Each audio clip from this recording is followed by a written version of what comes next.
2,000 on thermometers, 2,000 surrounding us. Travel 2,000 kilometers to hang out with us. What's up, danger? What's up, danger? Hey, didn't know they doubted us. Makes it that more marvelous. Sign them up, cause ominous vibes and I get synonymous. What's up, danger? Hey, don't be a stranger. Cause I like high chances that I might lose. I like it all on the edge, just like you. Hey, I like tall buildings so I can leap off of them. I go hard with it no matter how dark it is. I'm insane, but on my toes. I could keep the world balanced on my nose. I had a slumber party with all my foes. Now I wear them like a badge of honor on my clothes. If I'm crazy, I'm on my own. If I'm waiting, it's on my phone. If I sound lazy, just ignore my tone. Cause I'm always gonna answer when you call my phone. Like, what's up, danger? Like, what's up, danger? Don't be a stranger. What's up, danger?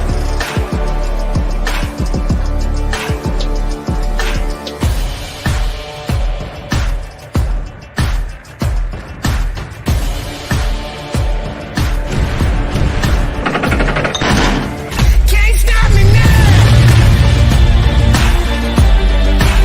I said I got you now. I'm right here at your door. I won't leave. I want more. What's up, danger? Yeah, what's up, danger? Can't stop me now. Yeah. I said I got you now. Come on, what's up, danger? Come on, Tim, what's up, danger?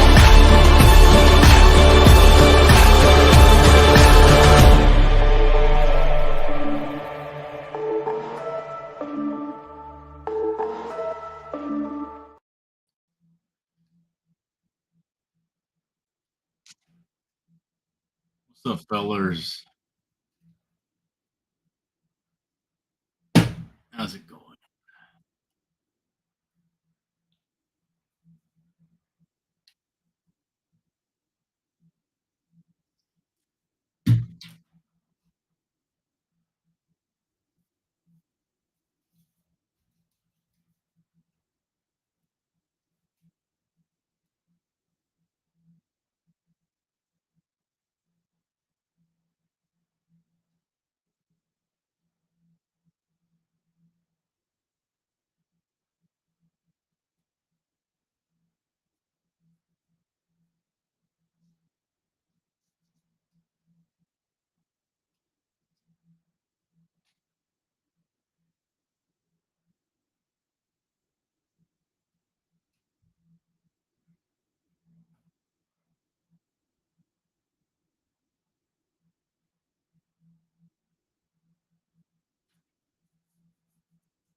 Understand why these people simultaneously complain about being gate kept, and the Comics Gate has gate kept them, and then also demand that other people be gate kept. That's just not how it works. If you want to be here, you're here. Whatever here is. Silly. It wasn't like this great plan. It was just like, I made a lot of money at MegaCon. I usually did. So it was like I need to replace that with something. So it did Tampa. I think the the better stuff is after Biggins gets on. And then Irene was Should like, I fast forward to that? Yeah. To Biggins. Yeah, Oh, Biggins and a lot of this gets repetitive too. So All right, here's Biggins. Comes And on you right gotta now. go a few minutes because the mic doesn't work for about the first 5 minutes. Okay. And talking about this in June, and then we narrowed it down to going into C2E2. That's what it was. At that time, until very recently, Shane and I, after post Kings, we would usually have a conversation. We would do a private stream after everybody's gone, and we just started kind of kicking around these ideas and talking shop. Sometimes just talking comic books. Yes. But in June, we were really headed into we need to get out to a show.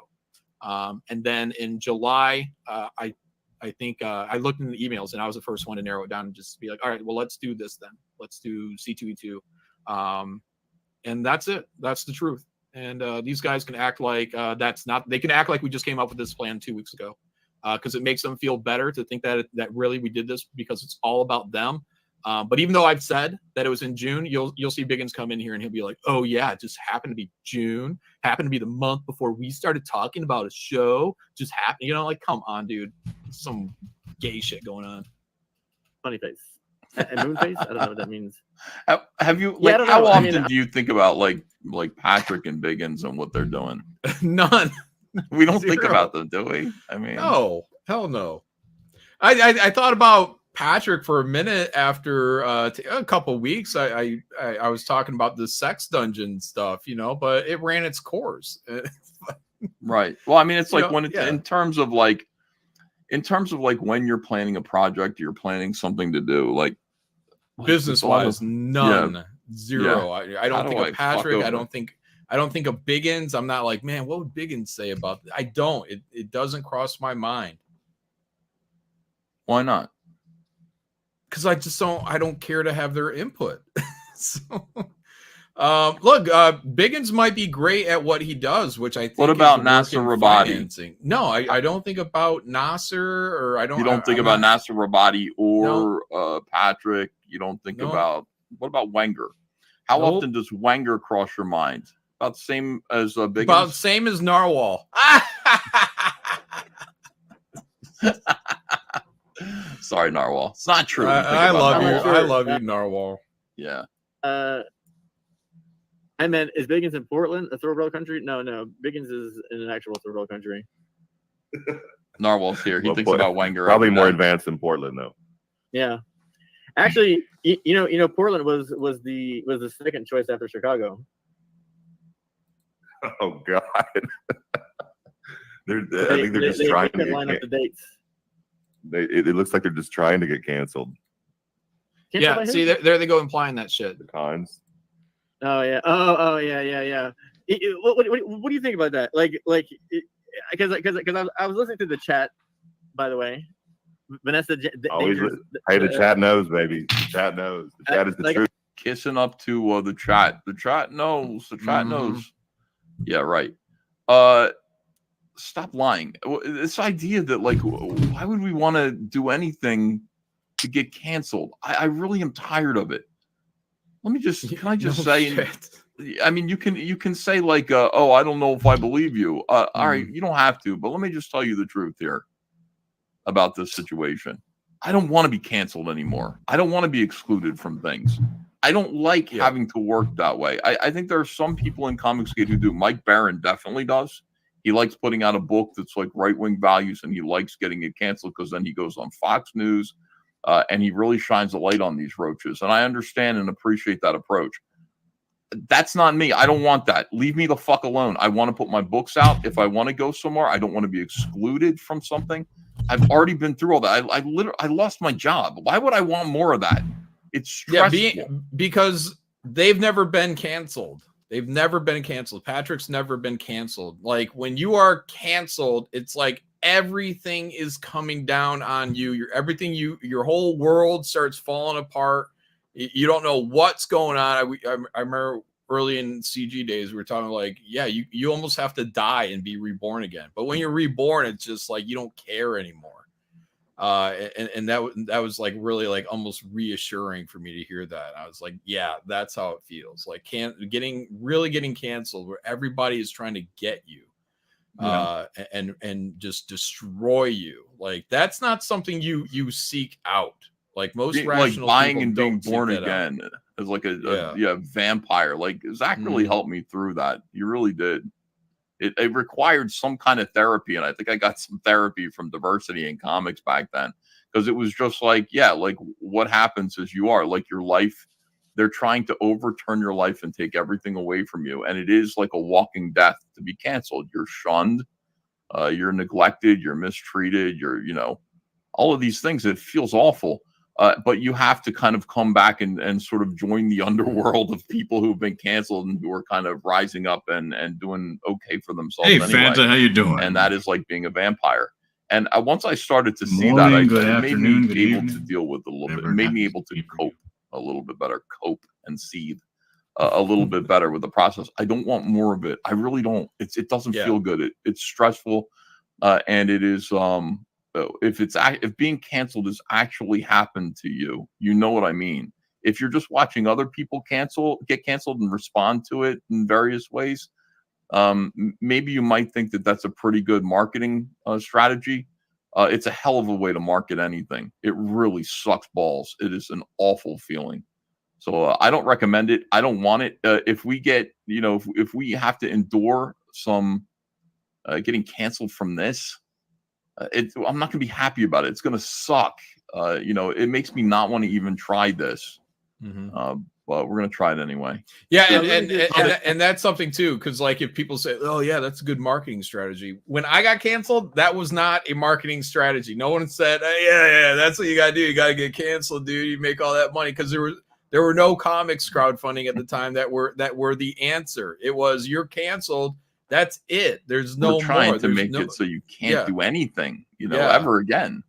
But now, 6 years down the road, getting canceled, that's a marketing strategy. We made you rich. It's like fucking assholes. Like we literally had to, like every day is a fight. I had to talk to Andrea today. She's like, I want a simple life. I'm like, I know, babe, I know, but this is a fight. It's an endless fight. We got to get through this. It's like, what is a simple life? Well, a simple life is just going back to DC Comics and just drawing a paycheck and, doing that as long as they let you until you die. No, we don't get to do that. We have to create campaigns, bring in products, spend a lot of product, manage an enormous amount of money. Our upstairs piano room right now is filled with T-shirts and hats as we try to fulfill the 2023 campaign. We got a big warehouse full of toys. We got boys over there putting those packages together. We got Rec Planet. Andrea is balancing this budget, and it's way bigger than we ever thought that it ever would be. And she's just like, simplicity. I was like, that would be nice, but no, we're here. We have to what up, fight hot dog? now. How you We're doing? Fighting. We've got a business Welcome, to run, Infinity. and this is how it goes. It's not easy. None of this is easy. This isn't like it'd be much easier to just be like, I'm drawing the next issue of Green Lantern. Here's my, 20 grand that I made from drawing this book of Green Lantern. Can we filter it through the household? But everybody else has to promote the book. Everybody else ships the book. And my job is just to sit and draw. That got taken from us. The simplicity of that life, and also frankly, the danger of, that not being a permanent way to live. People are all suffering. Has been taken from us. So no, it's a fight. It's a struggle. Is it We're a not running a big self-pity business, party? and that's No, how I'm it just is. painting. I don't cover. recommend it. I don't recommend it. And when Gabe wanted to come over here, like he was going to quit his job, making 6 figures a year, coloring Jim Lee comics at DC. I told him, no, don't do it. And I got other people the same way. Shane Davis, no, don't come over here. Stay where you are. No, they're here because they really believe it. There are certain people who actually came over here because they really believe Comicsgate and see what we're talking about. Those people are just inevitable and undeniable. I think it's All right, show so or here we Daily go. Show, one of It the ain't Oh, easy. hold on. The chat is the truth. The chat knows. The chat is the truth because it's reaffirming what the misrepresentation of what Biggins just said. Yeah. Oh, the chat knows. The chat knows they're planning to do this to launch it right on your date. Oh yeah, that's what the chat knows. The chat knows. I'm like, what? What are you talking about? That doesn't make anything true, Biggins. You're more intelligent than that, but because it adds to the muddying of the waters that you and Patrick are trying to do. Yes, and then the chat knows. Well, my chat knows differently. How about that? Cash me outside. You know what I mean? Come on, dude. Just real quick. That's my favorite Some of the phrase, questioning by the way. is Catch me outside now? Yeah, I love it. The plan to get kicked out. Yeah. So Ask Maromi. He's smarter than all of us. Just Oh, flatter what's wrong? everybody. Yeah. Is Chicago a ruse? We don't To do get that in canceled. Comicsgate. We call each other fat and gay. We don't sit there and go, yeah, you're smart. You're like, that's the whole thing about you. You're a smart guy. The chat here, because they're saying what I want them to say, they're really fucking smart. We don't do that here. We call each other faggots. And that's Comicsgate. That's how you know we're real. Thank you. Hell. To possibly monetize. Do you understand what they're doing here? Do you 'Cause I'm understand listening to the chat, and that was a very good. do you understand the devilishness of what they're doing here? Like, they keep saying, passive aggressive Patrick says, hey guys, go to both shows. Meanwhile, let me continue to poison the water with just made up bullshit, just completely made up. It's made up because they want it to be true. They want it to be about them. It needs to be about Patrick. It needs to be about, I don't know, maybe Biggins, because I think Biggins tries to claim he's the master planner of these shows. So maybe that's Biggins' motivation to kind of go in on this stuff and keep low-key muddying the waters. How do you like hearing yourself at almost double speed, John? I feel like I'm smarter at double speed. Why would we do these like things? Why would Ben we want to get Shapiro. canceled? We don't want to Yeah, get yeah, that's right. Ben Shapiro talks like this. It's like Yeah. a lot of ideas coming real fast. canceled. We want to go to shows. We want to be on the same platform as everybody else gets to be at. Now, if we do get canceled, and that is a possibility, guess what? We're going to do just like Patrick says he did down there. We're going to look for another venue. We're going to look for another place to meet up. If nothing else, I'm going to be in a hotel room hanging out with whatever, however many are you, or we'll be in a lobby because, you know, I'm not going to have sex. I'm not going to have We'll be in a bar. Everybody's going to come up to my hotel room. We'll be out there having a good time, orgy. guys. No, that's not what I days. meant. We'll just be hanging out for 3 days up there in the area. So that's my plan. I'm going regardless. I'm not trying to get everyone to go out there, including Comicsgate creators, where I said, guys, go get booths, go get tables, go get whatever you want to get. Let's make it a big to-do. And if we get canceled, I'm still going to go there. I'm still going to show up. I'm going to be in a hotel room. We're all going to meet at some lobby somewhere, and we're going to have a grand old fucking time. Grand old time. And, you know, presumably if I can still go in the center, I'm going to just walk on through the show. And you guys can walk on through the show and have a good time. Buy comics, see comics, meet comic book creators. Yeah, we're going to do that. But these guys want everything to be devilish. It needs to be a conspiracy. It needs to be something. It needs to factor in them. It needs to be something against them. They have no evidence for this. They just need it to be true that it's against them, because then it makes them feel good to do what they're doing. Good point brought up. Like, I forget who brought it up, but someone brought it up, and I was just like, that's very interesting. Yeah, it's very interesting. Yeah, we announced Vegas about, I don't know, very shortly after Tampa. It was in the When was Tampa? Why does Biggins still When was sound that? like the same When, pace? Tampa was. Let's see. Tampa Bay Comic Con 2013.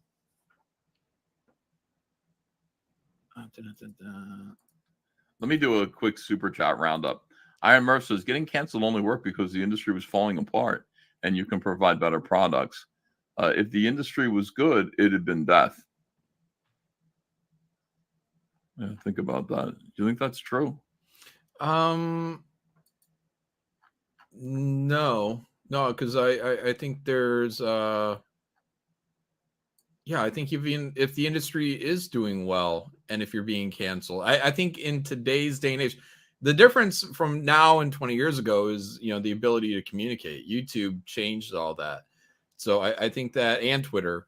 So I think that even if the industry was doing very well today, you could still get canceled. But you could still go and do what we're doing, I think, now. Yeah, I would just say that the premise is flawed because cancel culture doesn't exist in an industry that's actually healthy. You know, cancel culture arrives and is a parasitic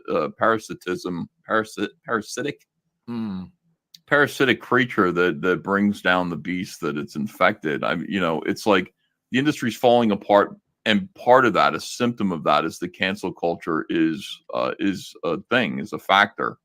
In the 90s, there wasn't cancel culture. People just were making so much money. We didn't have enough people to draw comics because comics were making way too much money. There weren't enough artists to draw them all. Casey says only God can gatekeep people from CG like he did with Smiller.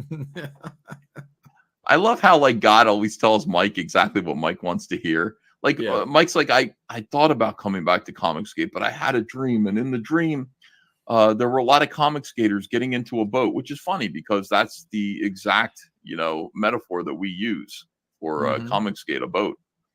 And God said, "Don't get into the boat, Mike." And he's like, "So that's God telling me." I was like, to me, it just means that even God thinks you're an asshole and doesn't want you to ruin comic skate. I think you misinterpreted the dream. If that dream ever happened, God is saying, "Don't fuck up comic skate, Mike." Timmy Mello says, "Gabe show double impact streams every Wednesday." Yeah, I mean, it's a show that has a pretty good audience too. They always got between 100 and 200 people Going on, watching. So Ice Queen. it's not bad. Jiminy Dark Cricket, Gift how are Comics you? Presents says, "A fix for your stretch goal issue is in my last super chat." All right. Blast Radius says, "PTP and Biggins love to pocket watch other people's money, don't they?" Yeah. Apparently. This is a new trait from Biggins. I wasn't aware. I don't keep up with the Biggins news, but the Biggins I understood back in the day, would have been, "Hey, what are you doing counting other people's money? That's gay." And Yeah, exactly. Here he is counting people's money because we're going to a show without talking to him about it. It's an effective strategy right now for him to, I guess, hurt us so that Patrick can succeed. But again, this is the thing that they don't get. Like, you don't need us to get hurt in order for you to succeed. In fact, you'll probably do better if we're on board with you. You don't need to piss us off. Like, if this is the thing, and you're sitting there saying, "Don't go to our show, go to ours." Now you've put yourself in direct competition with us when we all belong to the same family, I thought. So now we're not going to help you. We're more likely to try to hurt you now because you're trying to hurt us. And it didn't need to be that way. You just needed to be like, "Hey, we're Comic Skate, they're Comic Skate. Yeah, we're gonna have a Las Vegas comic convention meetup, whatever. Come to our show." I'd mention it. I'd promote it. In fact, I think I did even retweet it at some point. The idea. Yeah, I just want everybody to succeed. This whole thing about like watching other people's pockets and putting yourself in direct competition with us, with each other. I don't know. We already are in competition with each other because our customers have limited pocket money to spend, and they're going to make choices. But we don't have to like promote that. Like, Rise the Undead says, "Where's the TJ tier? Get TJ to come to the show." Fixed It says, "Your mistake was not using the money for Sex Dungeon." Engineer Wrecker, give me $2 for the cocaine fund. Mike McMahon says, "So it was PTP who pooped on the floor of New York City Comic Con." Oh, I don't know. I had such a great time meeting you all at Who's Garden State. Oh, there's talking? Queen Bee. I Ethan don't and understand why John Maynard Tampa are having is a the show right end now, and I all wanna be all. hear It's their weird. take on it. I don't either. I don't watching. understand this Happy whole now. thing. I don't understand what the conflict is here. It only makes sense to me. The only way that this whole thing makes sense is that it's a power grab. That's the only way it makes sense. If you're somebody who sees that you don't think you can succeed because John Malin and Shane Davis exist and I exist, and you see us as higher up on the pyramid than you, and you want to get us out of the way, that's the only way. Like, Tampa's like, "Well, my avenue towards power is going to be to promote conventions and parties." And I think that's what's going on here. I'm pretty sure the idea is we will gain power and control and leverage, and we'll climb the pyramid a little bit more if we're the guys who organize parties and conventions. And we got to get these guys out of the way. yeah. That's the only Or they could have been even looking more longer term, and because of their party organization skills, party. they might have been looking to do their own conventions down the road, having nothing to do with Comic Skate at all. Is that what you mean, or possibly, what? Possibly, yeah. No, well, I think that's what they should do. I was saying they should be Comic Skate. Obviously, that's what this audience is. But I was always saying, make your own things. Like, go ahead and do conventions. It would be great if you guys did conventions. But why does it come with this? It's my only thing. I don't, it's got to be a power grab. Captain Chokeout says, "Meanwhile, no one wants me." And he's got a nice violin there. I like Captain Chokeout. Trevor Nichols says, "Bring Biggins on and roast the I think that's retard while he squirms pretending he's not Boyette Jr. with his was campaign class system nonsense." I don't want to. I don't Yeah, wanna talk to a Biggins. little bit of that. Like someone else had pointed that out, that Patrick is almost like a low key Smiller, and Biggins is his Edwin. You know, because Edwin wasn't really a comic book, you know, in the comic book business. He was possibly a fan, but wow, Yeah. very opinionated. Yeah, like on the sidelines here, Mhm. like a fan who's been elevated. Yeah. Like I said earlier in the stream, Biggins is the guy who has a whole lot of money, and so he gets to stand, on the sidelines during the NFL football game and sort of stand next to where the managers and coaches are, Mhm. players. He gets to just be there. That Yeah. doesn't mean you're playing the game, sport. You're not making any of the calls. Sorry about that. Let me see. What is this? Fuck grifters except for Cecil, says Crusader Joe. Fillmore says Biggins was always critical of you on Kiwi Farms. What can you do? You feel free to be critical of me. I'm not perfect. Dark Gift Comics presents us to mitigate any confusion. You could always throw something in for the backers with each stretch goal. $50,000 a trading card, and Cecil goes. Make the card themed to C2E2, like Cecil drunk on a plane, etc. Yeah, it's not a bad idea. That's almost something kind of interesting. Like if we did do, because Cecil draws, like if we did get a Cecil stretch goal accomplished, we throw in a Cecil card. We'd have him draw his own little card. Yeah, like that's what I kind of thought we were gonna do, stuff like that. Mm-hmm. Yeah, that'd be fun. Marquis Dana says CGC Comicsgate. What is CGC? CGC was more fun before you started killing off your menagerie of orbiters with crappy comics. Wenger, Mark Polton, Sleeveless Curtis, PTP War Campaign. Wait, why Mark Polton? What are you talking about, Mark Polton? And Mark Polton has good comics, and he's not killed off. He's still here. The other guys, they just go their own way. I didn't kill any of these people off. They all kind of implode. Who's Sleeveless Curtis? Micah Curtis. Oh, okay. Micah Curtis, like, stupidly tried to go against me. He's just a big dummy. I think he regrets it a lot, and he's trying to work his way back. And he'll eventually get here. He's kind of like he was Liam Gray's best friend and stuff. These guys are just like dummies. They're just kind of oddball, kind of pseudo-intellectual dummies. I don't, listen, I kind of like Micah Curtis now. I don't know. He could come back if he wants to. Liam Gray could come back. It's fine. Liam Gray is like a diabolical planner, schemer, all these things. But I think he's learned his lesson. I think he has. Or he's learning. The light bulb is going on, and in his head right now. And Dino King looks good. So that's good. Let's see here. Ice Queen says the in-house who said biggest boy yet? CG Foul, and get out of it, says Joe Gal. Try to raise themselves.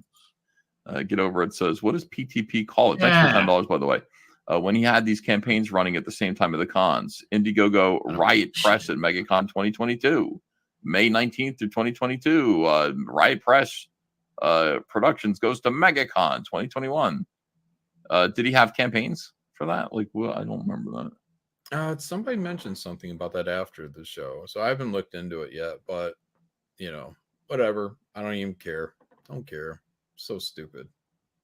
Well, another thing that they tried to do was the Kickstarter thing. They tried to kind of turn people against you. See, the class system. This has been they've taken several different approaches to sort of undermining Comicsgate and getting power. And one of them was Kickstarter, because all you kind of said was, yeah, I'd rather you didn't use Kickstarter. That's Comicsgate. We don't use Kickstarter. That's our boycott. And Patrick was among those who tried to use that as a cudgel to beat you up. Pretty weird. Seems silly now. I think it rubbed him the wrong way because he wanted to be on Kickstarter because Infinity says equally. I think more people need to be called out on their blatant nonsense. So I don't know. I'm not a toy man. I don't know.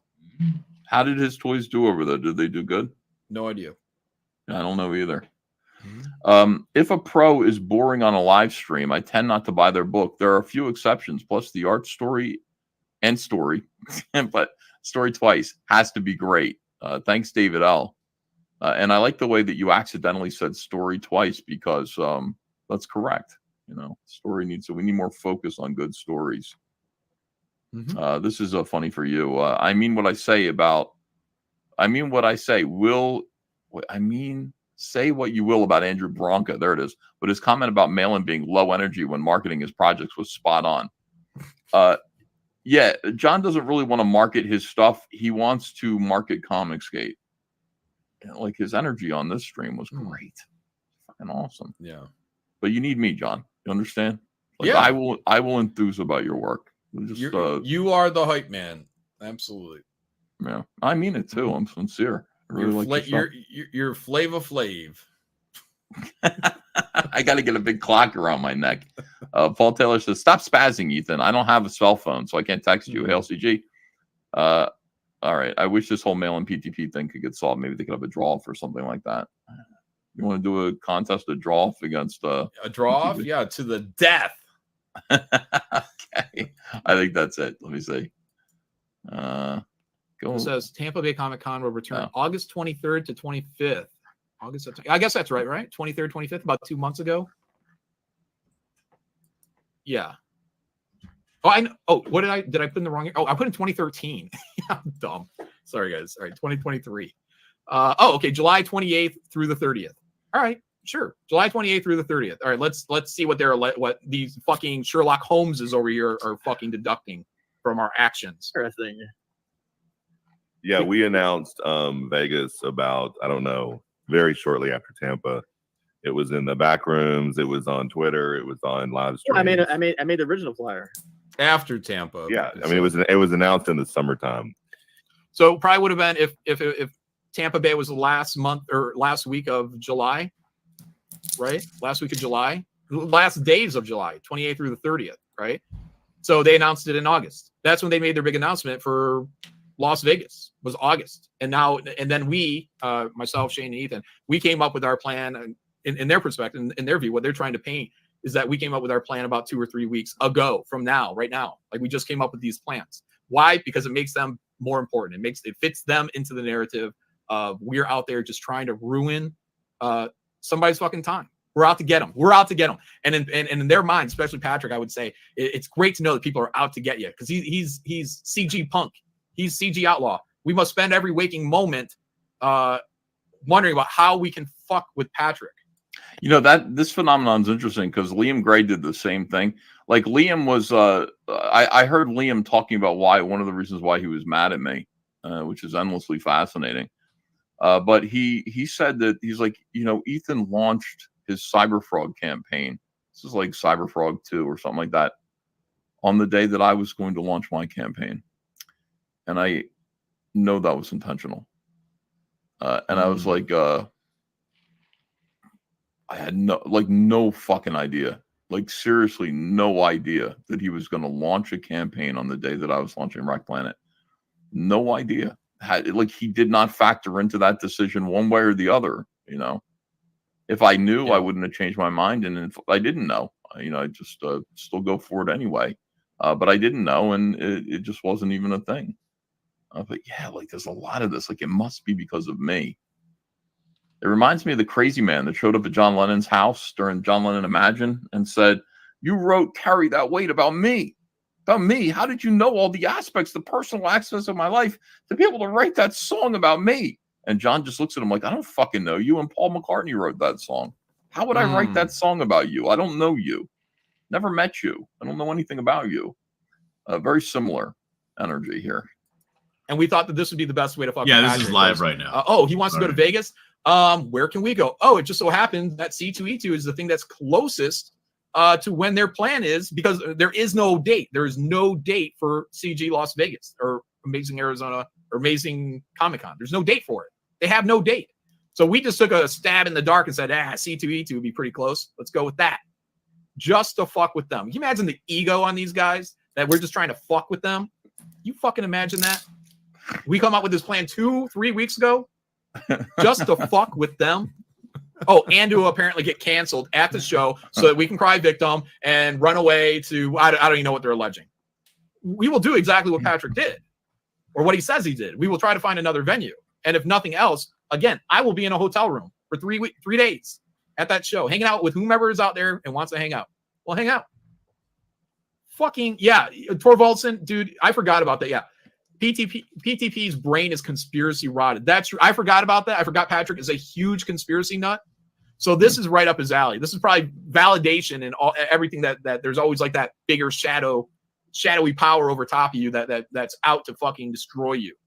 Right? That's what we are to him, but he's doing it all very passive aggressively. He's doing it very carefully. He knows he's walking a fine line, but this is what he's doing. This is clearly what he's doing. Oh, we're making it up. We never got a table. We never did any of this stuff. Oh, we're trying to land right on their fucking day. Can you fucking believe that? Christ, dude. It's hard. It's hard. John started winding himself up to this joke out. And we didn't know the date, It's but true. we knew it was going to be late April, early May. No, you still don't know the date. You still don't know the date. There is no date. But we're doing it just to fuck with you guys. Of 2024. Yeah. And then all of a sudden they come out. All of a sudden, no, not all of a sudden. All of a sudden to you, Biggins. All of a sudden to you, Patrick. Not all of a sudden to me or Shane. We've been planning this stuff since June. We decided on C2E2 in early. You guys didn't tell me about this. Well, I already said why we didn't tell you about it. We wanted to be sure that we first were getting this figured out, and we didn't want to even involve anybody unless we knew we could even get a table. So once we found out we got a table, then Shane and I said we want to keep this all under wraps until we're getting closer to our campaigns wrapping up. I got gate kept. It's you and Shane. Yeah, we gate kept everybody. Everybody. Yeah, but not me. Like, what the hell? Everybody was gate kept. It's true. People Yeah. think because you can't keep a secret. Hold on a second. That's true too. You have a big mouth. All right, very good. Yeah. So we just wanted to be sure that we got that deposit in. A very real deposit, guys. I know Patrick and Biggins would like you to believe otherwise, but a very real deposit had to get put down. And then we started talking about it. You let your tiger up. So the territory.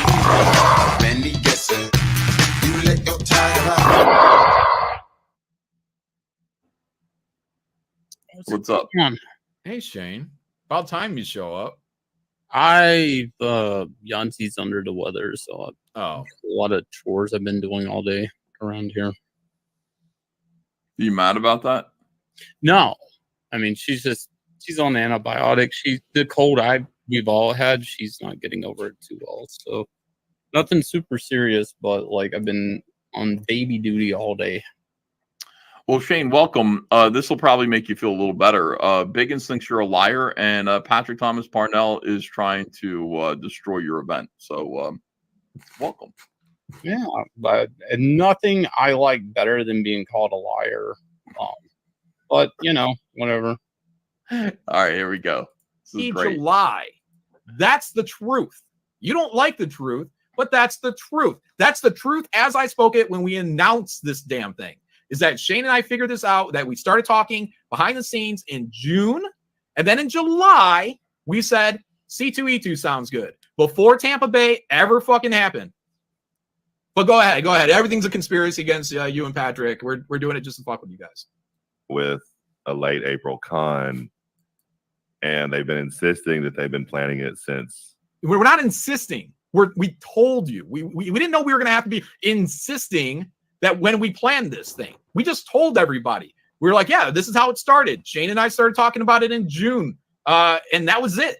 It steamrolled from there. Once we figured out what show we wanted to go to, which was in early July.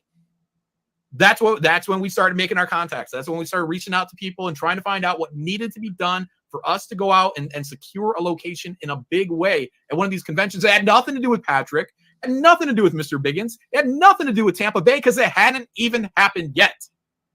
But these guys are going to they're going to want you to think that that's what we did, that we were out there trying to work against these guys. I mean, it's ridiculous. Let me take this guy's angry. Hey, Belmont, Yeah. how are you? super chats. Make sure I love it. everybody's This is when you're caught up best here. here. The link is out there if anybody wants Okay. to come in here. Heidi No, Neely for $4.99 says, when I listened to your streams, it did sound like you were crowdfunding all your expenses.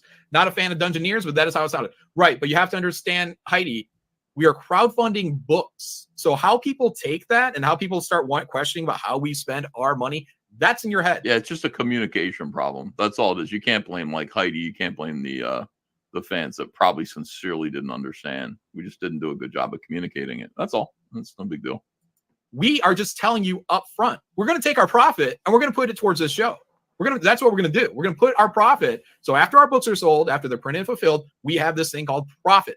Now, Shane and I and Ethan, we could have just done these triplicate covers and not gone to C2E2, and we could have just put all the money in our pocket. We could have done that. But we're telling you guys what our intentions are. We want to do a big show with our profits. We've decided instead of putting them in our pocket and not doing a show, we could have just done the triplicates, guys. Everyone knows that we could have just done What happened? That's it. I'm just laughing at how you fucking tagged them as Dungeoneers. It's like Mouseketeers but perverted. It's so funny. And everybody knows what it is. Like hats and the theme song and all that. Yes. DUNGEONEERS Dungeoneers. Bunch of queers. Dungeoneers. Oh shit, it's so funny. And like, you know, it's worked because Heidi Mealy is just like, I'm not a fan of Dungeoneers. I mean, it's like, oh god, it's the best, and it's such good branding. Oh fuck, I don't know if I would call it good branding. I mean, it's branding, but it's well, yeah. I mean, it's effective, you know. It depends on your perspective, right? Mm-hmm. And put all that money right in our pocket. We would have fulfilled it, and that would have been it. That would have been it. It would have been great. It would have been a lot of money in our pockets. A lot of money. It would have been the first time these three covers were crossing. We could have just done that. We didn't. We told you guys, look, we're putting out this product. We're doing it because we want you to know we're going to take the profit. So after this product is fulfilled, we have profits. And instead of taking it and put it into our pockets, we're going out to a show and we're going to do it in a big way. We're going to do a EJAC Ballers table.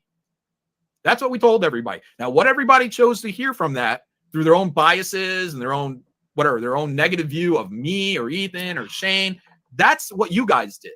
I told you we are selling. Who's the leader of the cult that's made for you and me? It's made for BTP. DUNGEONEERS Dungeoneers. Bunch of queers. Forever let us hold our dildos high, high, high. We gotta write this out. Oh god damn, I'm gonna die. Oh fuck. Books. But worms like these guys out here are gonna keep putting that narrative out there, especially to the eight or nine dirt worms that are in their ear about how we're crowdfunding for like a show. We're crowdfunding our appearance. No, I'm going to be there no matter what. I believe Shane is going to be there no matter what.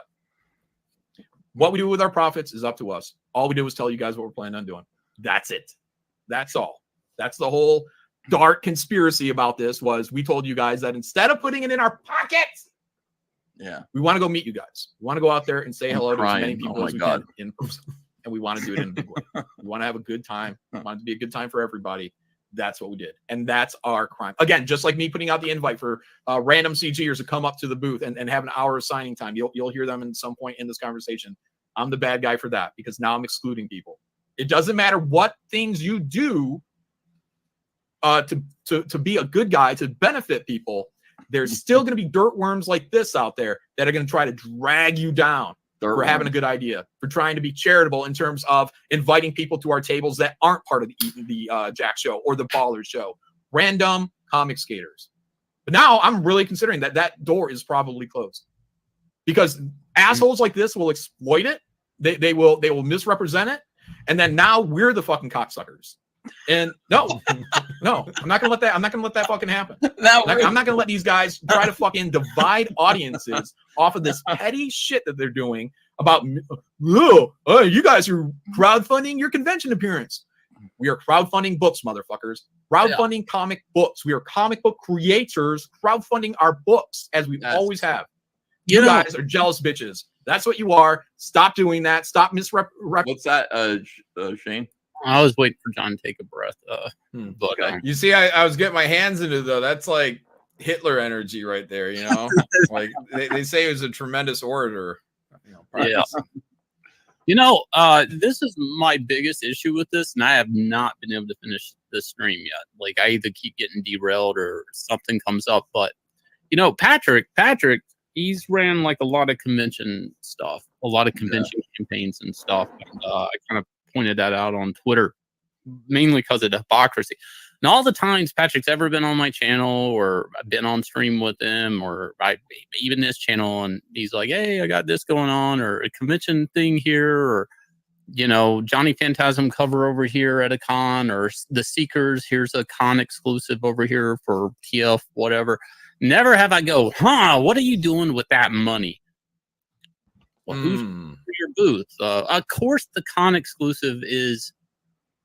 I mean, for all like somebody could hypothetically put everything on a credit card, run the exclusive, and pay off the credit card. Like the money, the con exclusives, and the fact that it's not something evil. And I mean, no, it's not evil at all, Shane. Not at all. It ain't evil.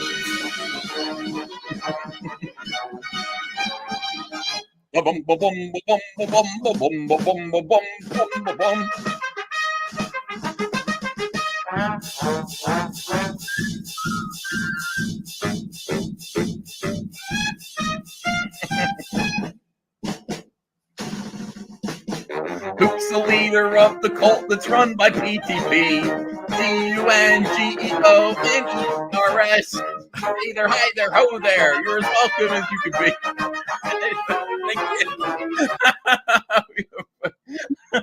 Dungeoneers. Bunch of queers. I gotta write the whole thing. Hold on now. This is obviously we got something here. We can definitely we definitely make this happen. Oh God. Oh shit. You're trying to do good, fun things here for people, and you're jealous. Fucking jealous. We planned it. Look, when Shane and I were hanging out and back after post games, while we were sitting there talking privately after post games, that's what we did. We sat there like that little thinking statues, and we said, Shane, and he said, John, we said, how do we do something great that is going to make people really happy with Comicsgate, the entire environment? And we did this before Tampa Bay ever fucking happened. How do we do this in a big way, a big successful way? So Shane and I put our little noggins together, and we sat and we thought. We thought for about a month, and we said, okay, let's try to do this at C2E2. Let's put a little pin in the map, and let's say C2E2. That's what we did. This is long before Patrick and all the Dungeoneer stuff. This is it was decided at least a month, because it was early July, at least a month before fucking or 3 weeks. 3 weeks, guys. It was decided 3 weeks before Tampa Bay ever happened. It was also decided before, I believe, because of that whole pit thing falling apart. Mm-hmm. I don't know if anyone's got a date. When did that whole pit thing go down? When Patrick did that other video? When did that? I think that ended up being in June. Maybe even been before that. It probably wasn't. It wasn't done with full before intention. If the whole Patrick thing hadn't happened, if he hadn't done his whole spaz fit and everything that keeps continuing to this day, and was still a part of Ballers, which he never should have quit, worst business movies ever made. Really stupid. Guess what? He would be at that fucking table with us. He was fucking part of Ballers. Dale Keown, I wish to God we could get him out here. I would happily pay for Dale to come out to C2E2 and sit at our table for 3 fucking days and have legendary comic book creator Dale Keown fucking chilling out with us.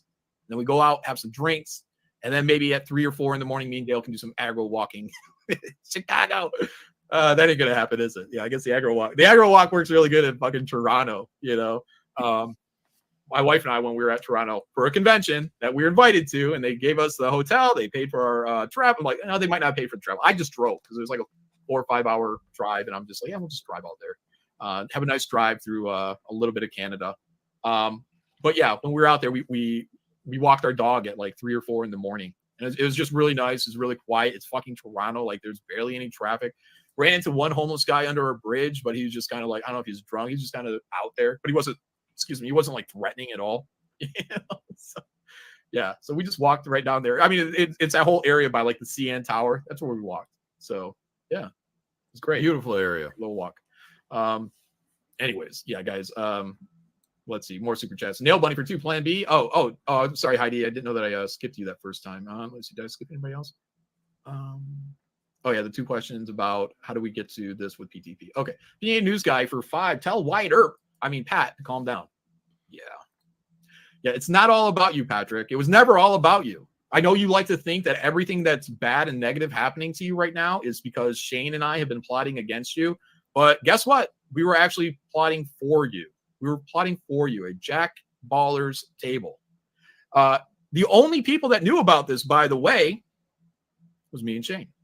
That's it. We sat there because we didn't know if any of this stuff was going to work out. We didn't want to go up there and start talking to people. We didn't want even the word getting around until we found out that we could secure a booth. Once we knew that we could secure a booth, that's when we started talking to people. Anna, I think, was probably the first to know. And then followed nearly immediately, Cecil, maybe Mandy, Cecil, Mandy, Ethan. And Ethan, we wanted in as a partner. We're like, look, and we can make this a really good fucking thing. And Ethan was like, oh yeah. So, but it wasn't to us. It wasn't even worth mentioning to anybody until we knew that we could lock down a booth, and we did. We got the deposit down. That's what we did. Not lying, being honest. Got a deposit down for our booth, and that's it. These guys can continue to think, misrepresent all they want, but now you guys know. And when you see them going out there misrepresenting it, then you guys know exactly what they're. Their playbook at this point. If you can purchase tickets, you can buy a booth. Tickets are on sale at C2E2 website. I don't know. Because we didn't go through a regular channel. We didn't do that. So we had conversations, behind scenes with people. So as far as I know, you can get a booth right now or a table. I don't know. You might be able to do what we did, and I don't know, but we did a deposit. And at some point, and I don't know if Shane has that date, we have to put down the remainder of the deposit. And that's going to be, hefty little. So what do you guys think? How stoked are you guys? But like I said, if all else fails, I'm willing to pay. I'm willing to pay for my part. I believe Shane is as passionate that he will pay for his half. So we're going to make this table fucking happen. It's going to fucking happen. Them's the facts, Jack. But yeah, maybe you can get tickets right now. The date is there. I don't see why you couldn't. But I do know that because of New York Comic Con, because these guys also put on New York Comic Con, which just ends today. They're busy. So I don't know. Maybe some inquiries are delayed. I don't know. We've been dealing with this stuff for, I don't know. I think our deposit went down three weeks ago, maybe 4 weeks ago. So it's been a while. Shane would have the date for that because Shane actually made the deposit. Why not just show the receipt of the deposit to shut PTP up? So Dog Files $9.99. The same weird splintering is happening in conservative circles. People are so mind fucked. What is going on? Is there we don't want to show that because we don't want to see okay, receipts are incoming. And there we go. What do you think, John? I'm gonna go on a limb here and say, on what authority am I obligated to show PTP cash transactions I've made? You have to, Shane. Looks like the super sticker you got now. was Because why? He says I'm a liar. I know. Isn't that ridiculous? It's like, Jesus, God almighty. All right, let me try the Dungeoneer song one more time. Okay? Are you ready, Shane? This time I want you to sing with me. You got it. 30 minutes for Snowman. Oh, let's take a look at Snowman real quick here. Share this tab instead. Snowman, A Cold Day in Hell, has passed $155,000. We are closing it out in just 30 minutes. Last chance, gang. Last chance to get a copy of Snowman, A Cold Day in Hell. Don't miss out. It's going to be beautiful. Looks You'll be great. sad if you do. Yeah, it really does, right? It's awesome. Here we go.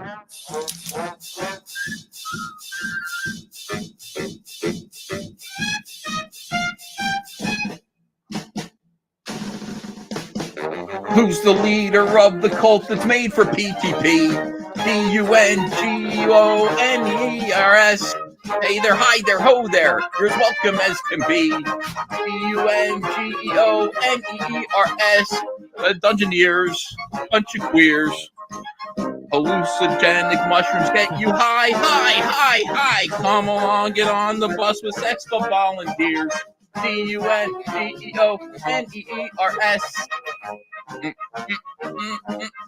What do you think so far, John? Is it good? That's pretty. Yeah, that was pretty spot on. Right. Yeah, a little finessing, and I think you got it. I'm working on it. I like awful, hallucinogenic even. mushrooms. Yeah, yeah, isn't that what he was pushing out there? Was that what PT Pusher was doing? The PT mushrooms? Pusher. Yeah. Oh my god. We can work on it. It can be good. Thank you, Frankie says it's horrible, but Drunky McGassel says it's brilliant. So Every time he we don't tries know. it gets worse. Oh fuck. All right, look, I'm sorry, everyone. What can you do? Here we go. Share this tab. From the last few years, their heads are exploding. They are turning to allies. Ed Watts, CG for thank you. CG, hail CG. Joke out. Hey, what's up, man? Did you How get you drunk doing? last night, John? Last night?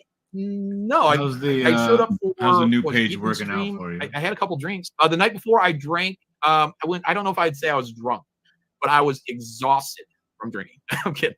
No, I was exhausted. I was up all day when it came to when I went on Shane's stream.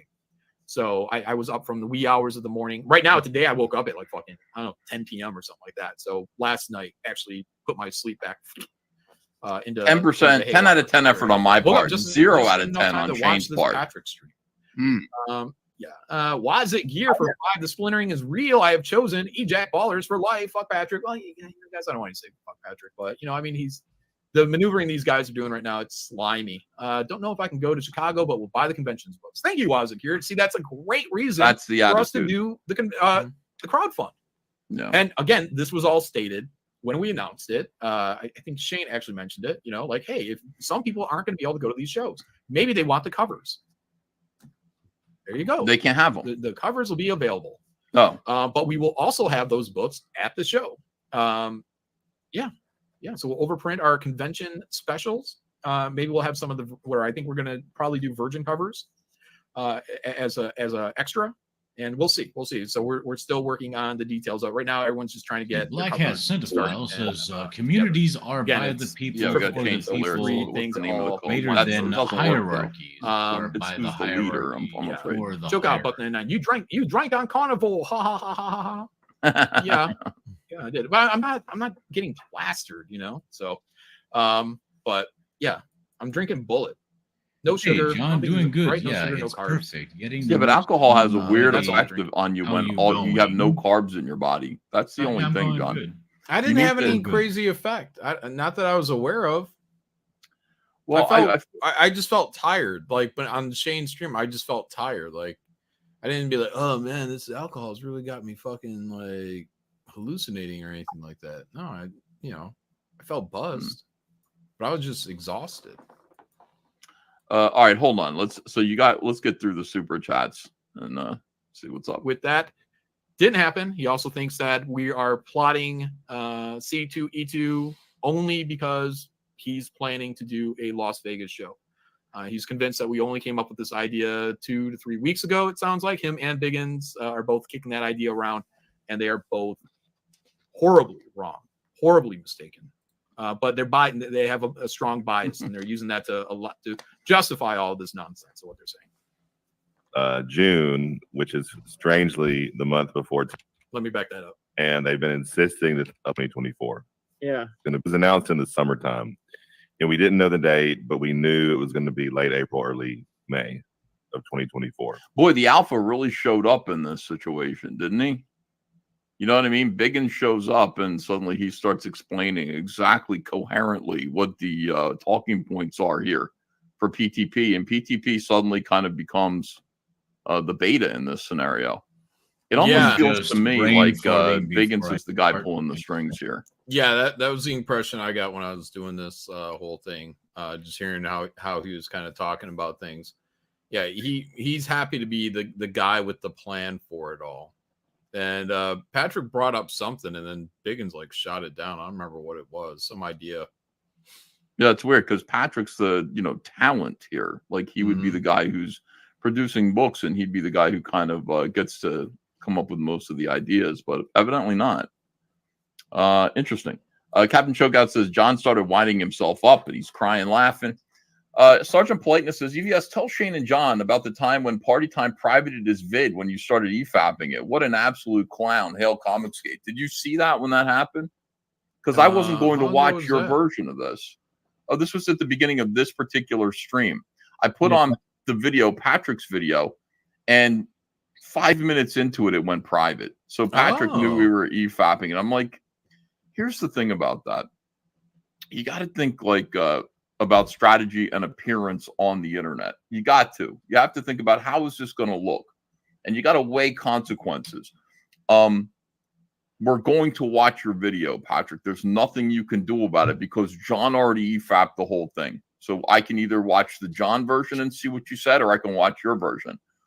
When I choose to watch your version and you private it because you don't want what you said to be seen, it really says a lot about the fact that you're ashamed about what you said, that you don't stand behind the stream, that you maybe thought that your stream was weaselly, dishonest, and all these things, and you don't want it to be. Now, if you didn't care and you believed everything that you said, and it should be no problem for me to e-fap it and comment on it. But hiding it, serve no purpose except for to make you look like a weasel, because I can see what you said on John Malin's stream. So there you go. And thank you, Sergeant Politeness. Drew G says EVS to give context to what he's really like. Watch 3POA podcast episode 30 at 140 and hear what PTP did to former friend and artist Alex Sanchez. Valdez Frank says, now you guys are divorced. Who's going to take Cecil? Shane is. Shane's the only one who have the tolerance. Yeah, you got it. Like, yeah. Cryptic Comics says use the C2E2 guest request form to request Dale. Oh, good idea. Job at the end of stream says Shane's a lot of things. Boring, gay, annoying, can never get to a point. Has a whiny voice even when he's happy, but he isn't a liar. PTV. PTV is wrong. Thanks, Jabba. Yeah, thanks. A lot. Nathan Robinson says DUNGEONEERS Dungeoneers. Yay. Nathan Robinson says lost 40 pounds in 6 months, all on all meat and vodka. He's drinking vodka, not whiskey. Get some water. Take some water in there. And salt. You got to have some salt. Some salt? Really? Yeah, your electrolytes, whatever. Refill my soda. Jabba's kissing up to Shane, says Red User. All right, here we go. Kissing up. Yeah. And then all of a sudden they come out with a late April con, and they've been insisting that they've been planning it since but June, they're lying, which is strangely the month before. So strange. So strange. You see how this conspiracy shit works? Yeah. Tampa. Just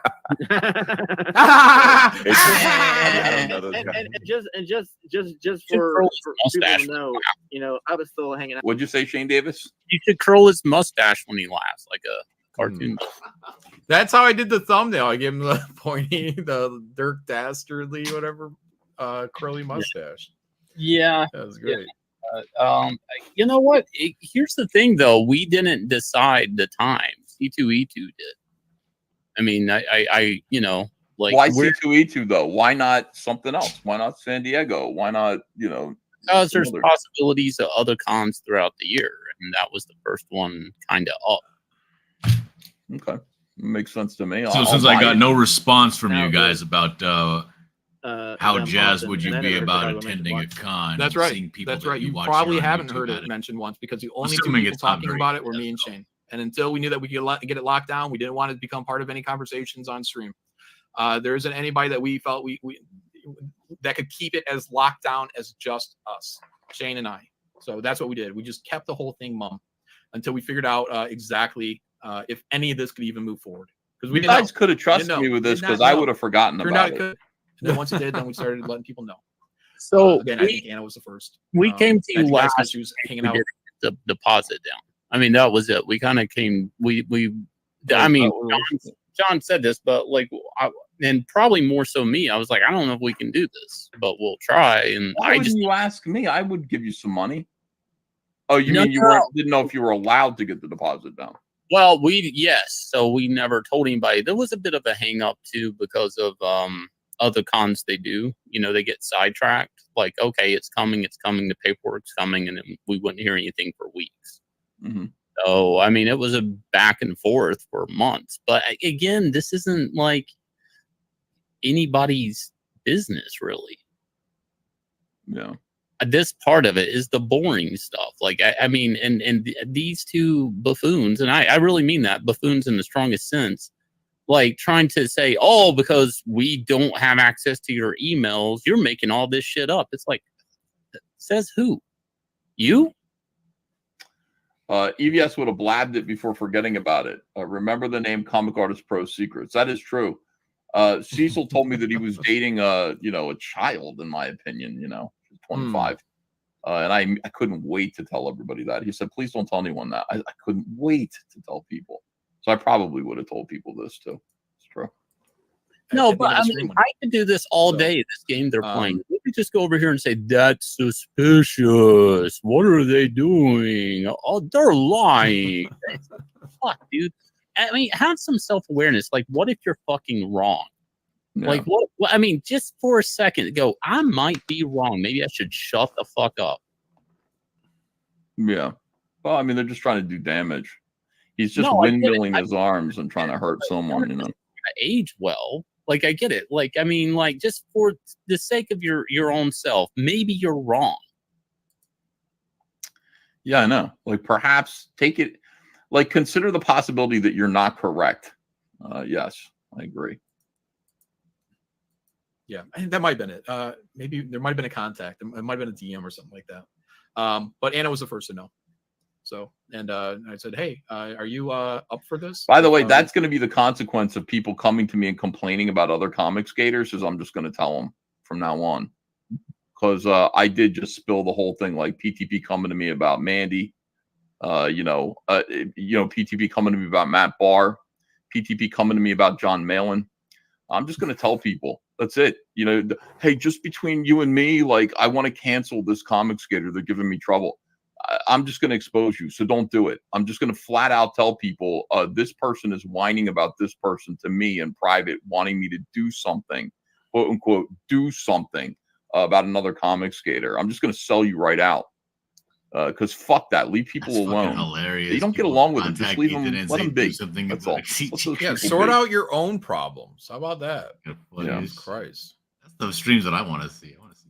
Do a crowdfund, and try to get you out there. And she's like, yeah, great. All right, cool. Awesome. That's the truth, guys. As much as these guys want to convince everyone else on their YouTube audience, their Twitter audiences, that there's some other grand conspiracy here, they're wrong. They're really wrong. I mean, I don't think they were keeping it from me. Bernie says, I think that we were, Patrick. We were MCon. I wish I could go to all the because we didn't want rumors to go around. We didn't want any interference going on. We didn't want any kind of SJW shit getting involved to where people are contacting and making anything happen until we could get a deposit down. You see what I'm saying? See, I know you think that we just came up with this concept over the course of the last 3 weeks, literally 3 weeks ago, but we didn't. We talked about this for about a month in June. For about a month in June, we talked about it. And then in early July, we decided on C2E2. And we said, this is just us. We're not going to tell anybody. We're just going to get this figured out. I'm sure Yanzi knew. Yanzi probably knew about it. You know what I mean? No, she knew about it. So Yanzi didn't know about this? I'm sure Yanzi could come on stream and say, yes, these guys were hanging out way too fucking late. I mean, God, sometimes Shane and I, we will do these post-Kangs just hangouts. Oh my God. And Kangs might end at 3 a.m. And I mean, we've gotten off these conversations sometimes at 6 in the morning. Because we're planning. Yeah. We're fucking planning. We're making. No, Shane will be like, "Hey, can you stick around after the show?" And it's like you've just done an 8-hour show, and you're like, you want to pass out. And then Shane wants to talk to you in private afterwards, and you're just like, "Just give me the bullet point, Shane. What's up?" And then Shane has a lot of things to say. And it's like, oh my God. It wasn't bad though. It was all mutual. This is something we definitely wanted to get worked out if we could work it out, and I think we did. So yeah. So far, fucking plans, guys, and they don't revolve around how to fuck over Patrick or Biggins and their plans and what they're doing. We're just doing our own thing and get it figured out and saving everybody the hassle of getting hopes up if we can't get a fucking spot. Don't you understand? Nobody's out to get you. Nobody's trying to steer people even away from CG Las Vegas. Though I tell you, it's tempting when I see that when this is what's going on, this passive aggressive fucking poisoning of the well against us by you for no reason. You and Biggins for no reason. You guys you're making this up. oh yeah, you know what? It's kind of weird that this happened there and that happened there. Kind of weird that it just so happens that in June, a month before Tampa, that these guys were talking about doing a show in Chicago. Kind of weird. Well, we were talking about doing a show. We settled on Chicago again, early July, because someone's going to say, you said it. It was early July. So anyways, okay, let's go back to hearing this fucking bullshit. This poisoning of the well, passive aggressive poisoning of the well. But it's okay because go to both shows. Go to Las Vegas. Go to Chicago's cool, guys. But isn't it weird that no one's heard about this show? Yeah, it's called. We kept it undercover, dude. You're serious about Chicago? I them often, and I never heard Chicago mentioned once. I mean, I don't think they were keeping it from me. We were. Bernie says, I think We were. about Chicago. All right. We are John deadly says, serious about going to theory, Chicago. though. Deadly serious. Yeah, I mean, it's at least 80% a joke, Moromi. 80%. What is 80% a joke? What is he talking about? I'll bet Dick and Vito. What you guys are fucking poisoning the well? It's 80% a joke. Maybe 85% a joke. Yeah, I can't believe you're dipping. You're saying you're going to dip out of San Antonio. If we do San Antonio, your ass is going to be in San Antonio, motherfucker. Don't trip. Are you talking to me? Yes. You talking to me, asked you what boss? the dates were. Boss? I'll be there, doesn't matter boss. what the dates are. You're going to be there if we do it. Well, No, we see who's wearing the pants in this relationship. That's right, John. You got it. Where the hell is that going? I mean, it matters a little bit. Me and what John, the dates simpatico. are. Mine is saying, it says, congrats, you guys. You did it. Not sure yet, but it seems like we're celebrating. I don't know what that means, but it's funny. Clarify, Earth. Yeah, so the Tampa was a huge success, the largest and best CG live event by far. And the fabled golf club was like 2 or 3 hours of a 3-day weekend. And totally just one little tiny, I don't even know why people are fixated on that. It was Because it was just one weird thing that and we did out of a perverted, and zillion things. it really just seems like it was an insight into the personal sex life of Patrick, and all of these things, like as if he knows these places well. It's creepy, spooky, kind of slimy. Not something really that we want associated with Comicsgate. There were a lot of pictures that came from there that made some people look, not that great. It just wasn't wasn't the best thing in the world. It was something that Cecil would do for a joke. Didn't seem like the best thing for a Comicsgate leader to drag comic skaters like, oh my God, poor Vaughn Coleman, Irene Strakowski, all these people. You don't want to do that. Don't bring those people there. God. Oh, I think Irene fit right in. Shut up, man. Irene's awesome. You're not going to chase Irene away. Fit right in. And the most important event for me was the arm wrestling, the CG arm wrestling tournament where I whooped everybody. You can fast forward this. They talk win? I about thought arm Cecil beat wrestling you. for Oh, Fuck gross. no. a Who said while. that? Think about Patrick. He could have been sitting right out there with us, high-fiving everybody from this beautiful 20 by 20 foot fucking booth. We did not think about the possibility that some people in Comicsgate, and if it wasn't you, it would have been somebody else going to the Amazing Con in Las Vegas, another Comicsgater, and we still would have been, they must have did that because they knew I was coming to Las Vegas. There still probably would have been somebody out there in the background being like, yeah, they did that just to get me. They don't announce a show until I finally show up to Las Vegas, and now they want to go to C2E2. What jerks? Look at what we go through. It's Irene's birthday today, apparently. Happy birthday, Irene. Yeah, Irene. We'll probably see her tomorrow on the King show, right?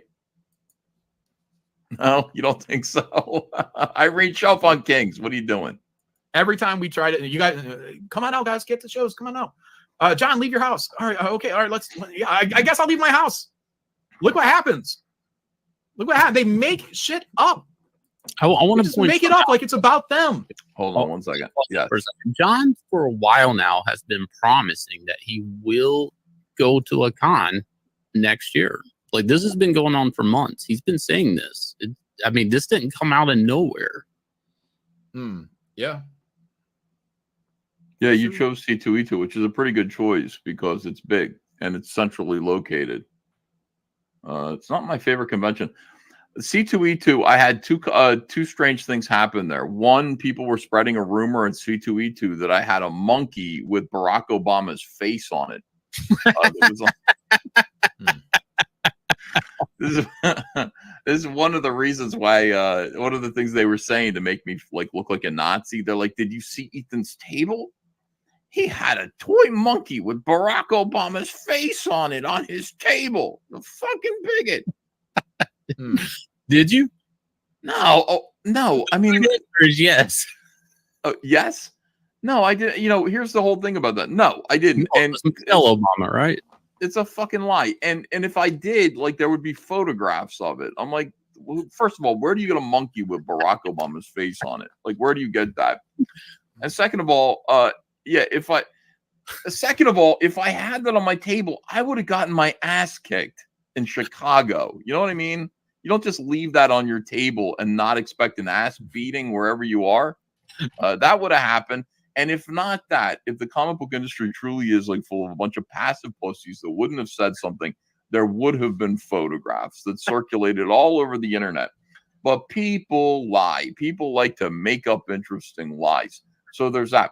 Second thing is, the other rumor that came out of C2E2 about me is that I was selling guns, to people right next to Mike Mignola at C2E2.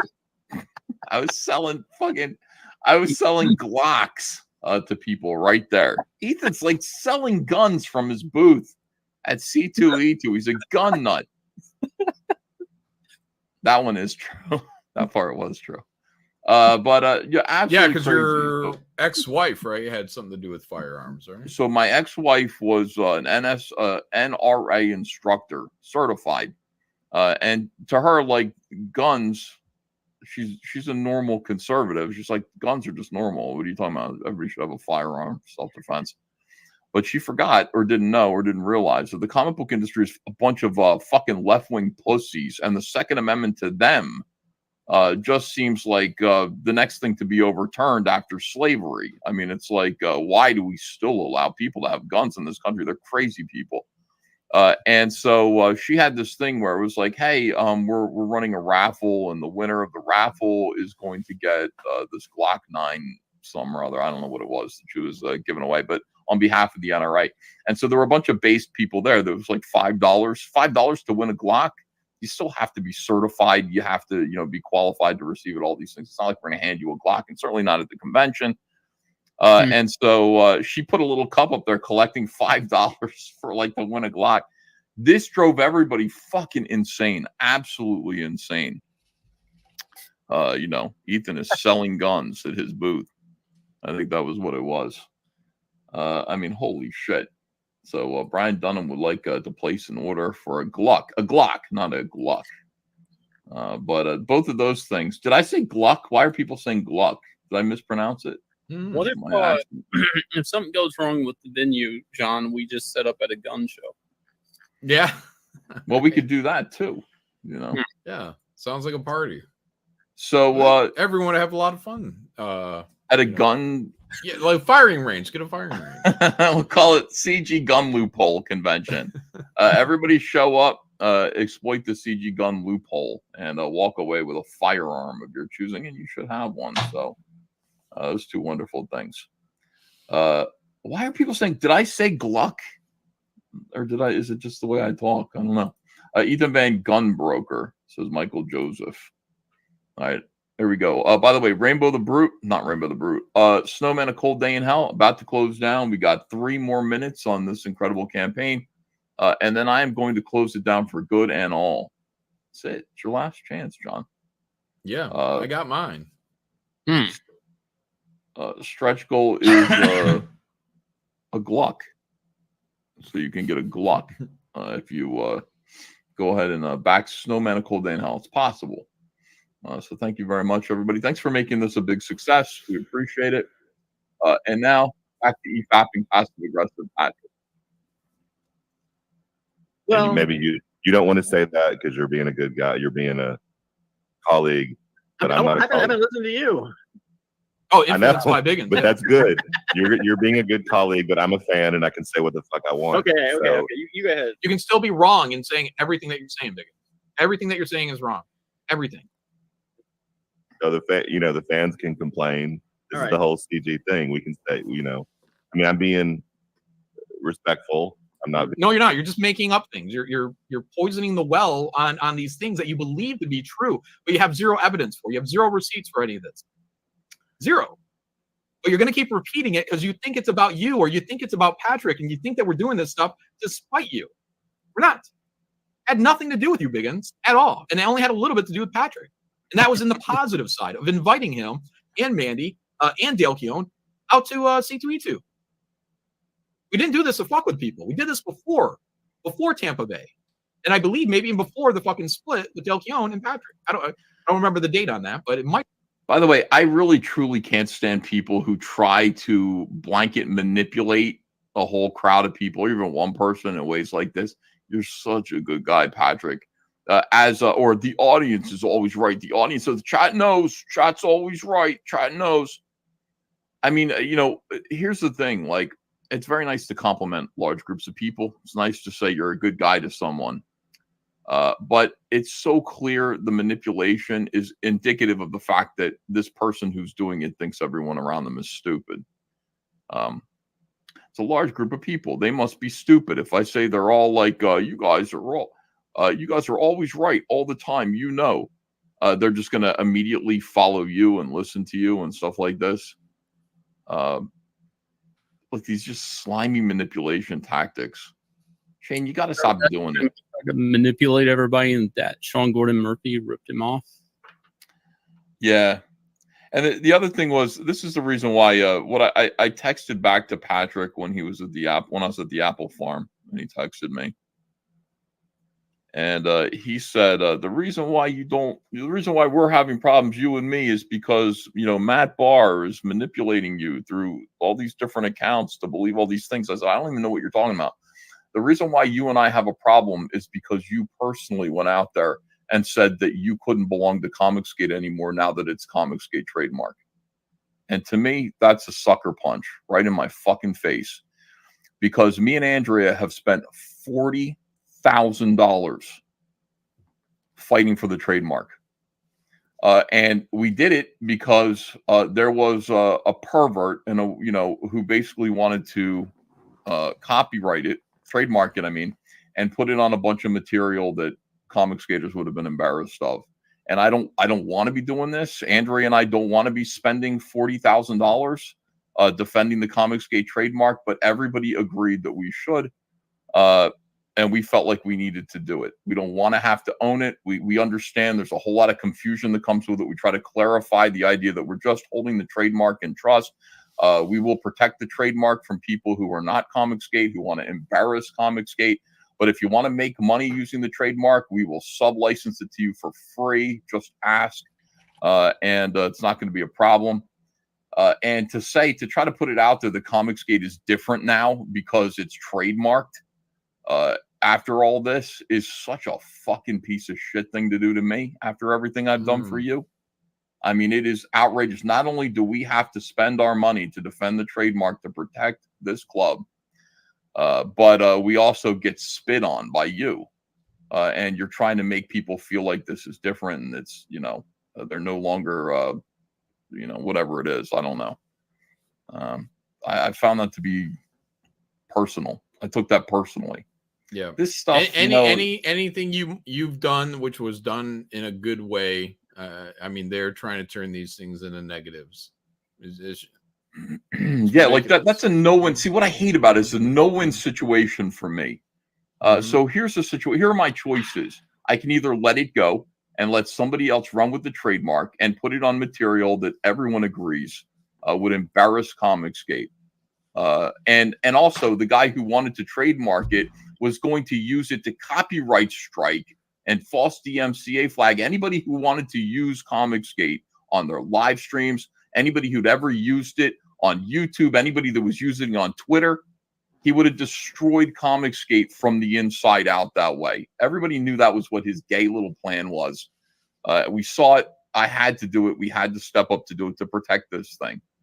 And for him to, that's just personal. So those are my choices, either that or spend the money, because I'm the only one who could have done it. I'm the only one who has claim to it. The USPTO did hand it to us for, we currently own it. We have they've acknowledged that we have the right to make apparel with it. We just received that registered trademark as well. Yeah, and so originally that was my other choice. it was even handed off to Critias. Yeah, Critias had it. He held it in trust for a little while. He tried to give it to me, and I was like, hang on to it for a little bit. Finally gave it to me. And I think it's where it belongs. And so those are my choices. Just let Preston Poulter have it to basically destroy it and destroy everybody who ever aligned with it, or I have to pay for it in order to protect it. And then, of course, I have to constantly explain myself to people like Patrick. And Patrick knows better than this. See, that's the thing. It's not like it's somebody who doesn't know what happened here. It's not like somebody's expressing this out of ignorance. That can only be malevolent. The only reason to lie about that and to put me in that kind of a position is out of malevolence. That's all it is. And I got to take that personally. And I told him, that's why you and I have trouble. That's the reason. All this other stuff, whatever, I would just kind of, stop talking to you, all this stuff about you reporting to me about other comic skaters. But when you went out there and said that, comic skate's different now and you shouldn't belong to it because it's trademarked, that's personal. Fuck you, dude. Fuck you. Pisses me off, man. I shouldn't have brought it up because now I'm mad. Oh, fuck. Yeah, ugly. I just think it's a little dirty to announce. I mean, they all knew about Vegas. You had a fly. You had made a fucking flyer. We were talking. Yeah, that's your evidence. Everyone knew there was a show called Vegas. Amazing Con.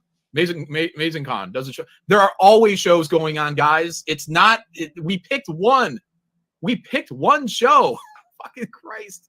Yeah, we didn't want it to be in the fucking dead of winter, right? So it's in April and it's in Chicago. We had other shows that we were considering, and we thought this would probably be the best one for us. But okay, talking about it, we knew roughly. Well, we were excited about it, and we wanted to. I mean, again, it's not like anything else was planned, and we were excited about it. So we were like, let's make a flyer about it, like Something else was planned. It was E2E2. By the time you made that flyer, hold on. It was already in the works. Go. Sorry. Patrick goes, it's not like there's anything else planned. It's like, you don't know that. Maybe there were some things planned. Like, that's how these things can happen sometimes.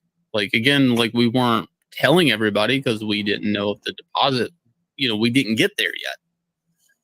This is just such a weird, like, I got there first. I made a flyer. I claimed it. Everybody, it's like, dude, not everybody's looking at your Twitter timeline. Like, not everybody knows when Vegas is. I can go Google it. There's not a date for it. Like, there's not an official date for whatever convention they're talking about. It's just so retarded. And even if there was, we still have every right in the world to go to a show without having to ask permission. I don't care if it conflicts with somebody else's show. Yeah. I mean, I don't know if you got into it, but this is somebody, I don't know who, but somebody really wanting to be in control over every con everybody in this group goes to. And that's really a big part of this problem in this whole video. I mean, that's what I think too. I think it's a power grab, Shane. I think that's exactly what it is. Sorry to interrupt you.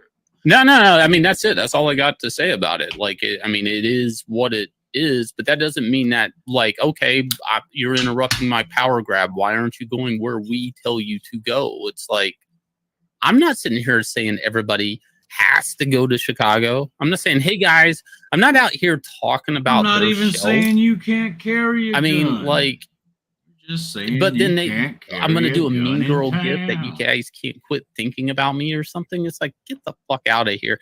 You're a dog that shits in the floor, and then you wonder, like, you're a kid that pisses at pool parties. You piss in the pool, and then it's like, I'm wanting to throw more pool parties. There's that one kid that pisses in the pool. It's like, dude, there's so many things here. Take down this stream, you take down the other stream, it's, where you said a lot of things that you tell people that you gaslight people you didn't say, they're drinking Kool-Aid and shit. It's like, come on, man. It's like, yeah, what Kool-Aid? Oh, it's the Comicsgate trademark Kool-Aid. Yeah, all right. How do you come back from that, dude? Like, we've done a lot for this guy. Like, seriously, like, say thank you. You know what? Instead of doing this, say thanks. Say thanks for raising me up, because, frankly, we liked the way Johnny Phantasm looked, and he seemed like a nice guy. So we put him on places. He found himself on a show like Ballers with actual professionals who know how to make comics. And, you know what? Say thank you. Fuck, why? I don't understand it all. It's not enough. You got to be leader. You got to rule the world. You got to assert dominance over something. Like, like people are doing right by you. People are doing favors for you. People are trying to, because you feel like you're part of the family. And this is what it is, huh? It sucks, man. It's so bad, dude. It makes you not want to help anybody. True. It makes you want to just yell at Job of the Cuck, That's what I want to do. Early July. It was already planned. We were just trying to initiate it. We were trying to get the deposit down from that time moving forward. And I don't remember exactly when we were able to make the deposit, but it took a while. And that's it. Yeah. So at least 10 creators, CG creators, confirmed they're going. Not all publicly, but 10 creators confirmed they're going that I count. And I don't know, probably 20 or 30 fans say they're going. So it was already a very well-known thing. We just don't know the dates. Yeah. You still don't know the dates, but we know the dates to ours. It's what is it? April 26th, guys, 2024. 3 days. So 26, 27, 28. Yeah, we know the dates to ours. There you go. Everyone make plans to go to Chicago. It's going to be a great fucking time. And I hope to meet you all there. All of you guys. Yeah. So I mean, it is a little suspect and maybe a little strategic. It's not. Really suspect and strategic. It wasn't meant to be suspect. It wasn't meant to be strategic. It was just a show. Pin on the map. Watch the right. Bone Tomahawk. Gets out of winter time. Hey, what's spring, up? People are leaving. How was the right? Was it any good? Up in the north. Did I go in there and watch it? Yeah, that's it. But I think as a creator, the way that I'm gonna look at it is, I'm gonna say the more the merrier. Not everyone that. But as a paranoid ego maniac, how would you explain it? I guess you would say that we're plotting against you. That we did this all intentionally. That we're lying about even being able to do the deposit. This entire stream, but as a creator, he's cool with it. Okay. Is in the Midwest, can make it out to Las Vegas. So I think it's Tell good. Me, I know you had the kids in the playroom, so yeah, absolutely. We talked about that. We should have movie. 3 or 4 live CG events a year in each part of the country, which is north, some like northeast, west, and then Texas. Bullshit. If you get to say Texas, I get to say Florida. Fuck that. That's in the east. Okay, Snowman is closed down. I just closed anyway, it down. Let's see North. Let's see Big 10, SEC, Texas, and Pac-10. How about that? We'll do about college football conference. Is this true? It says I beat Mr. Biggins in arm wrestling. No, don't care. This might be another podcast section. At the same time.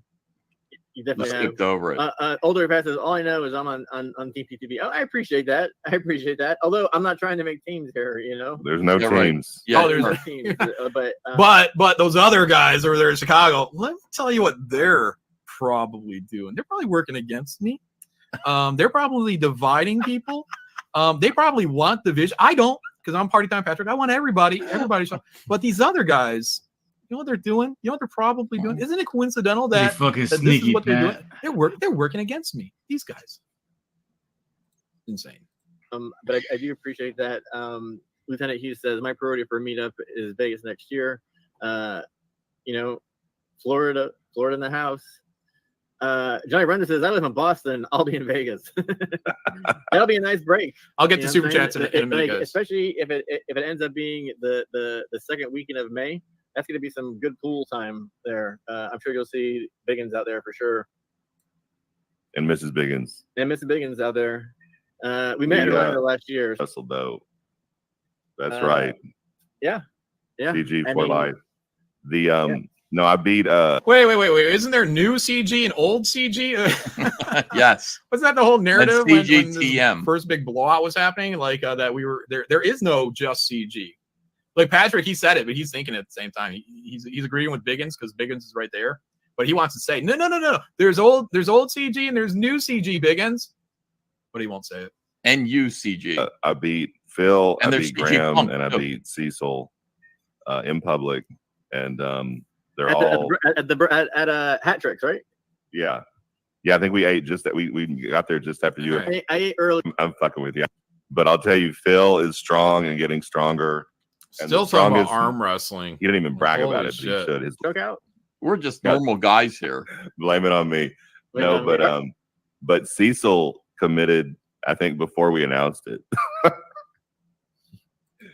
He did. I remember you telling me because when we first were talking about it, you're like, let me ask Cecil, and Cecil was like, I'm in. So make sure. Did you write him to remind him? Anyway, Marcus says, thing I don't know if you have to go, that's fine. Yeah. And I told Ethan, and I'm going to be very public about this. Way back then, in private and in public, for the Fans Fest, that's fine. I But can this see whole that. Alright. whole thing, I don't know if you have to go, that's fine. But this whole crowdfunding thing came from for the Fans Fest, and I told Ethan, and I'm going to be very public about this. Way back then, in private and in public, that we should not be crowdfunding millionaires, or at least high, six. See, that's it again. Biggins knows that we're selling books. He absolutely knows it.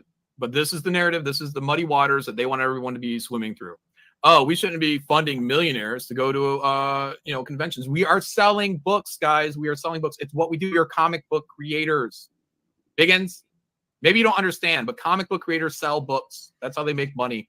We're only telling you what our intentions are to do with our profits. Instead of putting them into our pocket, we are going out there and getting some FaceTime with the fans and planning to have a really great time. And I don't know about this crowdfunding for the fans thing. That's probably a conversation with Ethan. But this was Shane and John. So we sat here and we figured this out. So whatever advice you gave Ethan, it's not anything that was trickling our way. So sorry about that. You were not even the slightest thought when Shane and I were sitting in those back rooms and being like, what would Biggins do or say about it? Didn't even think about you. Figure earners, plane trips, and hotel rooms, because don't worry about how we spend our money. Because sorry, somebody's coming in. So because that is done by for-profit conventions. Those are funded by for-profit conventions, and that's what these Marvel and DC guys are used to. Mm-hmm. But that's not what For the Fans Fest was designed to be. It was designed This isn't For the Fans Fest. It's not For the Fans Fest. I was like, you're going to cry. This isn't For the Fans Fest. And even if it was, who cares? If Ethan wants to do a crowdfund whenever he sets a date for the Fans Fest, more power to him. We appreciate your suggestion, Biggins. I think it's dumb. I think it's really dumb. I don't like this idea of you counting other people's money and deciding what they can or can't afford or where they should spend their money. This is none of your business. This is literally our business on what we do with our profits. I don't sit there and tell you where you should be going or who you should be hanging out with or how much money you should be spending for your friends to come out and visit you if you chose to pay for their tickets. I don't tell you that. And you know this, but I think you do think that you probably are putting yourself in that kind of leadership role over Patrick of organizing these shows. And I think you probably see this a little bit more of a threat because I can't figure out why you are taking such a silly position on this stuff, where I swear to God, Biggins from 3-4 years ago would be standing right by our side saying, don't count other people's fucking money. Let them do it. And you would see through this bullshit that you are laying out and Patrick is laying out. You would have cut through it with a knife. But now look at you, how the mighty have fallen. Wow, John. If you're going to do that, if you're going to crowdfund travel, crowdfund. This is you at your best. Lower earning creators that are fan favorites and do that as a tiered thing.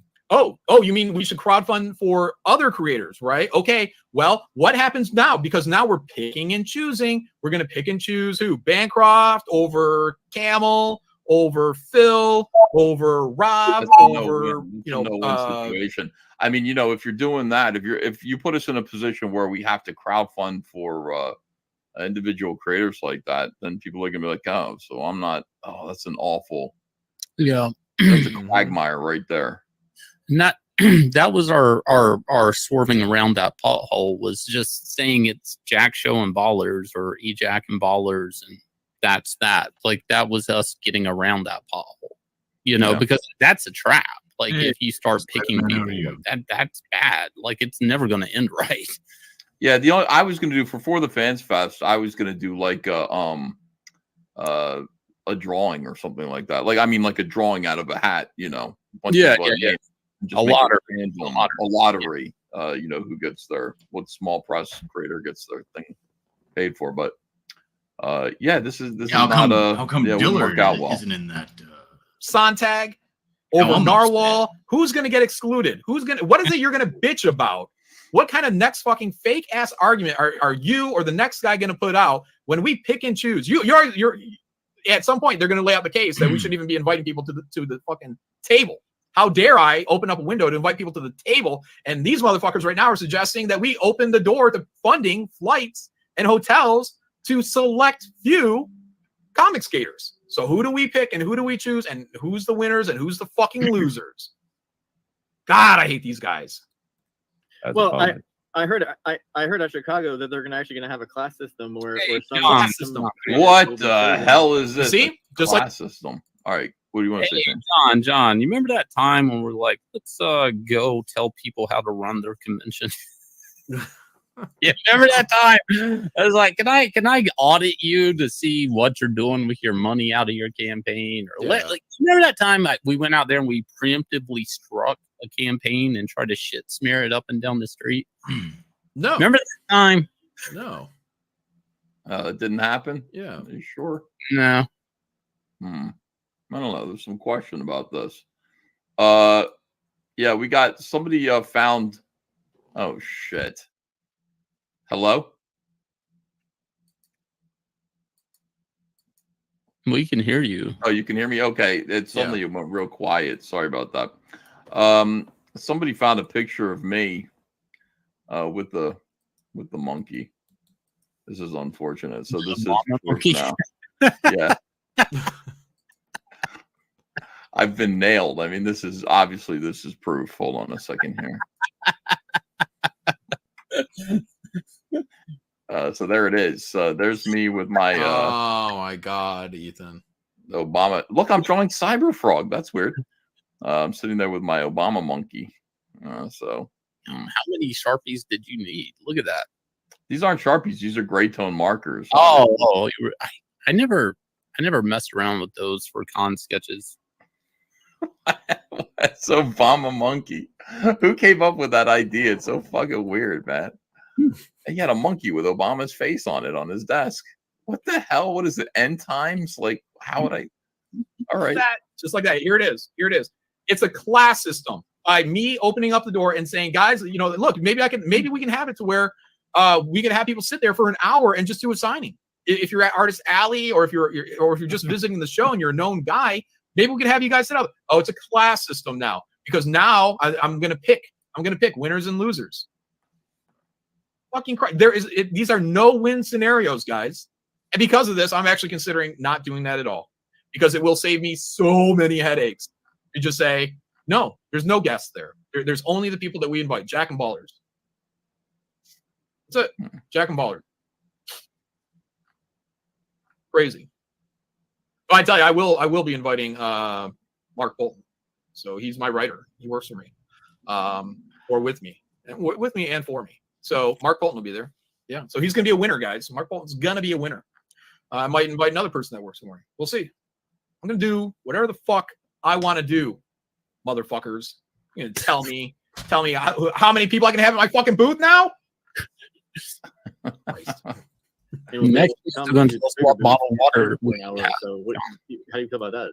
Oh wait, sorry about that. What'd you say, Actually, Shane? trying to tell us what type of bottled water we have, John. Only Poland Spring. Mm. Only recycled paper. You know, all of that. Keep all the receipts. Yeah. That was announced, yeah, that they might bring up some scrubs, some proletariat. from Oh Artist my Alley. god, Biggins, you just dude. suggested. Fuck. Right before this, you just suggested that we pick up scrubs, as you call them, from other creators, from smaller creators. You see how there's no stance here. There's no principle here in what they're talking about. They're bending, they're taking and twisting and turning in ways to just vilify people. Oh, we're assholes for telling people, other Comicsgate creators, to come on up and sign it. We're fucking assholes saying, hey guys, we're going to leave we're thinking about leaving a fucking chair open. We're assholes for doing that. What we should have done is we should have just invited people from other smaller creators, and we should have picked and choose from that lot where there would have been more winners and losers. And then we should have flown those guys out. We cannot fucking win. Cannot fucking win. Incredible. It is incredible. And just like that, he turns on a dime. And now, just listen to this fucking guy.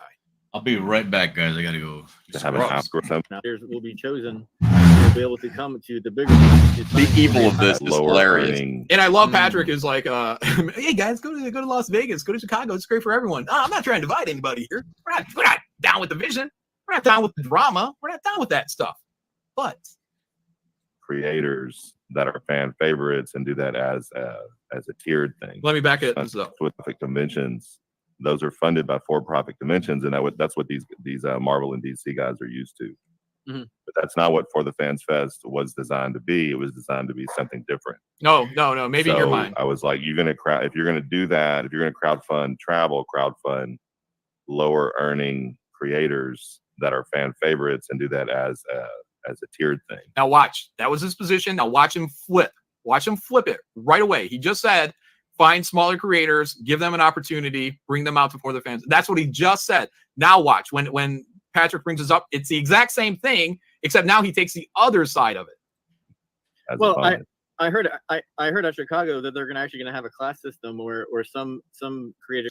He just described the class system. He just said, hey, pick certain people you deem to be worthy and fly them out for the Fans Fest. He just described that. Now listen to how he says the exact same thing from the other side. Players will be chosen and will be able to come to the bigger booth to sign for an hour or so. How do you feel about that?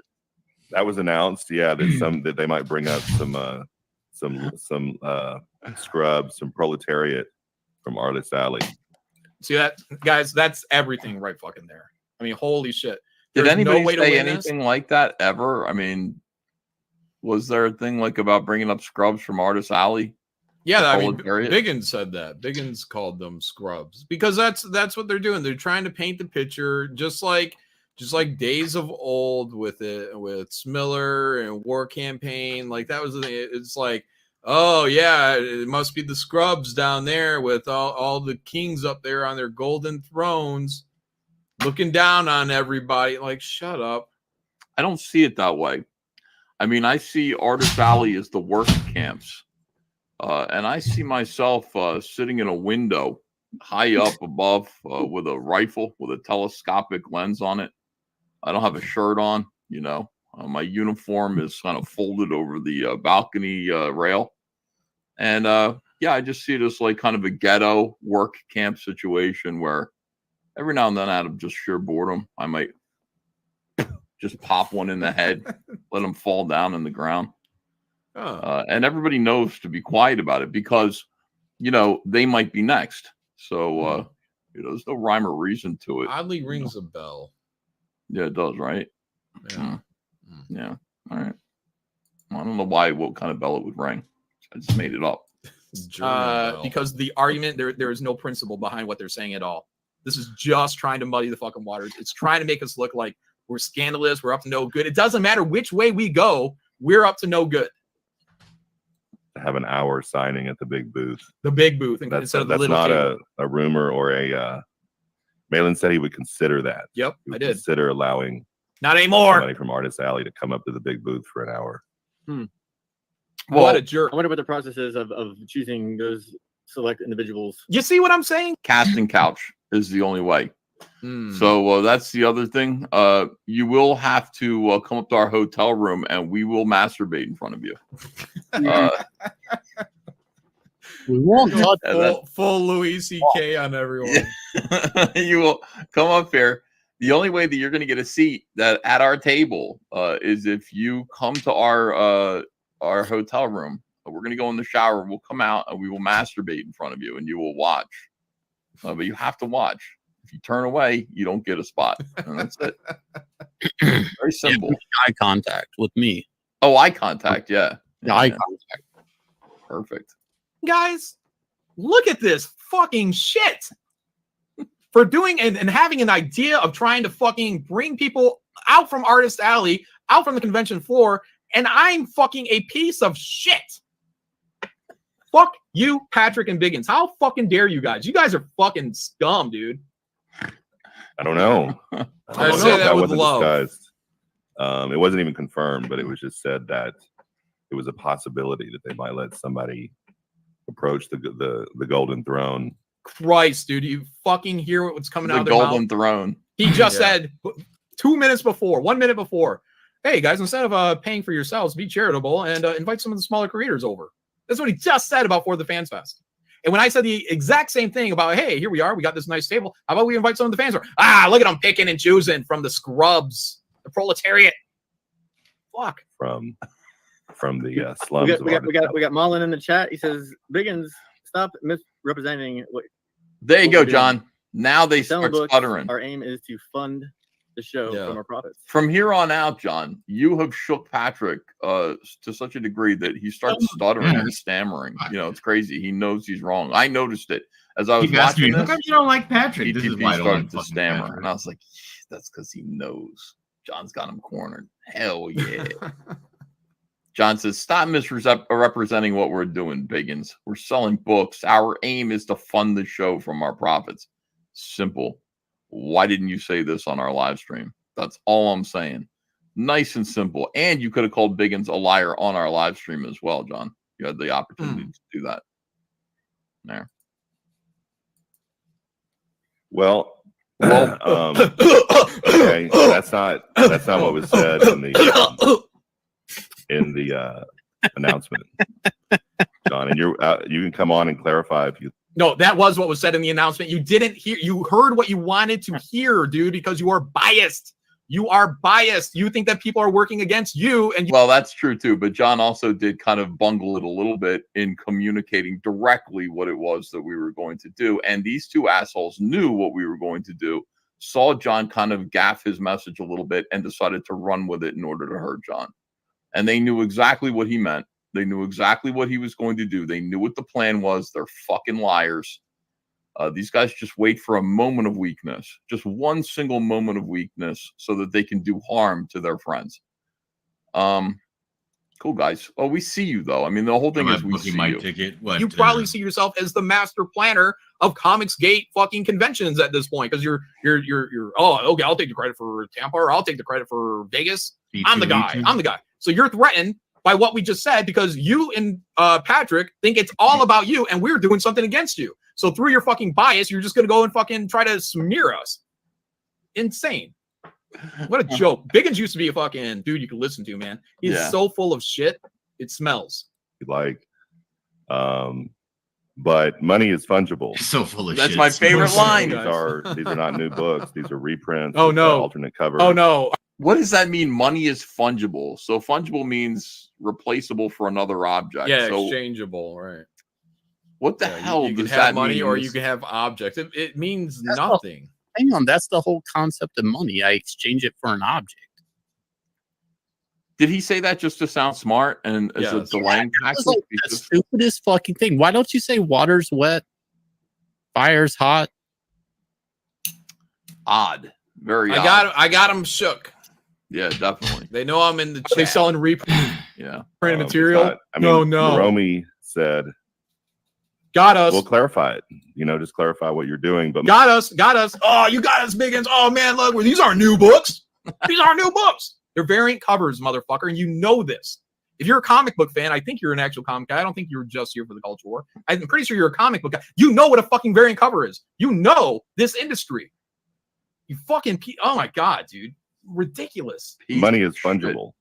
Again. So it was represented as funding the booth, and it was said many, many times. And it's represented as comic books, selling comic books. You hear it how you want to hear it. We're selling comic book, guys. Comic books. Comics. In the live stream that the booth is very expensive. It is very expensive. Yeah. 20. You know what this is? This is like these are the two assholes that snuck up on Wild Bill Hickok and killed him, shot him behind while he was playing cards. These two shitheads. This situation is John Malin just intercepted them and said, "Where are you going with those guns, asshole? Why are they pointed at Wild Bill?" And they're like, "What?" John just stopped. That's what it looks like. Look at Patrick's face. Like John is the coward. What's it? That killed Robert. What's his name again? What's Robert Ford? Who the coward who killed? Oh yeah, I don't know. Brad Pitt movie. Yeah, that's who he is, and he even looks like him with the new mustache. Just sort of like John just goes, "The fuck are you doing with that? Why are you aiming that gun at that Wild West frontiersman hero?"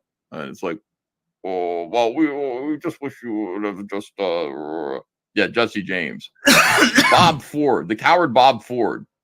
Assassination of Jesse James by the coward Bob Ford, I guess it was called. God, that was a great title of a film. All right. 20 by 20 to fund the feet. booth. So I don't think I'm misrepresenting it, John. 20 by 20 feet in the premium section. No, you are misrepresenting it because you guys keep smearing it like we're trying to just like pay. Hey guys, we're gonna do a crowdfunder campaign, and it's gonna say. Take a minute, Matt Martin, ladies and gentlemen. Hail Comicsgate! Thank you everyone for making Snowman a success. Hail, Matt. Yeah, it's great, fantastic work. Is it still open? I asked for it to be turned off, but sometimes it takes until the morning. So you might still have a few minutes to get it, but it is going to close down any minute now if it's not already closed down. So don't wait too much longer. Thanks. Hey, send me me, Shane, and Ethan to C2E2, where there's no exchange of product. There's no exchange here. It's just give us is how you guys are painting that. That is not what it is. We are selling product, and you guys are misrepresenting that because your egos are bruised and you think it's all about you, and you're so fucking wrong. How stupid would that if be? you're changing it? But anyway, money is fungible. So yes. Hang on. How stupid would that be if we went to C2E2 and didn't have product to sell? Right. New product, exclusive product, especially. It's like, oh, C2E2 exclusive. Only available here. Shane Davis's Starlight Kitties #1 variant cover by Patrick Thomas Parnell. Yeah, I'm gonna run that. Yeah, that's interesting. Yeah, I don't. No alpha. That's what people do. People do these variant covers that are exclusive for conventions. The whole industry does, like small comic publishers, big comic book publishers, big toy companies like Mattel, Hasbro. Every year they go to a con, they have some sort of exclusive that's a repaint because because that money pays for them to set up at the con. Right. I mean, I don't know what's so weird about this. I can't wait until like my toy manufacturing company is big enough to make exclusive like toys like that. Like, hey, come to this convention that All Caps Comics is going to be at. There's going to be an exclusive variant Cyberfrog head or something like that. Some exclusive accessory pack. That's wild. That is an incredible thought. We'll get there. Zedek says, can your booth do a gun raffle at C2E2? I think we better do it. Yeah, people are going to expect it. Gun raffle. Proletariat, for fuck's sake. Marxism, says Shantan Jetty. Even Shantan Jetty sees this, and he's like, this guy's like mild-mannered, Joseph Fazio says, they're both jealous fanooks. I'm done with him. Thank you, Joseph Fazio. Why are you oppressing the PT proletariat and the Las Vegas? That's Wayne Wade who says that. I don't know. Drunky McAsshole says, dictating how other people spend their money is socialism, pure and simple. It's cancerous and utterly un-American. Do whatever you want with the money you earn. I'm all for crowdfunding for the Fans Fest in Orlando, says David L. David L says, their complaints are about your con in Chicago, April 2024, when When is their Vegas con? Second weekend of May. Really, really gay. The name Party Time Pat has ended my side, says Pat, Captain Chogat. Party Time Patrick is the funniest meme, dude. It really is great. Make a statement, get PTP toy, and get the scissors, says Neon Knight Rider. Witnessing the TM stuff firsthand, I commend you, E, says Dark Gift Presents. Oh, thanks. That's all right. Okay, I think we're good. We're caught up. All right, back to the show. If I mean, people have said, well, there's just been a lot of protests. Like, if somebody's a completionist, or a completist, he's reaching so bad here. Biggins is full of shit. Biggins is so full of shit here. Oh, well, some people are completists. What? So that means Marvel and DC shouldn't reprint, I don't know, fucking any. I like the idea of being completist, so we shouldn't make any more product, John. John, you're gonna make people mad if you make more stuff with your characters, because some people are completists, which means they just want to be done. Like, they're done. They've got everything now. Why create more things that they have to buy? Because then they've got to buy it, John, or else their collection is not complete anymore. That makes everybody angry. So perhaps just stop making things. Right. Yep. You know what? This is the part I have a hard time stomaching. The live stream that I'm listening to right now, what it's all about is... Are you going to say fish-o-filet sandwiches? No, I mean, this is the dude using whether Patrick's saying it or Biggins saying it. You have a channel. You have a channel. You've been on my channel. You've been on other people's channels, like selling con exclusive shit. You went to Tampa. You had con exclusive shit. Happened the same you time. You go to a con. You got a con exclusive variant of the same secret toy 2-3 times at different cons. It's like, but you're going to fire up your channel doing it on purpose and preemptively attack a campaign that is for right now con is exclusive Ethan and John and Shane. It's watching like fucking John's retarded. reaction. I know it's. I'm sorry. Like, I mean, it's like, dude, like, I don't know. I mean, how? I mean, have no awareness? This is actually happening. Like right now. Yeah, it would be bad for my business if I just assume that everybody's a completist who is completely done collecting Cyberfrog. My business would go under at that point. I can't think that way. I got to think that people still want to collect Cyberfrog, or there are some people out there who haven't yet, and I need to make more product in order to reach them. Biggins is just some. Seems like the right thing to do, Shane. I know you're flummoxed by this as well. You're like, how can anyone be this stupid? Kind of paid his way through super chats. It's not just that. It's like I'm gonna print the larger creators. I didn't offer that a subscription box for Inglorious Rex 1. Like, I mean, my original books I sell, like, they're like $60, $80, stuff like that. I mean, a reprint is I'm reprinting it to keep the value up on what my original backers have. Like you have the $80 copy, the $100 copy, whatever. Like, this is a new cover to not harm my previous backers. If that makes sense. Yes. It doesn't hurt anyone. I'm going to bust subscription box with a Red Rocket foil cover. So it's a Madison Factory. The guy still wants a Red Rocket foil cover. You're going to have to make it eventually. Yeah. It's just so bizarre. I part of me wants to see their perspective on this, but they're like all over the place too. No, I can see their perspective. When Mr. Biggins, when John Malin comes in and goes, I'm selling books, and the money I raise from the books is going to go to pay for the convention booth that I want to be at. And Mr. Biggins goes, but money is fungible, and some people are completist and don't want to have to buy another variant. Hey, John just destroyed him, and he never had an argument to begin with. Any of you guys want to come in? John just destroyed him. He was lying. And at that point, most people would go, oh, I misunderstood. All right, I thought, okay, my bad. Sorry about that. Yeah, that makes sense. No. You're still scrambling for something to hit John with. That means somebody has bad intentions. Fucking book that they're out of stock on. They don't want to reprint. Hey man, Watchmen's been out, dude, and there's completists of Watchmen. But DC, they keep fucking printing that fucker over and over and over again, and that's not fair to the completists, because the completists feels like they gotta keep buying it over and over and over again, because they gotta get every cover on there because they're the completists, and that just ain't right. Or it's a fucking book, or it's been out there for a long time, and who fucking cares? Diggins? Fucking cares? You guys are making this stuff up. You're fake offended. Yeah. The subscription box or whatever, when somebody was upset about that, and now here's something else I have to get. Yeah. If somebody already has those books, All right. I don't know. Somebody has them. I don't know Some either. people have complained about it. People you know. complain. Yeah, right. I just think that if Shouldn't you're do making 6 anything figures if a a few year, people complain. Don't count our money, you can do your own, motherfuckers. you can pay for your own marketing. Fuck That's you. my opinion. Fuck I think you. I'm entitled to my opinion. Yeah, you're doing it because you were fucking biased and because you want people to go to Las Vegas Probably. convention. He says the stream is going to go on a lot longer. This is going to be explored more. I hope you're up for a PTP, or you got stuff to do. I said a while ago, I got stuff to do, but No worries, man. No worries. yeah, I don't know. I mean, my stance is I'm glad that there's more events happening where there's going to be CG creators. So I say more the merrier. Even That's even not if what it you said. happens to be on the same weekend, that's fine.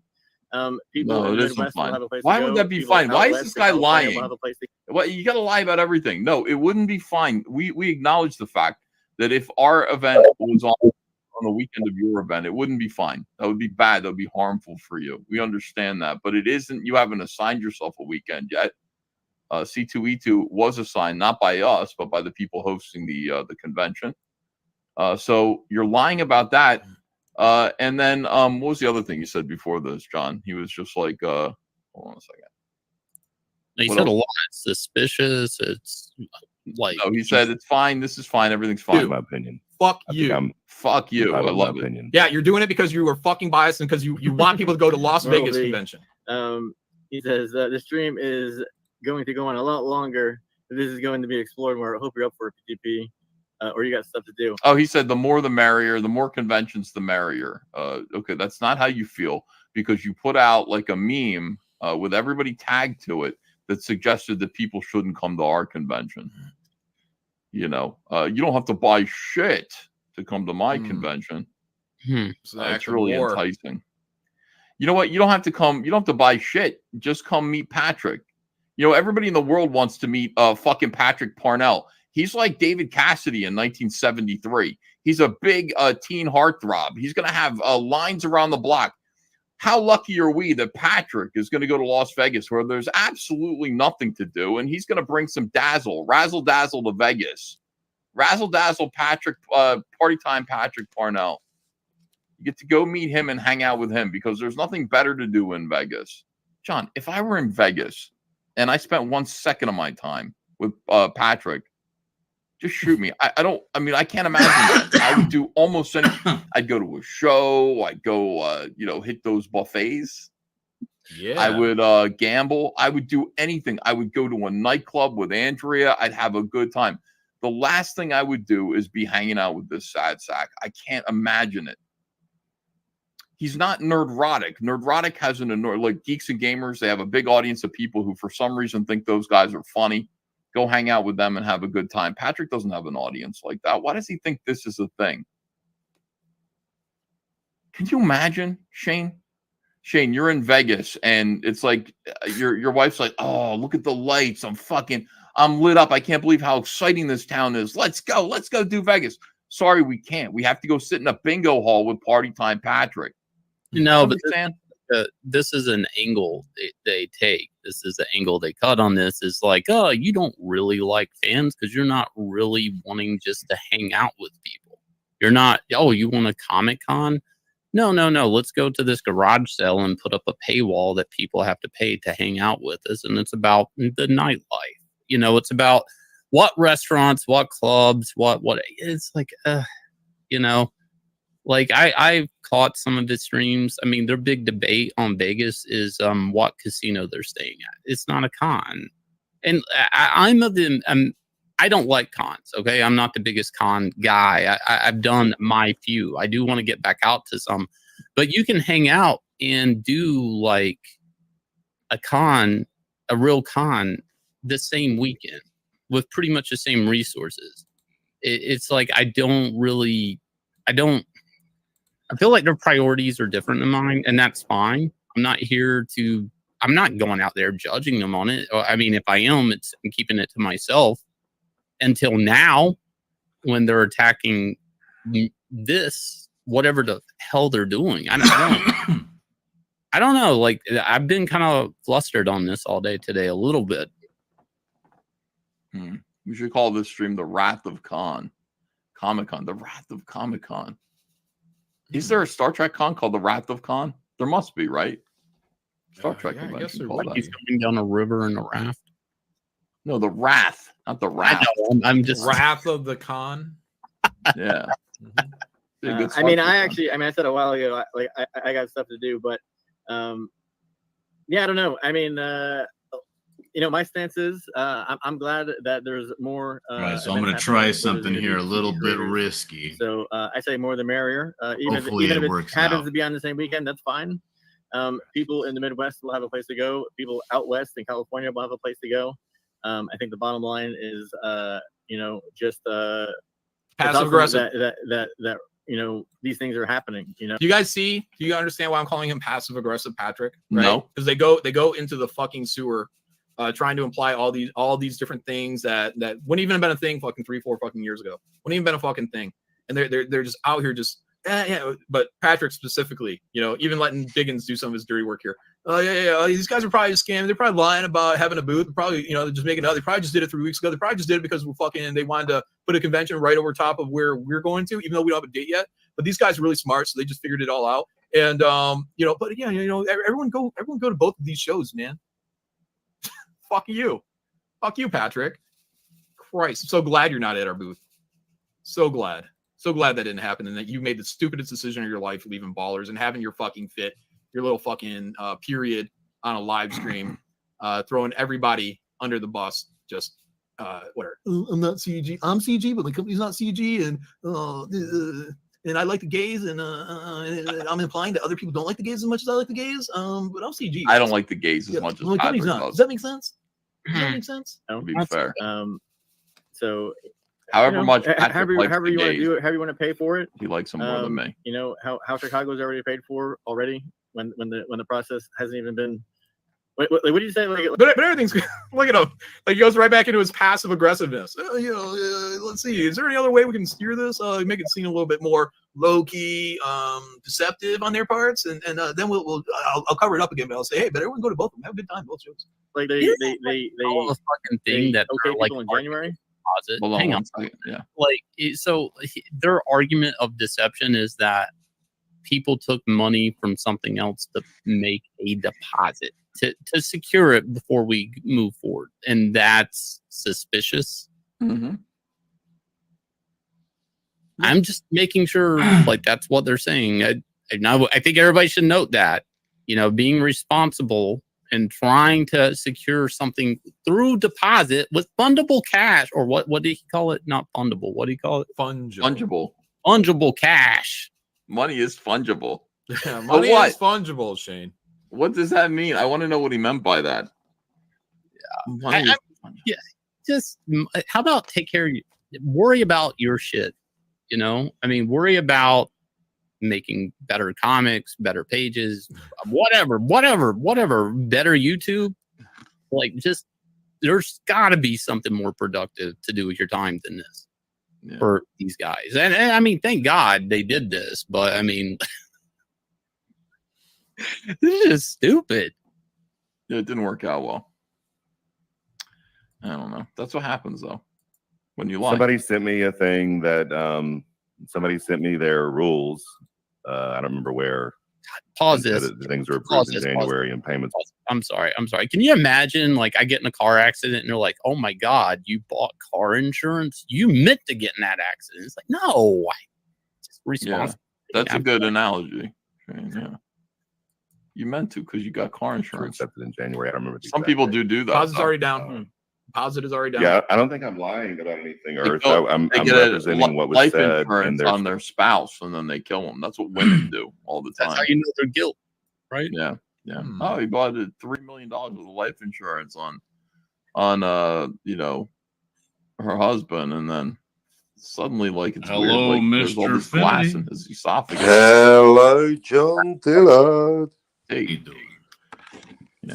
How you Andrew's doing? always offering me tea. Hey, I'm like, I don't drink tea.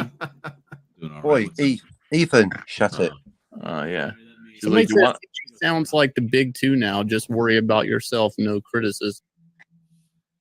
There we go. Nice and quiet. That's better. What are they talking about? I can't figure it out. Oh, well, it doesn't matter. How are you?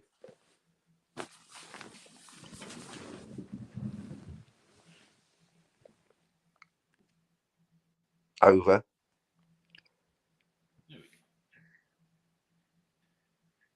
I'm doing just fine, Cam. I said, "What's up?" Oh, I must have missed that bit. Yeah, everything. Yeah, just furiously busy in the background here. Yeah, what you up to in the background there? Got to manifest a comic book, apparently. Manifesting? Oh no. Yeah.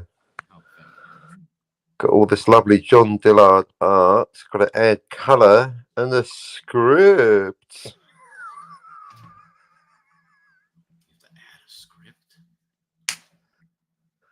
Yeah, apparently these characters are talking.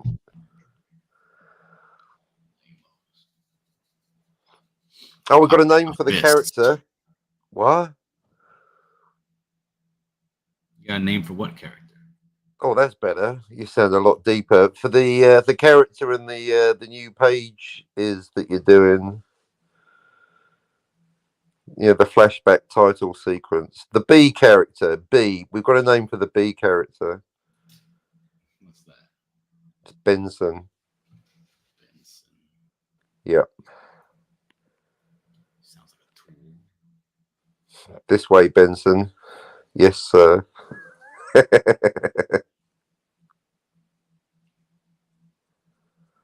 How's the buckler doing? I don't know. What do you think? How is he looking? Very buckler. That is like the yeah. My thought in my head, if you must know, is like that really is like the manifestation. It's just so buckler, isn't it? I don't know. I mean, he's literally drooling. Literally drooling.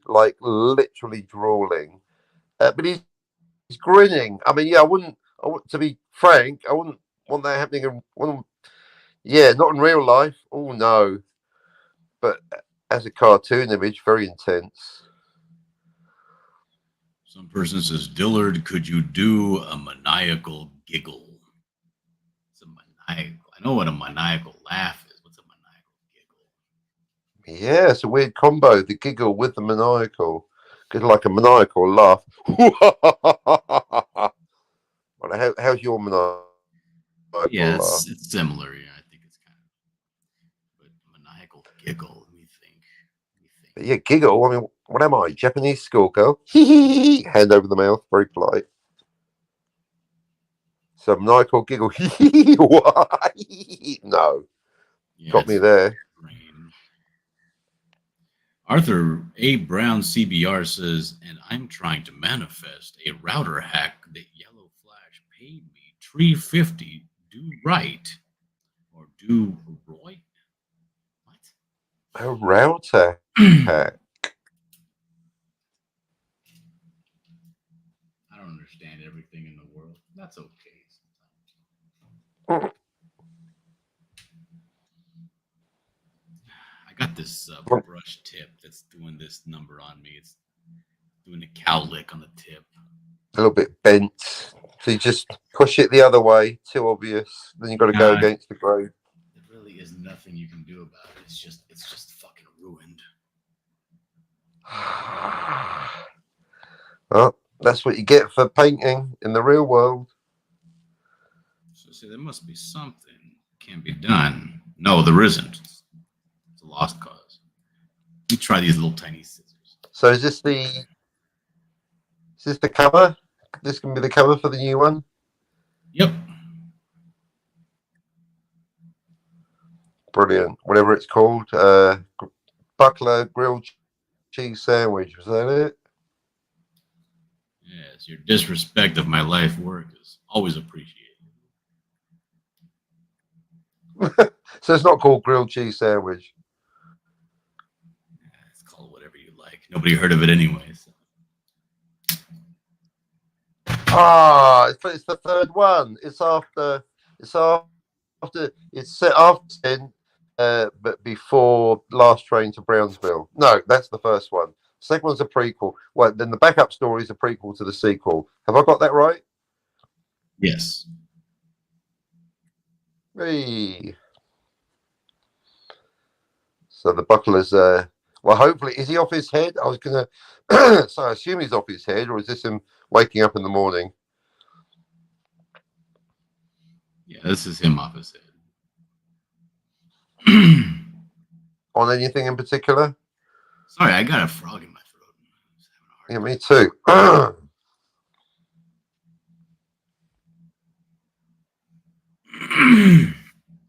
Okay, so now I gotta try something.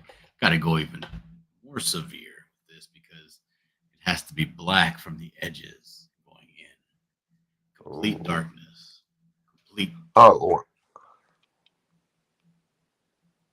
But I think I might actually work my way in with that with a maybe a filbert brush. Maybe, you know what? Let me try this. Let me try a natural hairbrush because it might give it a little bit more texture.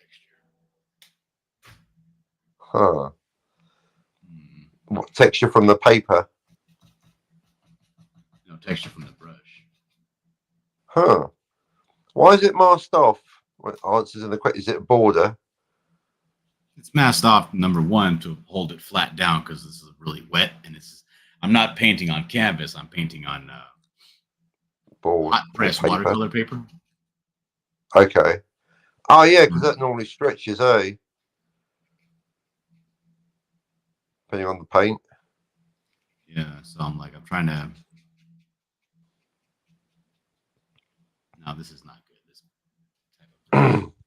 Because yeah, with watercolor paper, if you actually do watercolors, you've got to stretch the paper. That's hardcore. Stretching the paper. Yeah. Back in the old days, before the computers.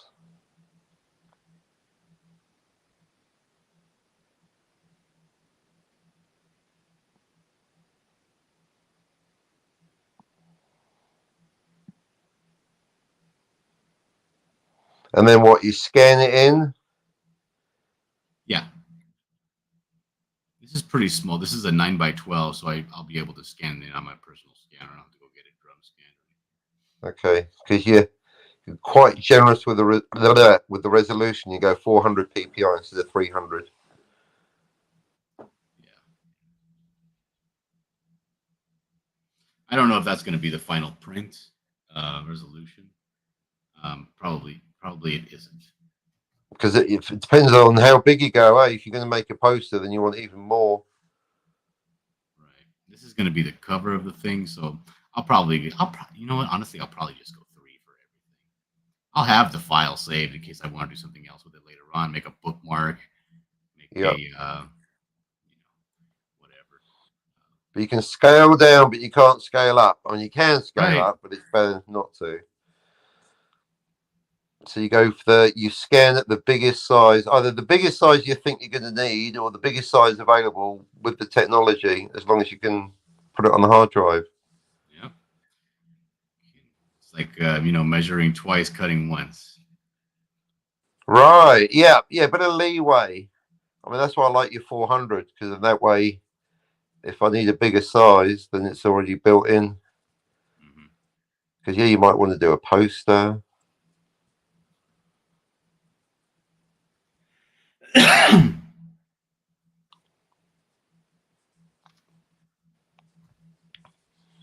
It's amazing how many people just don't quite get the whole size resolution thing. Yeah. It's all right though. Not everybody has to get everything. No, I mean, I think. Well, the thing leave is, that to us professionals. Well, yeah, unless you are. Well, I found out the hard way. See, the thing is, it was an unknown. I was literally on a temp job, so it's for an agency, and they wanted to print something out in Photoshop. And I was like, 72 is not enough. What resolution? And I was like, no, where's the? No one's done a classroom on resolution. So boom, gap in the market. Give you a 72 DPI file to print out. Yeah, Exactly. So it's probably a JPEG too. Good luck. Exactly.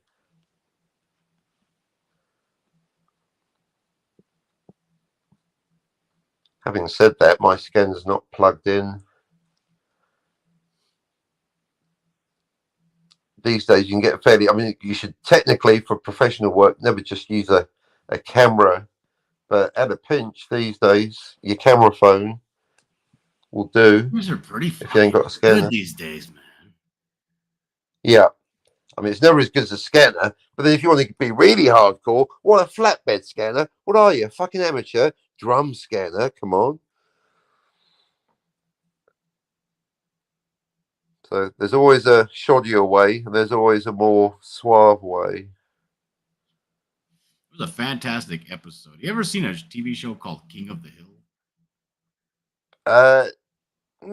No, you'd think I would. I've heard of it. Everyone knows it. People impersonate it, but Barbie. But I've got the gist of it. But no, not once, never.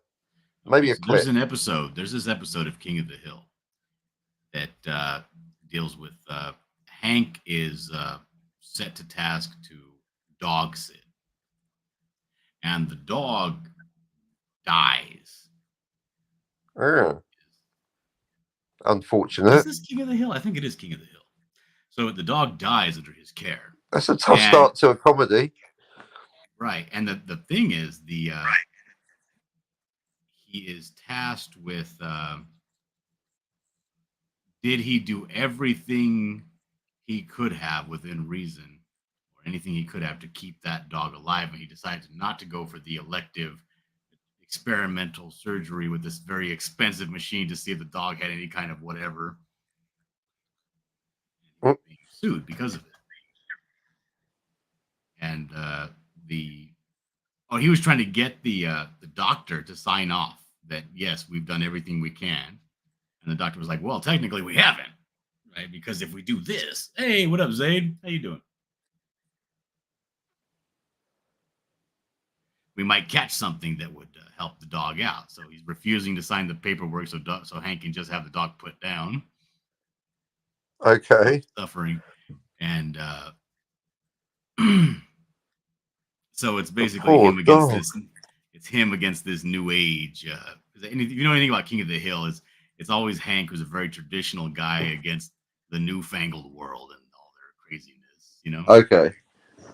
And simple guy, a regular fella, sells propane and propane accessories. And so the doctor's basically raking him over the coals financially and having a gay old time, right? Okay. We're trying all these different experimental things that aren't going to work for the pooch. Yeah. Okay. And Hank ends up really doing a deep dive, and the way he gets over on the guy is that he finds this machine, this big old drum X-ray machine, cost $250,000 to $500,000, and tells the guy, well, if you don't have this machine, how can you say that you've done everything for this dog that you possibly could have? And he forces the guy is like, can't buy that machine would bankrupt me. And he's like, that's not my problem. Oh, don't. Let's bring it back. I've lived that episode, man. Oh, don't. Imagine Reservoir Dogs. You're Mr. White, but it's Mr. Blonde's a fucking, not Mr. Blonde. Mr. Orange is a fucking dog. Oh, and the owner, and you've got a chick in the car crying about the fucking dog while you're trying to drive to a vet at 2 a.m. Anyway. Oh, thanks for bringing up that memory. Anyway, what happened in the comedy? Did the dog live? No, of course not. Oh. But the doctor had to sign the release form for that he did everything within his power to everything that's humanly possible to keep that dog in good health, and then also had to reimburse Hank all the money he spent on his quack surgeries because and experimentations, because he knew all along that he was not going to be able to provide the top-notch care that dog deserved. Okay, your comedy is more depressing than my real life drama. Oh, you're going to be okay. Oh. Drive Yeah, faster, it was just Captain. sad. I don't really care too much about the pooches, right? But I had this experience with my dog Jules. He was a boxer, Jules. and the reason I liked him, I guess, he was more of a lover, not a fighter. And he got attacked by this roving band of wild pit bulls. Damn. And I had to put him in the car, take him to the vet, and it was a terrible experience because he was just yelping the whole time because he couldn't keep it together because his body was just falling apart. Every time I tried to pick him up, he was just, when dogs bite and they pull the skin away from the body. So Well, that's what happened. It was another dog. So yeah, exactly. Well, they're trying to hurt. So well, frankly, I didn't look too close, but yeah, sounds about right. Yeah, bite and puncture pull. wounds Right, and all that stuff. bigger lacerations. There's no way to pick him up without causing him intense pain. Yeah, that's the That was the rule of first thumb, time I isn't was it? For like, damn it. I mean, it gave me actual hatred for those other dogs. I want to kill those dogs. What they did to my baby boy here. Look what they did to my boy. Massacred him.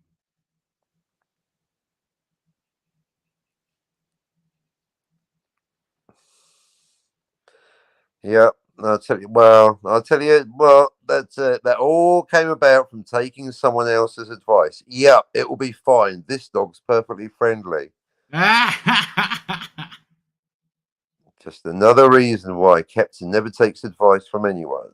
Just don't. Yeah, just. Like your dog may be fine. Your dog may be a very nice dog, and he may live his entire life without attacking anyone. I just don't take that chance with me and mine. Well, that's what I. It wasn't even my dog. There's two other people involved, two dog owners. I'm not even. My name's Paul. This shit's sweet. Why am I in the middle of this shit? Because I'm the fool getting the dog from the fucking cup. Don't eat it. It's a whole going in the book. It's too. It's still raw. Anyway, any excuse to drive fast.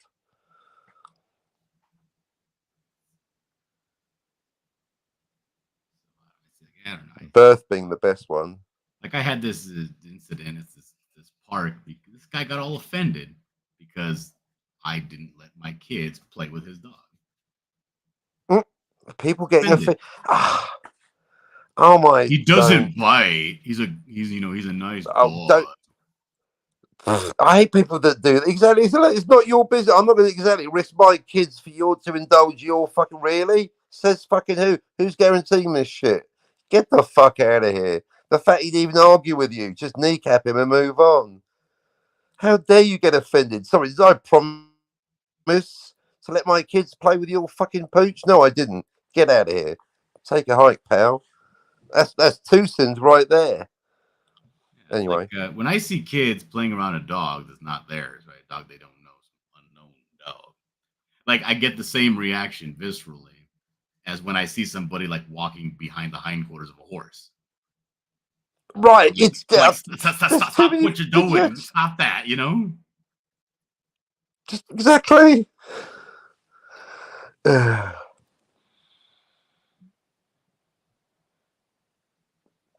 Now these are the real daily challenges of real life when you go out. Just every day there's going to be some fucker trying to talk you into some bullshit, including play with my dog.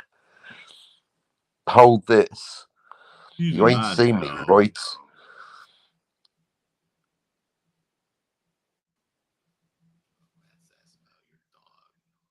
Can you just drive my car?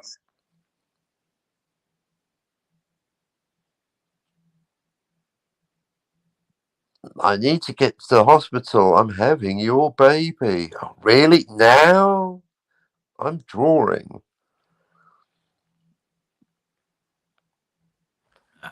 Couldn't have come at a worse time. Right? No, actually, I did have some client work that night. That really anyway, that's a whole. But yeah, dogs, eh? King of the Hill. I love that show.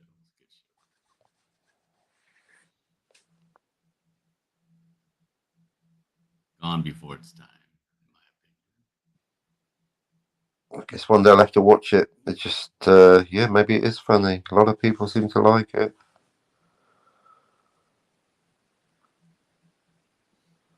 I'm more Rick and Morty for modern comedy cartoons.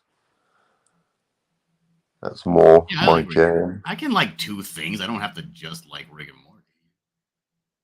Yeah, but just out of those two, well, I'm just giving you a positive because just everything I've seen in King of the Hill is just, yeah, there's nothing less funny than a comedy that you don't find funny, you know? I would agree.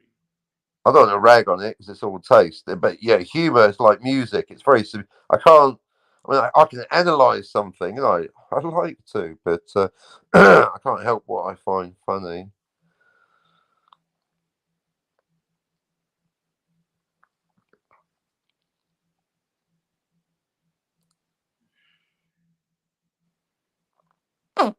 But of course, they screwed up the time travel. But anywho,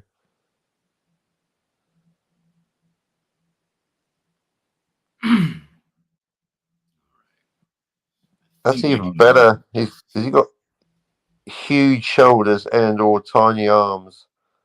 Now those are his boobs, his man boobs.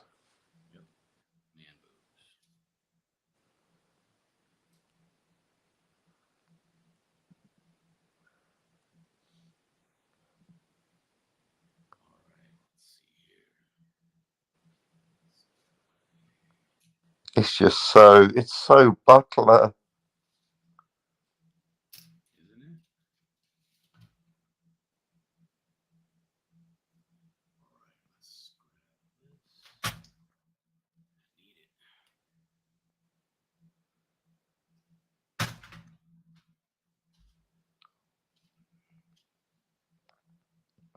You know what? As I'm going to start putting highlights in right now, I need to go change these waters that I have because they're all a little bit just too tinted and too dirty. I'm going to be dealing with some pure whites. So You're give me going one from second. black I'll to be white. right Got to, back. all right, clean that jar. Be right back after this word from our sponsor. Oh, nice.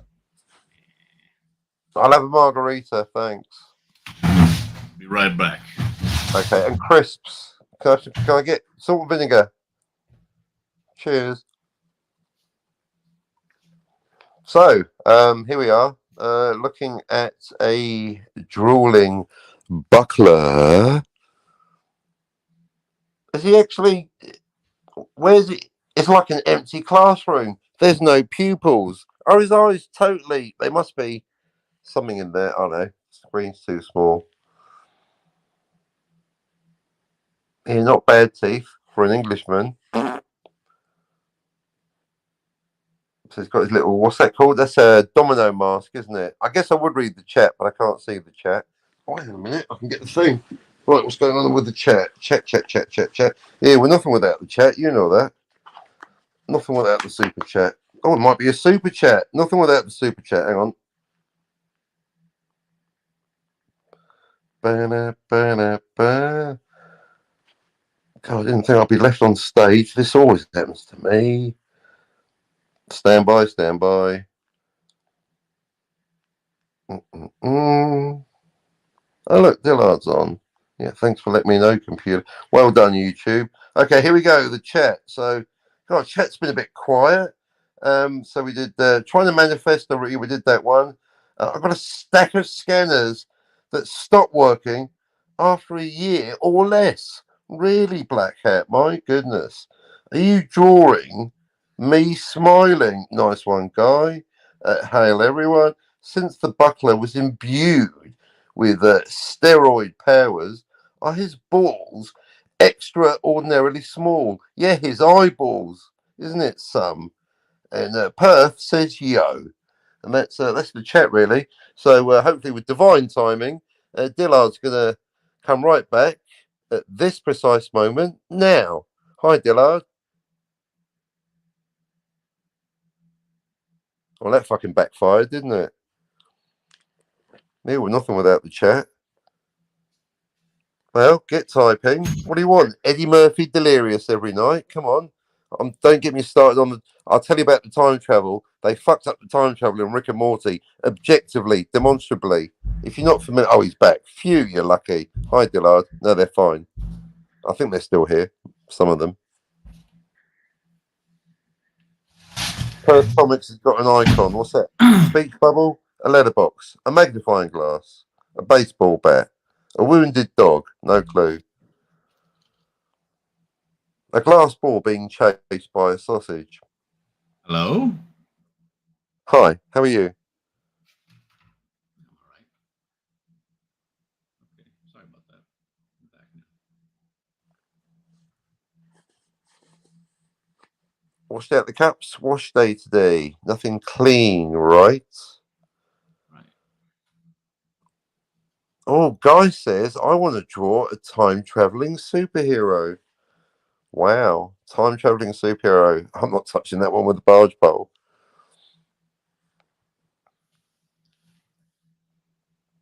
So what is it you do like, Captain? Things that you don't like. Everything, lots of them. Blade Runner, Empire Strikes, but what? Any Well, that's category? not true. I mean, you've already kind of stated that it's impossible to like Blade Runner because it's shit. Only if you think it's a vague ending. If you accept that it's not vague. Anyway, I still like Blade Runner. The emotional response always comes first. See, I can't list everything I like. The first Raiders movie, Zero Theorem. You've got to see Zero Theorem. The Expanse, especially the first 3 seasons. Rick and Morty, especially the first 3 seasons. There's a film I've just ordered. Looks like the best film ever made. How come I've never heard of it? So that looks good. What's it called? Hang on, let's have a look. Something or other. A movie called The Fall, 2006. Never heard of it. And then it just came up, and just amazing images. Maybe the story's shite. Who knows? So I like that already. Haven't even got that yet. What else? Deadwood? No, that was shite. Good, Bad, and the Ugly. That's good. All the Sergio Leone ones. Whoa, you didn't like Deadwood? That's crazy. Well, switched off. It wasn't awful, but it didn't hold my interest. It didn't have any drama with the protagonist. It's like, do you want to do this thing? No. Oh, we should. Okay, I'm the sheriff. Just there's no dramatic tension, was there? But anyway, I thought you want to hear what I do like. Zero Theorem, Terry Gilliam, very underrated. You One of the brought up best films. Deadwood, not me. You're right, Terry Gilliam, Deadwood. I mean, yeah, whatever. Yeah, Zero Theorem. Have you seen Zero Theorem? You really should. It's amazing. Gilly. Is that the guy that did The Walking Dead? Huh? Gilliam. Gilliam? No, he didn't do Walking Dead. He did Brazil. I think he did The Walking Dead. Well, I mean, I guess I'm not his keeper, but. I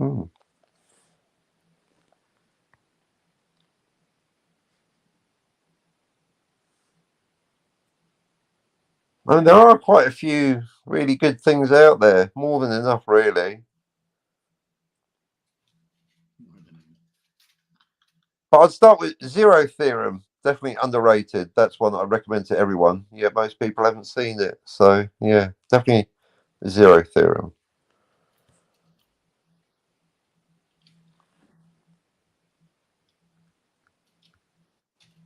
I'll check it out. My wife just recommended a movie to me. Oh, yeah. I'll check it out. It's called Bone Tomahawk. The Right. So I'll be checking that out soon. Is that with or without a W? Without. Ah. God, so many meanings. R-I-T-E. Some sort of. Oh, that okay. One meaning. Back to one. Some sort okay, of a supernatural Catholic demon possession movie. Oh, lovely. Not a documentary then. Yeah, apparently it is. Okay. Oh. That depends on who you ask. Oh, you mean based on a true story? Well, no, I like to know what I'm watching before I watch it. I can't do. Yeah. You say, well, it's based on true events, but according to Oh, based on right, Catholics, then that's I've the just Catholics, found. if you believe in this, spiritual mumbo jumbo, demon possession. Well, based on true events, it's still a movie. It's not a documentary. So whether the events are true or not, you're watching a movie. I consider all movies documentaries when I sit down. Well, that's we've been having that discussion based on it with the new four-way chart for you, based on just on that idea. But anyway, they're very new, very important. Yeah. Long story short, if it's based on a true story, it doesn't matter. It's still a movie. So I don't even know. I don't even need to know if something's based on a true story, because if it's that important, I'll watch the documentary, which is what I tend to do with movies based on true stories, to find out how much they deviated from the truth.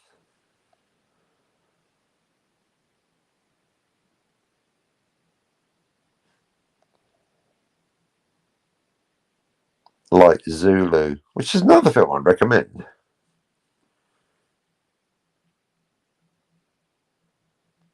Oh, what's this I hear about Michael Caine has retired from acting?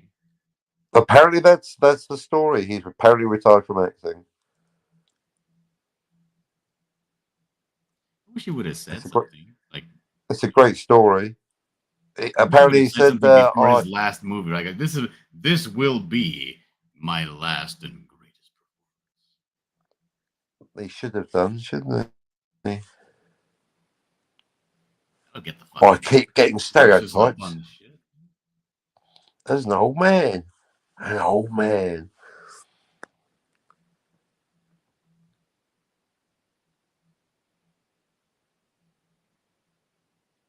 What are you playing? An old wise man. He could have been the new Ben Kenobi.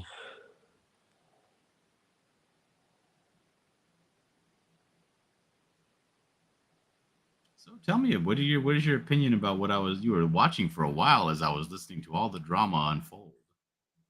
It just sounded like a load of talk over nothing. I got to the point where I was just listening to the tone of the voices, but it was just a bunch of mumbo jumbo. It didn't make no sense to me. It didn't seem to relate to anything real or relevant. It's just a bunch of blah blah blah blah blah. Some vague business, something comic, something convention, something alternative cover, and then you are bad at listening. No wonder you've had 6 wives.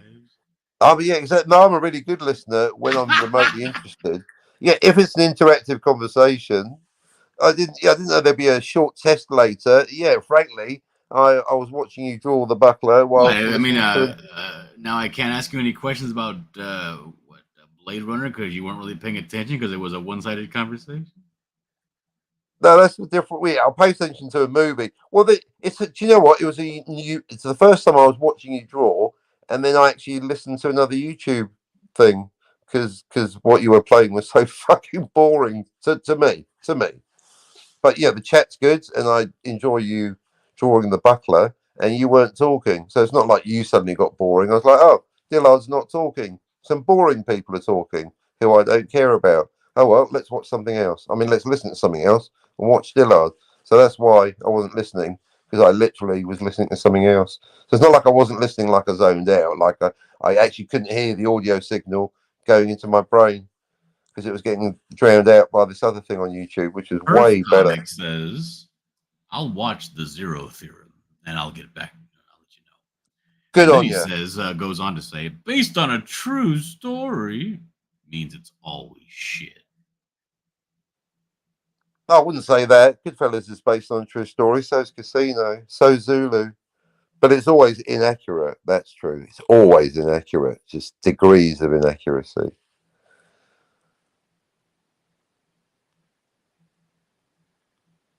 There's this tree in my hometown here. Mm-hmm. Locally known as the troll tree. Oh, yeah. Not because there's ever been any rumors of trolls living in the tree. How about a goblin? No, not even that. But it's called the troll tree because it looks very gnarly and old worldy. If that makes any sense. Okay. And it's large and apparently there was some superstition around it. So much so that when they did build the street through the area, they left the tree alone. They Huh. built the street around the tree. Okay. That's rare. Very obviously, too. It's like, what the hell is that? The street just all of a sudden, right as you turn right to go down the street, little dead end cul-de-sac thing. But as soon as you turn right to go down, there's the street just gets double wide, and there's this big, massive tree in the middle of the street, Mm. and it even has a curb around it. So, and it's an old sycamore, Sycamore. Okay. and it's hollow, all the way up until where it branches off. You can actually go into the tree, stand up in it. A full-grown adult can stand up inside the tree, but it still blooms. You know, the tree is still alive. It's just sycamore trees get hollow, more often than not. Okay. But it's a beautiful tree and very creepy looking. I want to Beautiful put it and creepy. That's Yeah. a good combo. I want to put it into a story, but Right. is there some sort of, can you copyright a tree?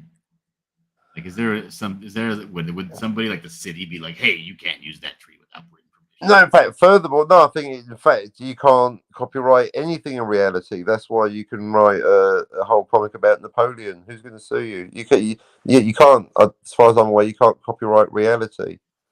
So you should be fine. I mean, we've got the Bradbury building in Captain Infinity, so yeah, I'd say a building is more likely to be copyrighted than a tree. Now, I'm not a lawyer, so don't what you're listening to me for, but I'd say no, you're fine. And even if so no, you're fine. If anything, when the comic's famous, then it's free tourism, isn't it? Like Harry Potter with King's Cross, as if it wasn't fucking busy enough. Anyway. Never even thought about that for King's Cross. Yeah, she could have done like some kind of out of the way station in Sheffield or something like that, or Bedford. Why not make the magic train go from Bedford? But no, she had to pick the most busy, delay-ridden, oversaturated nightmare of a platform, complete hellscape that's King's Cross. Not to mention King's Cross Thameslink. I mean, don't even. So that's without the bombings. So please. Yeah, in hindsight, just think. Sometimes writers sometimes plan for success when you're writing about. So that's all you got to think about, Dillard. Is the tree you might be making it famous, but good. Maybe they'll build another fence to go around the tree, although that will necessitate cutting down. That would be another nice tree. because way Yeah. too many teenagers are having sex in this tree. Sex in the tree. Oh, because you can stand up. Okay, nice. Yeah. Well, good to see people branching out, I guess. Ah! Couldn't help it. Sorry, if you want more original humour, you're barking up the wrong Oh, I've done it again. No, leave it alone. Oh, come on now. You had me. They have. Do they leave the prophylactics soiled at the base Yes, of the they tree? do. Mhm. Oh, you think there'd be some kind of, I don't know, condom disposal bin or something in the tree? Yeah, like they kind of put up a little thing for the dog shit, a little dispenser for bags. Dog shit picker up a condom, maybe a condom machine, so you can buy one and get rid of it. Hey, welcome. Bert says, just looked up sycamore trees. Quit the history. People live in them. Or quite the history, I guess. People, you can live in a sycamore tree. I mean, you can live in any tree. Live in a hole. Life.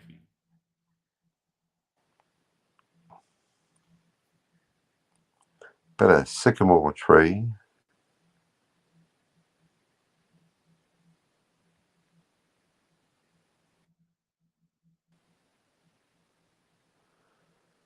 Is that going to be a Buckler story, or is it going to be something completely different?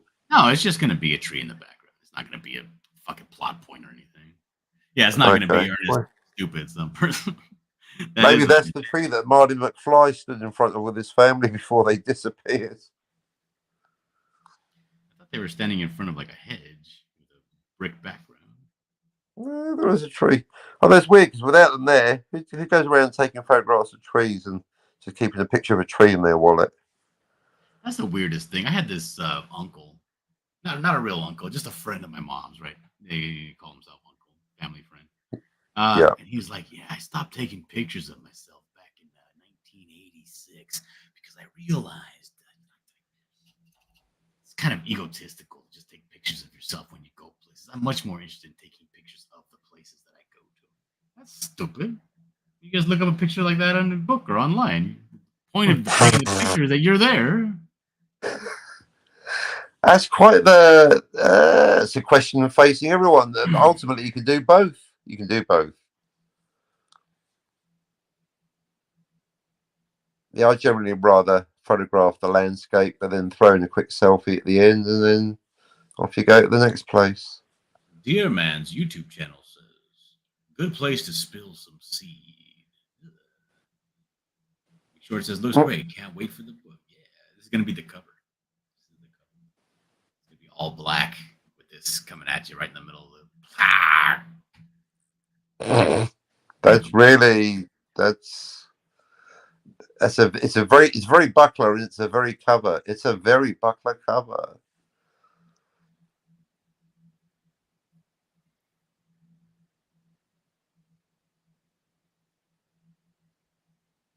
How do you feel about conventions, Captain? S&M. Oh, comics. It's a long time since I've been to a comic convention. Yeah, fun to go as a customer. I'm actually, as far as a convention, I'd rather go to a wargaming convention, to be honest. But so yeah, I'm probably over it generally. But then again, on the other hand, on a good day, it could be the best thing ever. I mean, just a massive emporium full of amazing things that you want to buy and full of cool people that you want to hang out with. And depending on which point in time, people that want to stuff money in your hand to buy your comic. So on a good day, it could be the best thing ever. I mean, you could meet some good friends, a future girlfriend, a wife, anything. Groupies, autograph hunters, buyers, sellers, hustlers, screamers, laughers, uppers, downers. Yeah, let's go. When's it happening? Where is it? Los Angeles. Oh, nice. Brilliant. When are you going? April. April. That's ages away. But okay. I'll give you time. April. April. I don't plan my life that far. April. Good luck with that. April. I thought you meant like tomorrow or something. April. Like there's even going to be a planet Earth in April. Yeah, good luck with that. Hey, what's up, Jeremy Burtz? He goes on to say, Black Hat Cinephile goes on to say that your dog shit is soil. The ground is where it belongs. Shit in a plastic bag in a trash can is pollution. No, dog shit on the bottom of my shoe is a nightmare. I stepped in dog shit yesterday when I was doing the lawn. I was like, what the fuck smells like dog shit? And I immediately lifted my foot. It wasn't there. I lifted my other foot. Looking at me right in the face. A big smear of disgusting dog shit. Exactly. Almost as bad as leaving your trolley in the middle of the car park. Oh, sorry, parking lot. KSS says, Dillard, you're streaming. Sorry I'm late. I was just getting the trademark on this spooky ass looking tree in California.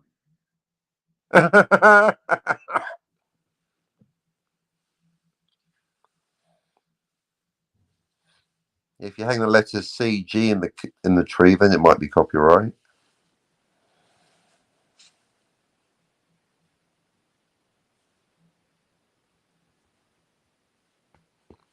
Convention. Yeah, great. April, eh? Great. Yeah, I'll get someone to take some copies of Captain Infinity, I guess. Not someone, Captain. You. Yeah, someone. Yeah, a hot chick generally, dressed up as a French maid. That'll sell the copies, wouldn't it? I don't know. I've only been to one convention in my entire life, and it was with Rick Piper, and there were no hot maids or hot anything. Yeah, but that wasn't a comic convention. That was a weird Venn diagram of comic books and Christianity. Which, like a lot of things, like LSD and Alien, they're both might be fine in their own respective areas, but the overlap doesn't, like whiskey and cornflakes, just doesn't. Yeah, I like both those things, but together, not so much, maybe. But that's, just me. That is just you. Yeah, I like to keep me churching and me comic booking quite separate. Thank you.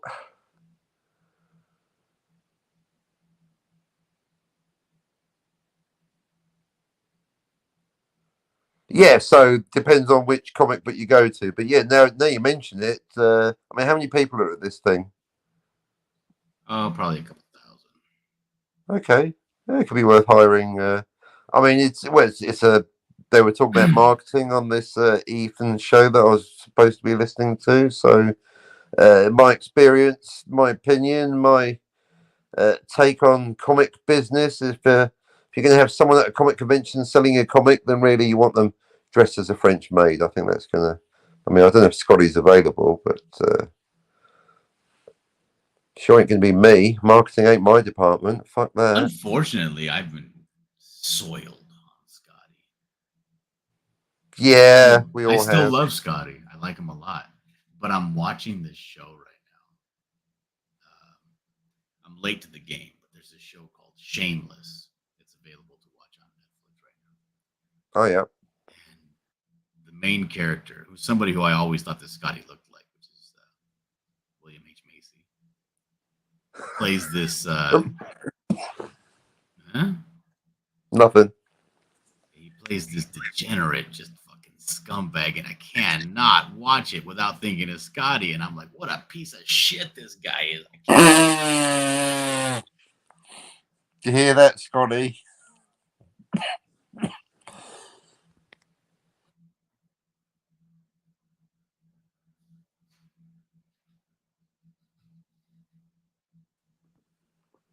It's not Scotty's fault, but I'm still blaming him. I have to. He'll make a fine comic book character.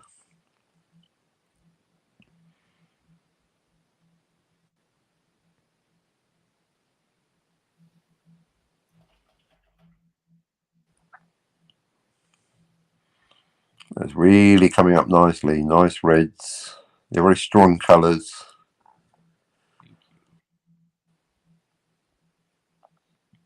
So what is the book going to be called? Canadian Tussle. This is for what?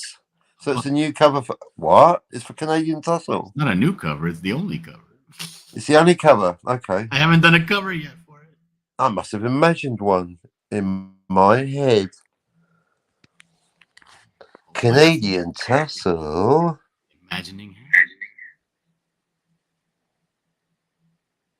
Wow, this is even better than how I imagined it.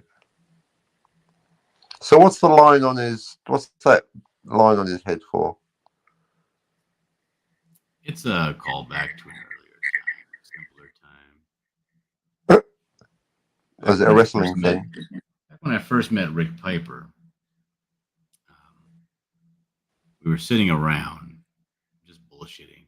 I had a character that I wanted to do, but he just wasn't fitting into any of the stories that I wanted to tell. And I was just sitting there kind of like lost. And I was like, well, let's just play around with some stuff. We'll bullshit. Do a stream where we're not really doing anything, just drawing bullshit. And during this stream, we decided, hey, you know what? Let's make up some really shitty sidekicks for characters. Let's make them. Mm-hmm. So I made up a sidekick for the Canadian Shield called the Buckler. This And, guy right here. Yeah, this guy right here didn't look like this though. Okay. If you know anything about the Canadian Shield, he's a Native American fella. I didn't And, actually know that about him. I just knew huge. Yeah, just massive, big old Native American guy. And so I wanted his sidekick to also be a Native American. I gave him a mohawk. He had a tomahawk, but I also gave him a small little shield called a buckler because he's a small shield, like the Canadian Shield. Right, Canadian Shield buckler. Right. And so that's what he had. He had a mohawk. And as I kind of started, as you do, I didn't let the character go. I liked him a lot. I started changing him up. He was a villain. I gave him the backstory that he has now about how he wanted to be the Shield sidekick and all that. As I kept on working him and reworking his costume and everything, I just kept the mohawk motif going. So now he just has this black line on his head. So that's okay. So it's a holdover from his original design that had a mohawk. Interesting.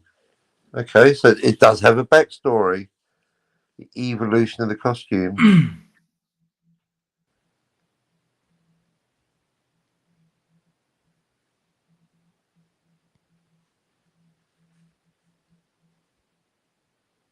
So the Canadian Tussle logo. Yes. Did you put any more thought into my idea of having the first and last letters in red, middle in white, and a big maple leaf? I really did not. I KS feared says as if you're much. going to a con in April, PTP might get mad at you. Better take precautionary measures. KS says, PTP? Dillard, I'm not saying this to kiss your butt, but that buckler art is outstanding. Is it mixed medium? Yes, it is. I actually am waiting for the majority of this to dry because I'm going to go over it again with some colored pencils to really bring out some contrast and shine. Yeah, it's ink. It's archival ink. Some Prisma, not Prisma, but Pigma ink. There's also a little bit of colored pencil on the base layer already. Regular graphite. There's this is all just acrylic washes. Paint. And yeah, so it's I guess the quintessential mixed medium. All the media. Textbook definition of mixed media.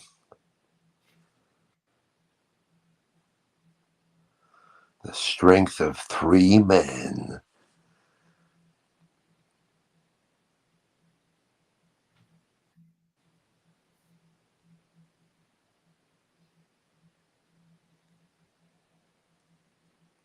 Canadian Tussle. So that's the one with Dominica in it, isn't it? Yes, it is. Brilliant. Oh, fantastic. Best buckler ever. I think so.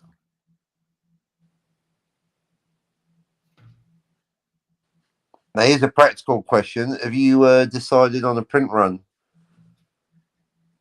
100. Okay. I only need to fulfill about 60. But I'm going to print some extras just to have as a first run print. Yeah, you don't want to run out. Well, I guess you do want to run out.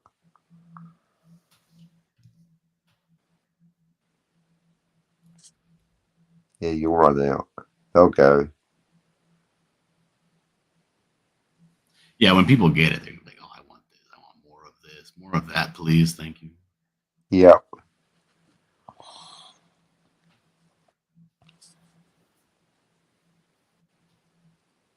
Yeah, to take I dare, well, yeah, April, who knows what's going to be happening in April, but I dare say, yeah, take a few of those down at the convention. Well, maybe all the issues. I don't know how you're planning the scarcity, if you're going to reprint or do I don't know, combined compilation volumes, compendiums, all the Buckler, hardback, thick spine, 10 years of the Buckler special 10-year anniversary. Well, this is the great thing about comics, right? It doesn't really matter how much you print out to begin with. You can always print more. Yes. You know, And it's if I, the artwork is mine. I made it. It doesn't belong to anybody else. I can right. I mean, the artwork, once I've drawn the thing, it exists in the world. It's a real thing that exists that I can print out as many times as I want. That's yes, that's the beauty of it, isn't it? Exactly. It's the creation that's the hard bit, not that printing is easy, not at all. But yeah, exactly. Once you've got it, and you know, You got it. It's yours. yeah.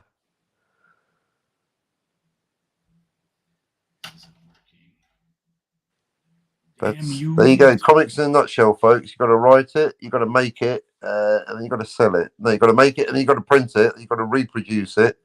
Oh, what about digital? Well, then you don't have to print it, of course. But is it going to be? Is there going to be a digital version? Yeah. Oh, there you go. Then you can have an Well, infinite a couple amount. of people have backed the digital tier, so I'll be making a digital version. As soon as the book starts going out physically, I'll start sending out the emails. See, all you need is 1 million people buying a digital. You're golden.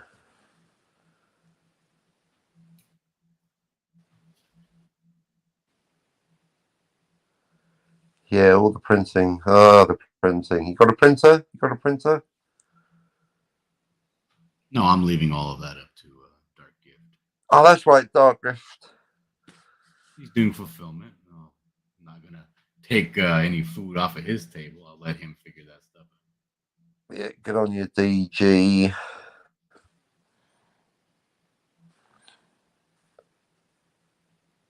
Yeah, printing and mailing. Very, very tough work. Tough to get right. Somebody has already exhibited the ability and willingness to do it correctly. Who am I? I certainly don't have the willingness. Yeah, bless you, DG. You're doing the Lord's work.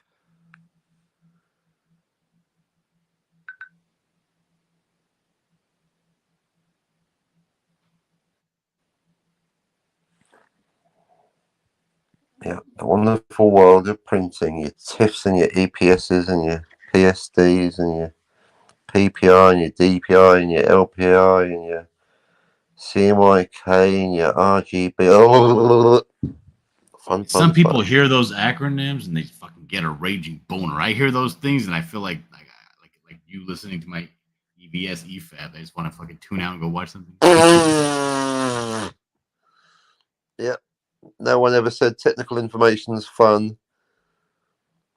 That's why there's money to be A made. lot of people those. have said that many times over. Yeah, that's why my buddy Marsupial Gamer. This guy just fucking lives on technical information. Oh, there's a total gap in the market. If you know the technical information, you'll be making money forever. You'll never be out of work because most people don't know, or they don't want to know, or they can't, or they want to know, but they just can't get their heads around it because it's all arcane, obscure. And if you fuck up one thing, nothing worse than ruining an entire print run. Here's your 10,000 mistakes. Here's the bill, which you already paid. Yep. Don't be getting no fuck ups. That's what we used to say in the studio. We're not at home to Mr. Cock Up. I always thought that expression was extremely inappropriate. Of course. But yeah, no, it's gotta. Well, I like to pride myself on tip-top A1 artwork.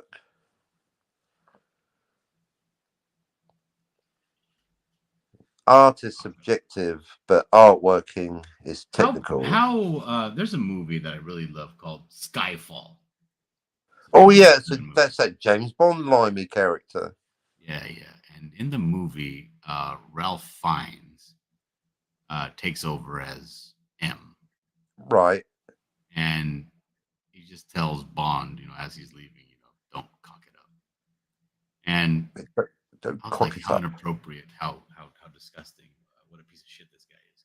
But apparently, that's a very common thing to say in English. Yeah, Essentially, saying, "Don't fuck this up," right? it's But pretty again, much slightly milder version. even if I were to say, "Don't fuck this up" to an employee, that's still inappropriate.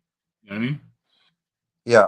Well, it's on a lot of, I mean, even if you toned it down, it's just double negative, isn't it? If you said don't, even if you said don't mess it up, because I noticed that a lot of, well, everyone, script writers, news readers, YouTubers, let alone people down the pub, going with a double negative. Don't fuck it up. Or I'm thinking, right, fuck it up, fuck it up. Exactly.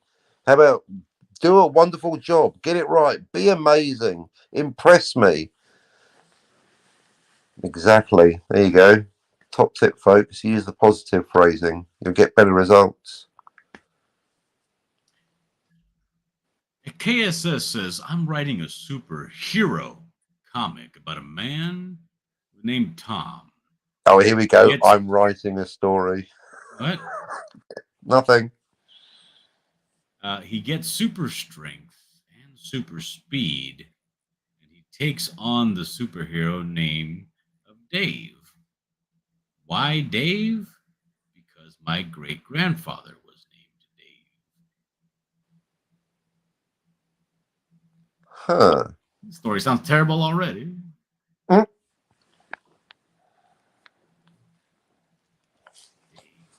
My name is Dave for a supervillain. Well, as long as you got a script.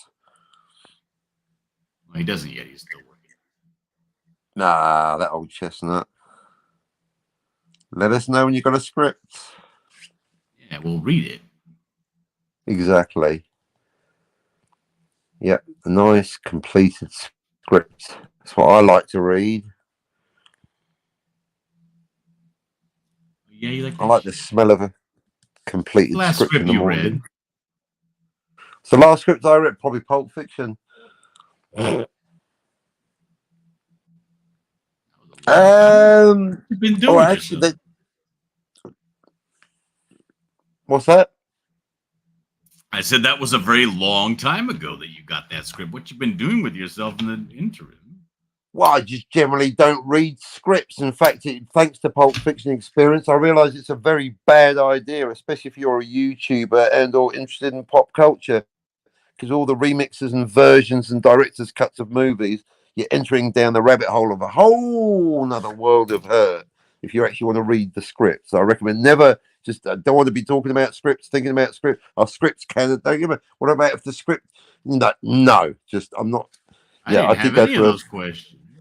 Yeah, no, that's me. So scripts, no more. I did go through a phase of buying and reading scripts. Obviously, got the Blade Runner scripts and the Reservoir Dogs script, the Pulp Fiction scripts. Now they differentiate from the movie, or they show you deleted scenes, and it changes the story. And apparently Tarantino's on-screen character girlfriend nurse in Pulp Fiction is Bonnie, who's also could have been a nurse that could have been called in Reservoir Dogs. Whatever. Yeah, scripts. There's a few comic books I need to get on with reading. The black lady, the one that they filmed showing up early, watching them in something that never actually happened, carrying a body out and them being right, exactly. That's a good point. A deleted scene of a hypothetical that never happened. No, it wasn't a deleted scene. The scene's in the movie. Oh, it is, isn't it? There you go. I think there's more deleted Bonnie, but there you go. It's in the right. It's not deleted, but it never happened. Oh, good point on that topic. More things that never happened. But see, they're clear it never happened. No, it's like to me, I can't trust a goddamn thing that Tarantino puts on film. No, but as per our discussion, the important thing is it's clear that it. But you're right. It's another example of him filming shit that never happened. But you see, this is where our conversation is useful. But he doesn't lie about it, and he doesn't even use it as a twist at the end. We know immediately it's basically it's less Usual Suspects and more Princess Bride. You know immediately that it's bullshit. Oh my goodness, Dillard, you've just made me realise that whole conversation with the whole graph and everything, it was worthwhile for that scene. Because I used to hate anyone filming shit that didn't happen. You just may realize, but as long as you don't lie about it, it's like the princess. It's Princess Bride all over again. Brilliant, Dillard. You've Because just tied up everything in my everything. life always come back to the Princess Bride. Well, because it's such a good film. I mean, Carol likes it, so you have to like it. It is a good film. I don't It's care. just such a good film. Going back, in fact, when you said, "Tell me about things you like," the Princess Bride, I liked it so much. I read the book. That was a bad idea. Never read the book. I enjoyed the book more than the movie. Oh, you can't. That's a hard. You did the thing.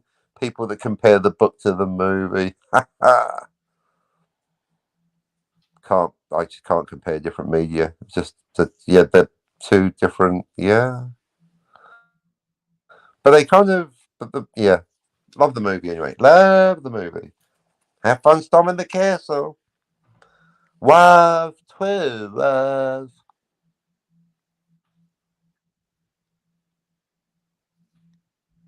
Although it did get me into trouble once, but anyway.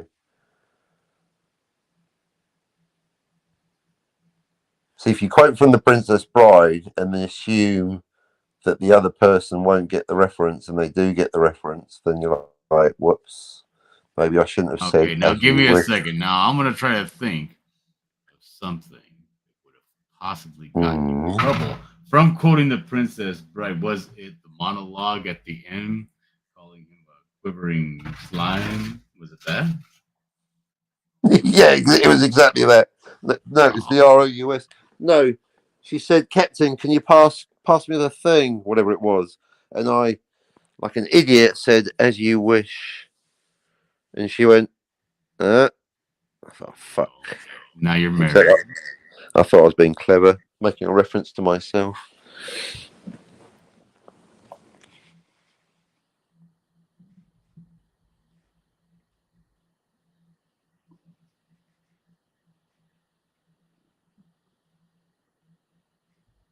As you wish.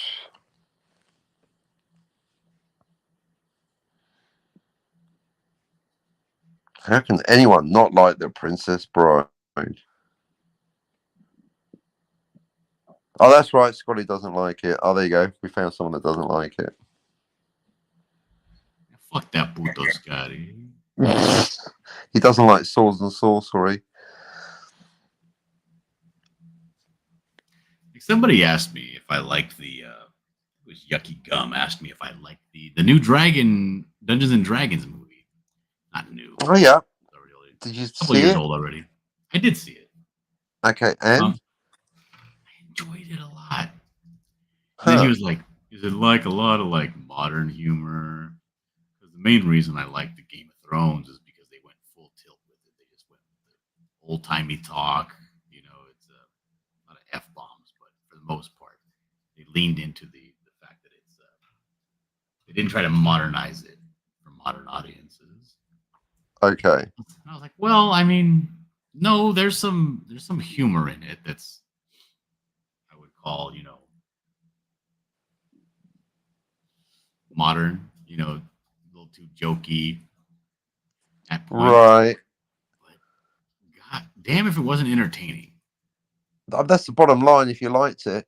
See, for me, the concept of a D&D movie doesn't work because D&D is a game. It's not a it's not a setting. There's no, in fact, it's a game without a setting. You build your own world, or even the D&D games that have a world like Greyhawk. It's not this. So that's what got me. I was like, this just doesn't work as a concept. It's basically going to be a bland, generic swords and sorcery movie. Or, you know, every movie that's sword and sorcery is bland and generic unless it has a great story. Well, that's the whole thing. But that's the thing is if it was a RuneQuest movie, that'd be different because with the RuneQuest Well, RuneQuest is tabletop. awful. Well, no, but it comes with a world, and so it wouldn't be they could call it the RuneQuest movie. I'd be like, okay, so it's set in Glorantha. But the whole thing about D&D is it's clearly a watered down Tolkien world. It's very, because I used to play D&D, but I grew out of it quite quickly because I realised what a generic third-rate swords and sorcery, poorly thought out European middle. But like Game of Thrones, it's just such a basic rip off of I don't know, middle ages, middle European, nothing. So, but then I didn't see it, so maybe it's the best thing ever. But yeah, there's no setting. It's not a.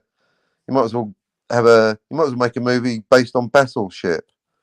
Oh yeah, There's no, they been did. Yeah. plenty of what are called modules that go along with D&D that use. Yeah, right, exactly. If they did a I'm sorry, movie I was based on. talking here, but there was. Oh, sorry, I'm already agreeing with plenty you. of pre-established worlds, Greyhawk and the Sword Coast, and Right. Baldur's Gate, and all that. I mean, there's actually in the official the coast, whatever. There are worlds that do exist that you can play around with. So it's not like it's just every game starts up as some sort of homebrew that has no point or finish. I mean, there's existing limited worlds in D&D. Right. So was the movie based on one of the classic adventures like Keep on the Borderlands, or was it I have some no generic book? idea. I don't Yeah, I really bet it I don't wasn't. really play D&D that much. So I have no idea. Right, because you're right. If they that's my whole point. If they based it on one of the modules, that'd be like, yeah, that's great. That would be like see Dillard. Yes, that I would go and see. But generic D&D movie that's not based on the module, what the fuck? Why bother? What makes it D&D? It's just a label at this point. I know. I guess I'll see it eventually. Sure, I'll order it tomorrow. I was wrong. I'm sure it'd be Smirk amazing. the Alien says, you did the as you wish thing, didn't you? Did the as you wish thing? Yep.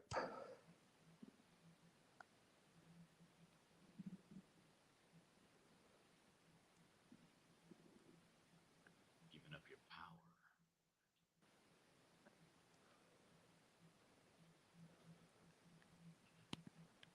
My wife told me, you gave up your power in our relationship. You told me you loved me first. What was I gonna do? Wait on you? I knew what I wanted. I wanted you. I did what I had to do to get you. And now what are you gonna do about it? I got you. Stuck with me.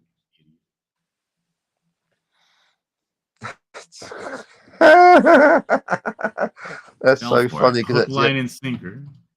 that's the only way to look at that. Exactly. So what? You don't want to be the first person to say it unless you can't help yourself. You never say it first. You said it first. Dillard, you're the but you're the man. You said it. Dillard said it first. I could tell. You did say it first, didn't I you? don't play games. I feel like that's all games. Of course, it's games. You never say it first. Well, clearly you're winning at love, so you know what? Maybe you should say it first. I mean, damn, I've been doing it wrong. In fact, you never say it second either. You meant to say "I know." Oh hell no! If Oh, I that's said what I I did love you and last somebody time. said I know, I'd kick him right in the fucking teeth. Just for loving Star Wars, I would kick him right in the teeth. Yeah, she did dump me. So, oh, maybe that's where I went wrong. Maybe I shouldn't have said "I know."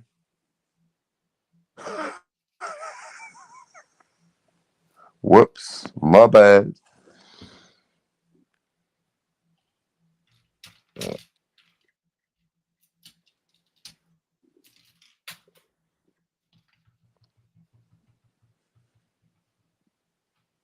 Have fun storming the castle.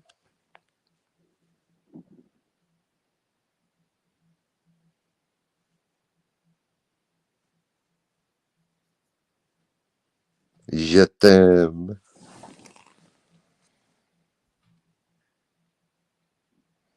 The buckler looks like he's kind of falling in love.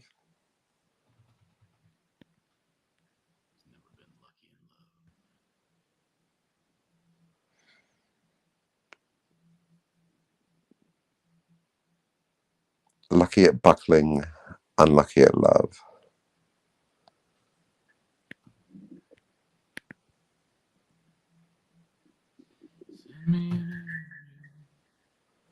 Staring at your buckler picture, it's just getting embedded into my brain. I'll be dreaming of this image tonight. That's the point. Mhm.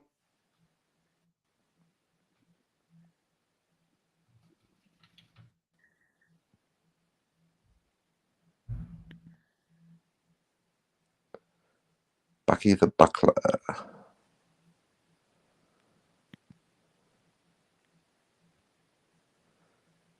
Is there ever going to be a team up with the Canadian Shield?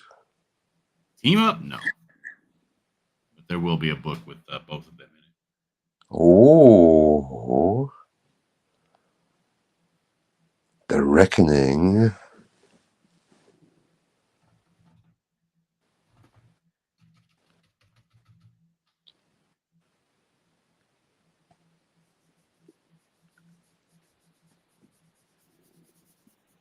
Is there going to be some Rick Piper action going on? Is it going to be a John Dillard, Rick Piper co-production?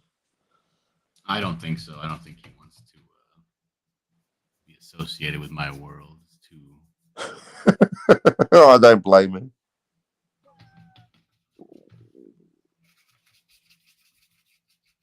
You mean you don't blame him? Well, he's not exactly they're quite the contrast. Well, it's like a parallel to life. There's a good, upstanding, nice, clean superhero like the Canadian Shield, and then there's this guy. What do you mean? What do you mean? Look at what you're drawing. This guy over here, he can't be even in the same county as Canadian Shield.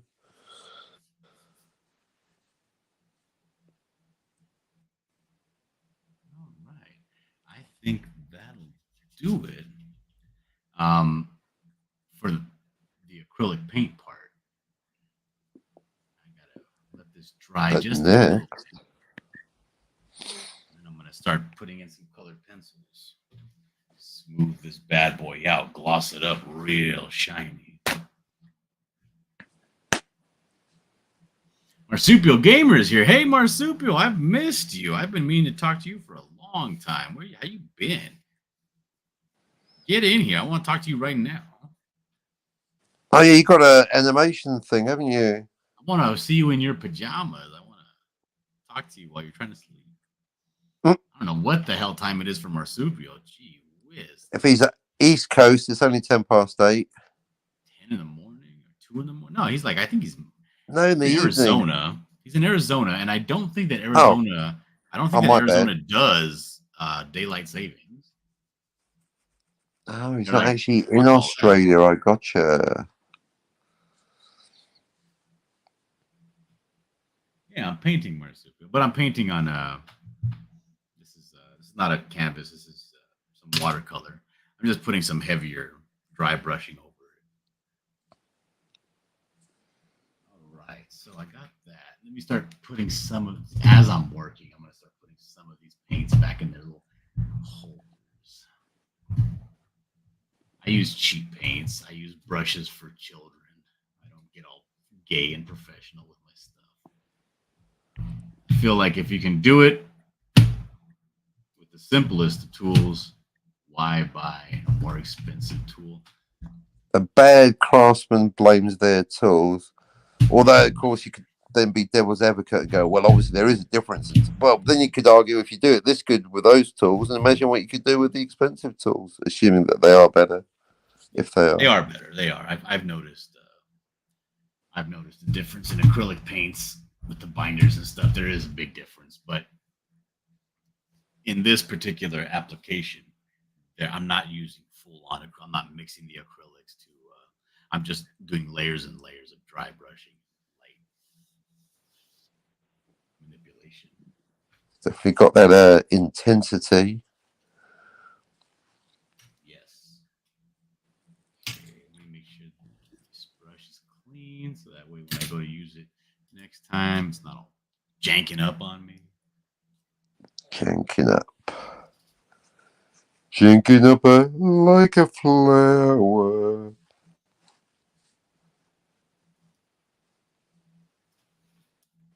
There we go. Okay, now let me grab all of these brushes. I stole my kids' brushes they use for their arts and crafts to do this painting. Not stole, borrowed. No, I didn't tell them. It's considered stealing. That's what I consider stealing. Well, if you get them back in there by morning, then it's still borrowing. It's only stealing when you don't give it back. No, I think it's only stealing if you have no intention of giving it Yeah, well, intention and result. Well, there's a whole thing. What about if you intended to give it back, but you didn't? If you hadn't borrowed it in the first, I meant to give you that $5 back. That's a lot of bright. Yeah, you better get those back. I got these two big old chip brushes. Oh my God, there's all the brushes. The little arts and crafts sponge brushes. Don't let the missus see you. Oh, you're in so much trouble, John Dillard. I can't get in trouble. I'm the father. I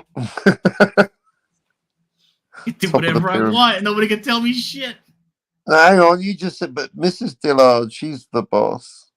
What? You said I love you first, John. Yeah, but that's not real life. That's not how things work. That is real life. It's all about the power. Yeah, it's only power if you play those manipulation mind game cuck shit. But I had hand, and you're gonna need it. Someone's always got hands. Jessica always had hand on me. She knew it. I knew it. Everyone knew it.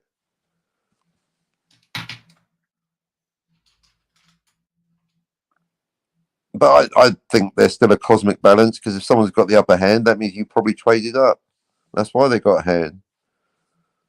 Everyone's a winner. They've got the upper hand. You traded up. Everyone's happy. Right? That's where I see it. Yes, I don't know. That's just, oh, well, it's that whole perception. Is that just, maybe it's a coping mechanism, but I figure either I've got the upper hand or I've traded up. Either way, I've won. And if I've lost, they've won. So everyone wins, especially in relationships. No one wins unless everyone wins.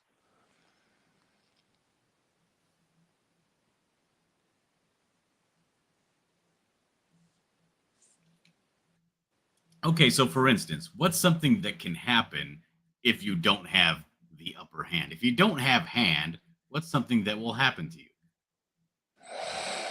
Get dumped, ultimately. I mean, if every relationship works on hand, then there has to be relationships that don't end or something does happen. God, now you got me thinking, because ultimately there still must be a balance. Therefore, if there's balance, no one does have hand, unless it's that having hand trading up. Yeah, ultimately, you're going deep now. Well, that's why the relationships that work, you can see the ones that are working, you can see the ones that aren't. There's somebody out there that has the answer. Maybe it's this guy. It's all about the game and how you play it. All about control. And if you can take it, all about your debt. And if you can pay it, it's all about pain. And who's gonna make it? Hello. Hey, Marsupial, how you doing? Missing in action since 1963. What does that mean? They found me. I don't know. That just means that we haven't talked in a while. Oh. What's up, Dillard? Sorry, I missed the barbecue, by the way. No. I had some. I haven't talked to Marsupial since before the Rick Piper fiasco. What was the Rick Piper fiasco? His appearance in existence. Oh. What a guy that guy is. His appearance in your general vicinity? Yeah. I can see that would be jarring. It was jarring. There's a Piper near me. Why do I really only have one black colored pencil? How am I supposed to live my life? You know what? Now that we got multiple people here, let me change the layout of this so I can get myself. So yeah, I've been dealing with some stressful stuff at work, but I can talk about it as soon as it's resolved. It's not resolved yet. Maybe I turn off one of these lights so that we can see this better. So many lights on me right now because I have 3 spotlights plus the regular room overhead lighting. Does it look too bright in here? It's a little washed out. Let's see what I can do. 1 second. How's it going, Finity? Yeah, not too bad. How are you operating today? Pretty good. I'm a little low on sleep right now, but I'm sure I'll catch up. Yeah, sleep's one of those. Yep, she's a fickle mistress. Yeah, I got a sleeping pill from the doctor, but problem is I really need to take it much earlier than this. 'Cause it'll knock me out for 8 hours, and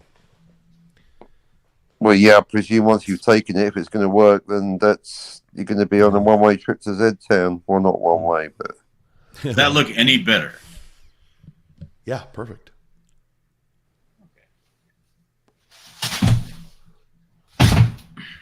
So yeah, I should have taken it probably 4 hours ago. Taking what? I was saying a sleeping pill because I've been having trouble sleeping. Oh, you too, dude. I just got another thing of melatonin. I got something a little stronger. What did you get?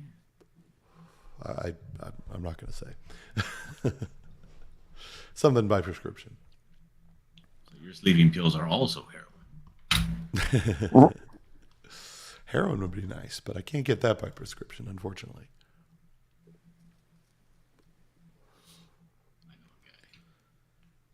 All right. So, I've been having fever dreams. Speaking of melatonin, I've been having crazy dreams. mm-hmm. I've been dreaming of video games.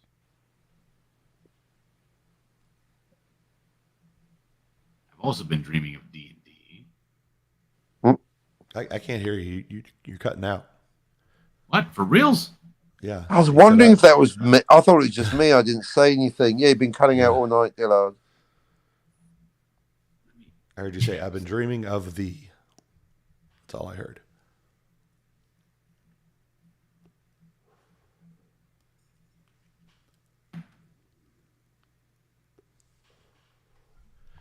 It's the dill. The dill name is cursed. How about that? Sounds good Oh, right yeah. now. Better? Mm-hmm. So far. Yeah, I mean, it's been sounding okay, just occasionally just completely cutting out. So we'll see. That's not good. You're like just then. Yeah, that was very quiet. But go ahead. You know what? Let me check my mic settings. Going in cycles, that is strange because normally it's binary, isn't it? It's either connected or it isn't. So it's either a loose connection or there's a software thing or it's the feds or it's cycling. Who knows? I thought maybe he was just like moving his mouth closer and away from the microphone, but I don't know. I just assumed it was my fault. It was happening this end. All right, how about that? Sounds good. So far, so good. You guys are no help at all. Oh, what? Just accurately start relaying talking. information about your poor audio quality. Don't shoot the messenger. Oh, come on, gamer, we're going. What? Huh? Speak up, Sonny. Okay, so I'm sitting here thinking about video games, and I still want to make the video game that I talked about with you before. Yeah. But I also want to work on something that I can actually manage and do. Sure. And I want to work on something. And I've been thinking to myself, like, what is, and I've asked this question before, right? Like, what is the easiest game to make? Something that can actually work. And now I want to know when I do go about making the game finally. It almost seems like I'm working backwards, right? Like I need to figure out, it's like printing. You need to figure out the parameters of what it is that you need to do before you start working on assets. Yeah. So let's say, for instance, I wanted to do a simplified side-scrolling beat 'em up, or I wanted to do a, what do they call them? The storytelling one. What are they called? Those walking simulators? Oh, what is it called? Those visual novels, right? Where do I go to even find out what to do? Like what the parameters are going to be. Well, there's tutorials on visual novels that go into right, assets. but that says, what depending on whatever program you're using. Yeah. So, like, what program do I use?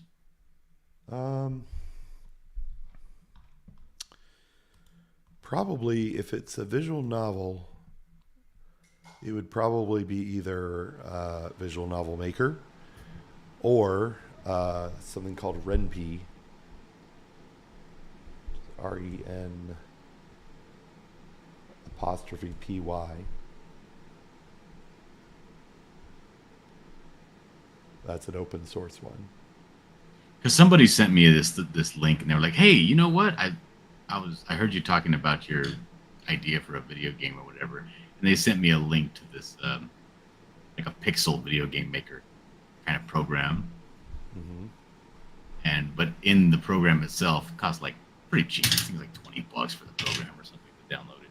But it's called like Ace Pixel or something like that. ASE Pixel. There's also Pixel Game Maker.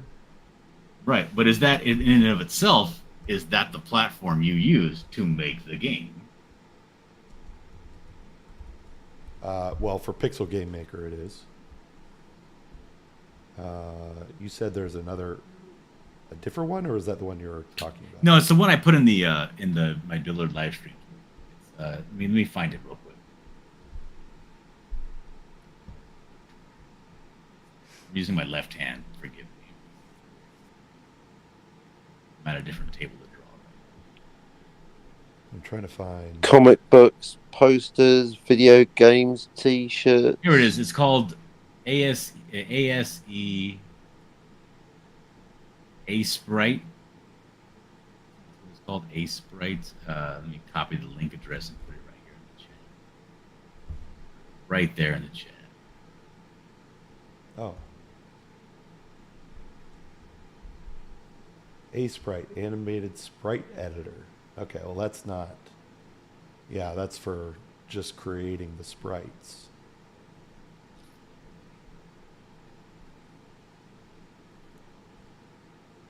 So not something to entertain or worry about. Yeah, that's not a game engine. That's Okay. a sprite editor. So what I need is what's called a game engine. Yeah. Things I didn't know. So yeah, Pixel Game Maker is one. That's kind of for doing probably like platformers, which are probably something you want to avoid. Okay. That's going to be complicated. Like don't send me down anything that you don't think I can handle. Or is there? That's another question. Is there anything that you think I actually could handle, or should I just stay away from it entirely? I mean, we can look at a few things. I was actually just watching someone play a game called I'm on Observation Duty, which is kind of a Five Nights at Freddy's sort of game where you're looking at surveillance video cameras, and you're essentially you're looking for changes. It's almost like a game where those games where you have two images and you say what are the difference between these two. Yeah. It's kind of like that, except live and constantly changing. So you're kind of looking for, it's like a ghost is moving a chair a little bit. You have to sort of point it out and fix it. And I don't know, that'd be very simplistic, but I don't know if that would fit with your characters. Well, I want something simplistic, but no, I think that something like the only thing that I can think of that would be that would fit the world of my characters is a side-scrolling beat 'em up or a visual novel. Yeah.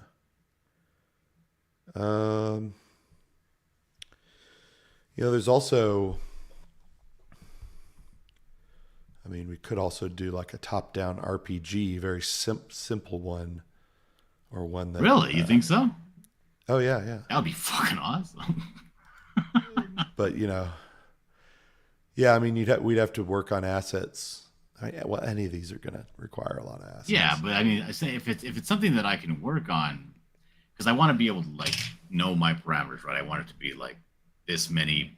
Like if I was doing a pixel game, like 32 by 32, and know that everything has to fit within that kind of thing, and just on my leisure time, or when I get frustrated working on shit, and I spend 4 hours just instead of putting around doing random bullshit, work on that. Mm-hmm. Well, and that Ace sprite that you have there is a good tool for creating the sprite assets. And that's what that's for. Okay. It looks like it also does animation and layers and keyframes and things like that.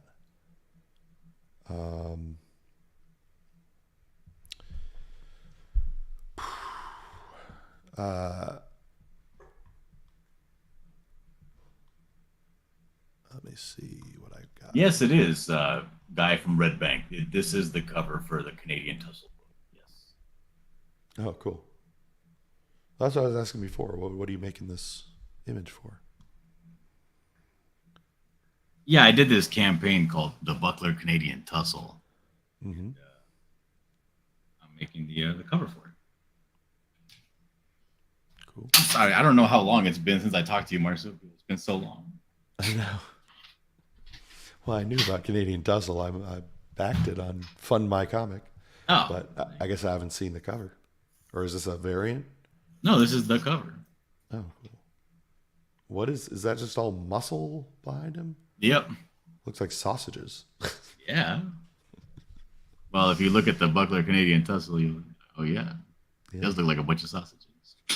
It's very stylized, kind of over the top version of the Buckler. Yes. So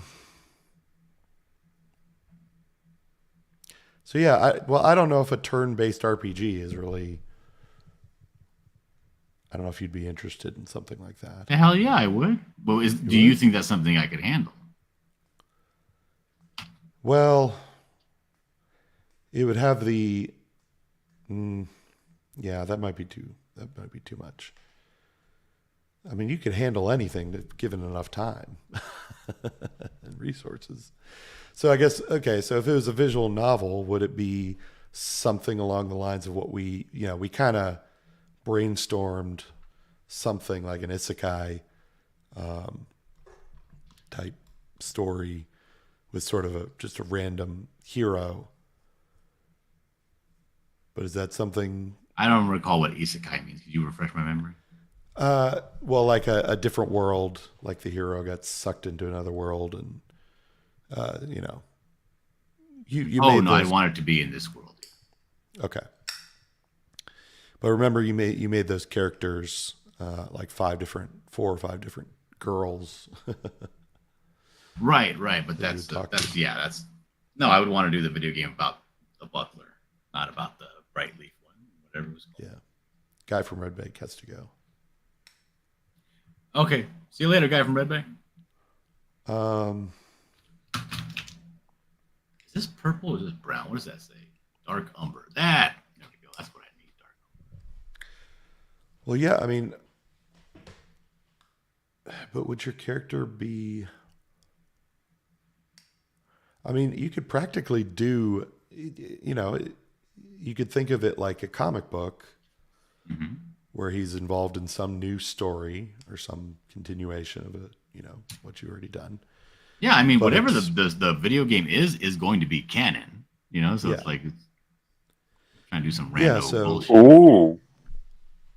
A visual novel might be interesting to comic book fans because it's sort of an interactive comic book where you kind of control, the pace, what direction the story goes.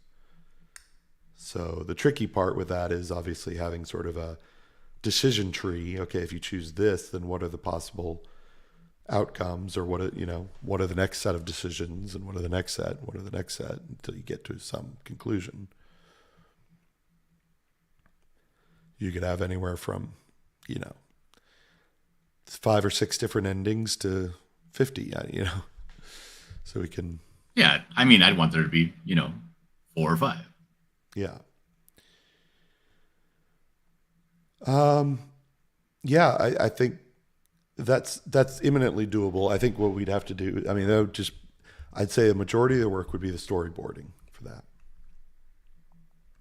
Okay. Because it's heavily story focused. Yeah. And so, yeah, we'd have to have sort of an outline of what you're going to be doing. Like, is it, if you look at Doki Doki Literature Club, right? Mm-hmm. It's a story about somebody in school who goes to this after school club where he meets all these girls. Hey, Finatra. Hey, Finatra. Get in here, Finatra. Get in here. And he, every morning, like sometimes, well, it starts out, he always, walks with his neighbor friend of his to school, and they have a chat, and then they get there, and then, there's some like mini games that you play, and, the story unfolds from day to day. Then, the next day happens, and the next day happens, and each day you can get closer to one character or the other, but in that particular game, there's a sinister element where, one of the girls is actually like a supernatural being who's ends up killing off her romantic rivals. Right. And so, yeah, we'd have to decide if it would be some sort of, would he be, how many settings would there be? Would it be the same setting kind of over and over like that in for most of it, but then as things progress, he moves on to different things. Would you be playing as the buckler? I would want that. Okay. Or I would want it to be some sort of like horror theme where the buckler is like the antagonist. I mean, yeah. You could also have, if you want to get really creative, it could be a mystery who you actually are. You could seem to... Thank you. Welcome. Thanks for having me. Welcome. Oh, carry on. Carry on. I don't want to cut you. Yeah, carry on. Oh, no problem. Yeah, you could seem to be some random character, and then later you find, it could be a prequel where you are whoever the buckler was before. I don't know. The story would be up to you. You're the writer, presumably. Yeah, I'm the writer. So I'm just kind of presenting you with the sort of the beats that we're going to need in this, and the sort of, I guess, the different aspects of a visual novel that you're going to need to think about. Yeah, that's what I need, the different aspects of the visual. So, yeah, is it... Like a roadmap, like what do I got to do first? Yeah. What should I concentrate on? Is it a daily kind of a thing where every day you wake up and something new happens, or you go someplace new, or you go, Oh, I'm just not that familiar with like visual novels. Didn't even know. Mm-hmm. Yeah, well, that's what I'm telling you. That's what you got to decide. Is it going to be a sort of a daily thing where, you wake up in the morning and you go someplace and you interact with these people, and then you go home at night, and then the next day you do the same thing, but now slightly different things happen. I don't know. What do you have any ideas along those lines? What kind of story are you? Well, I was leaning more towards horror, but that's fine. I wouldn't even know because I'm so unfamiliar with those visual novels. Like I've even watched a few on YouTube, like playthroughs, people doing playthroughs of the visual novels. Mm-hmm. Like, oh, maybe that would work. Maybe let me try writing a story like that. And then I'm like, because here's a story that I wanted to get out there, right? Mm-hmm. And I don't know. Can I tell you this story and you can tell me if it would work in a game? Yeah, absolutely. Please. Okay, so oh, you know what? Let me pull it up so I don't have to remember it. You're gonna make a buckler game? Yeah, that's what we're talking about. Ooh.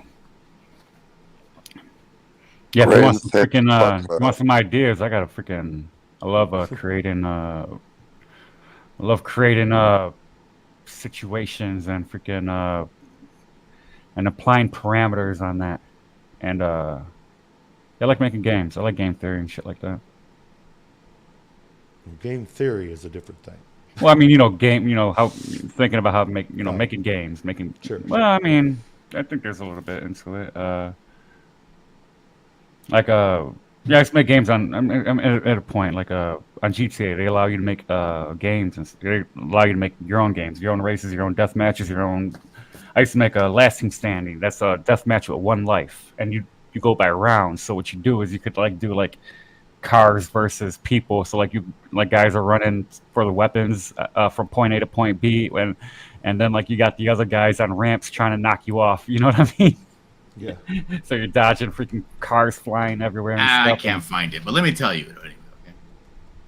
Go ahead. So, kids go into a house, and it's a spooky house, right? It's been abandoned for I think about 17 years. Big mansion, that house. Matter of fact, it's the same mansion that's in Canadian Tussle, that old horror hooker mansion, right?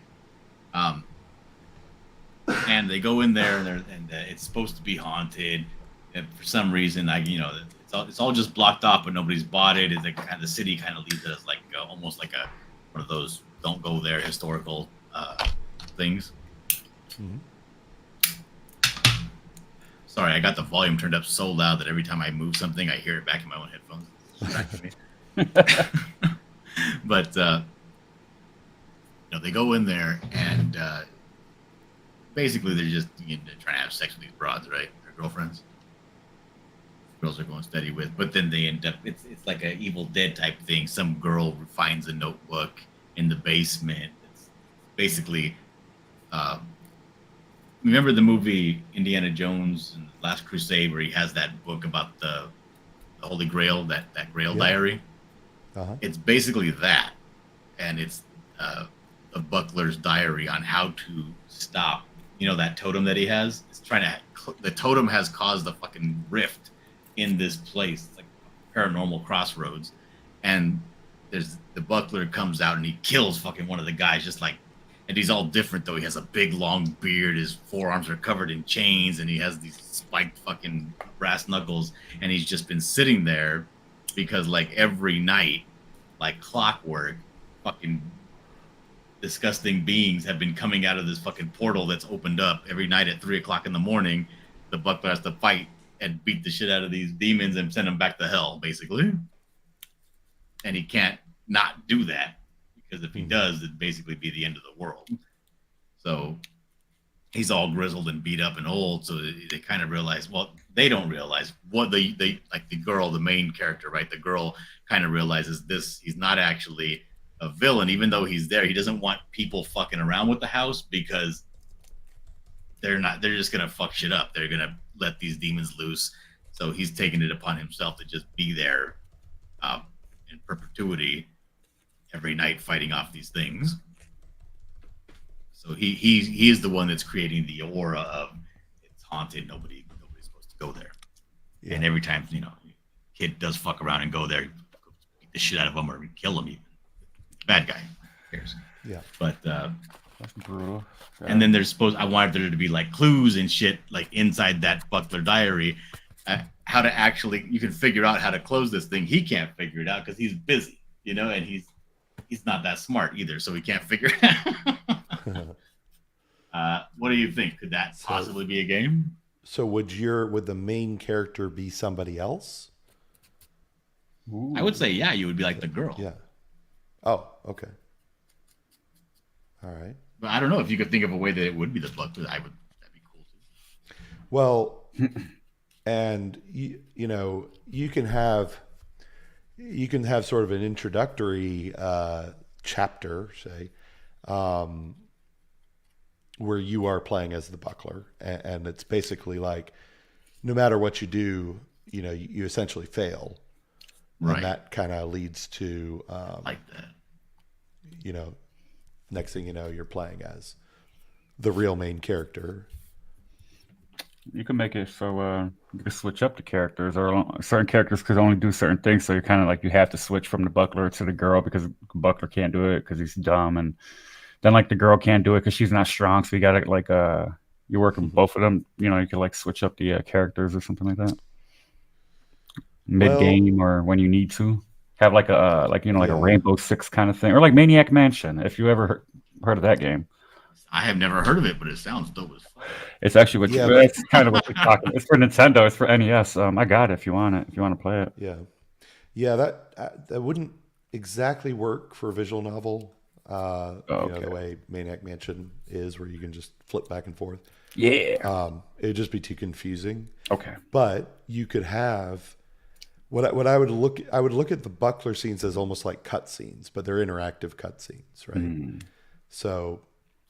Yeah, you could make progress, and when you get to a certain point in the story, there's sort of an interactive cutscene where now you're playing as the buckler again. Yeah, and for a little while, but you wouldn't be able to control. Okay, now I want to play as this. Now I want to play as that. Okay, that'd be too confusing. At least for this particular genre.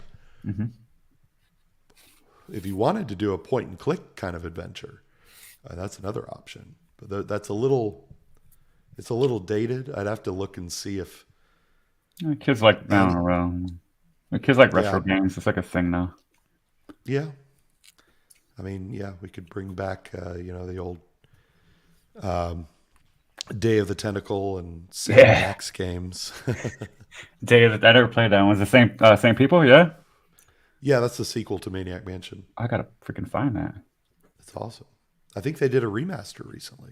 Find that on Steam. Great game. Nintendo has some really good ones for being Nintendo, So I sent you something that you really should read first before you do anything else, Dillard. And that is essentially how to structure or, how to start writing a visual novel. Yes. And you sent that to my DMs? Yeah, and Twitter. Thank you. But sort of the key element that this article starts with is that it says in novels, the story happened, and in visual novels, the story is happening. So you want to think of it's almost more like a movie that's, it's an interactive movie that you're taking part in. So the idea is to write a screenplay rather than a novel. You got to have a script. You got to have no script. We need 5 different scripts. Well, you need a script that branches into different directions. Yeah, depending on what you use. Branching script. Yeah. So, but yeah, this article goes into the differences between a novel and a screenplay. So, and I'll just pick out a few things from here. But yeah, I would recommend just reading this. I can put this in the chat too, in case anyone else wants to see. But the things like the narrator is potentially unreliable.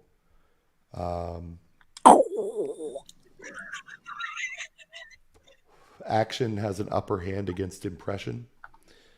Like speech. It says speech is often followed by a statement about the situation, who said it, or what was the impact of said speech, and the actions flow. That's in novels. Sorry, in visual novels, due to the fact we already know who said what. I'm kind of jumping around here, but basically the dialogue. Jump around. Yeah, the dialogue is the flow of what you're really focusing on. Like a movie, you don't need to worry too much about, detailed descriptions of the scene or anything, because you're going to see it. So you got to structure the dialogue in a way that kind of flows and pulls the reader, the participator, the gamer, towards the next action.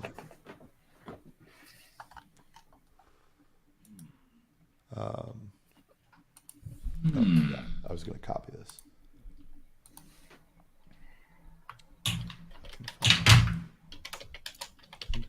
Writing visual novels.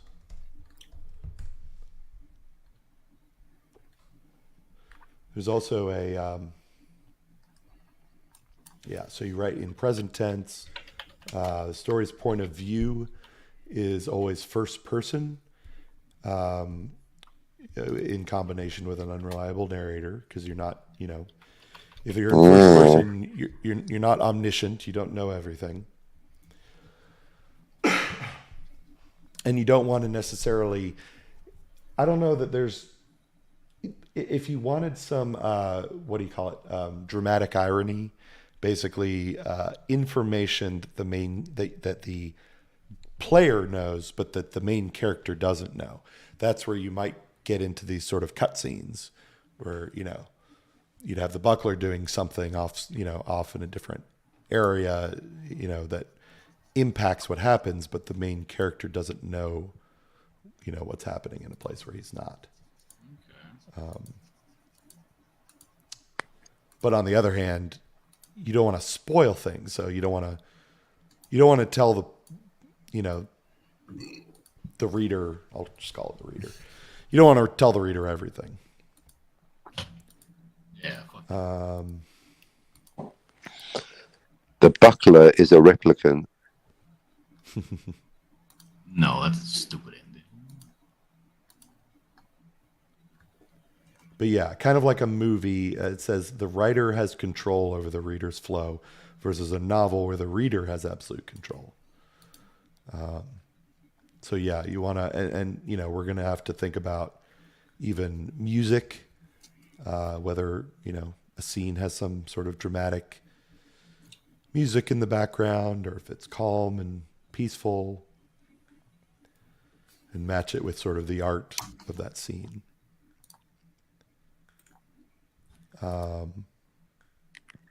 But yeah, and you're going to want to have twists and turns, sort of obstacles that come into play that you don't expect, that maybe either close off potential branches of the tree, or sort of pushes the story in the direction you want it to go.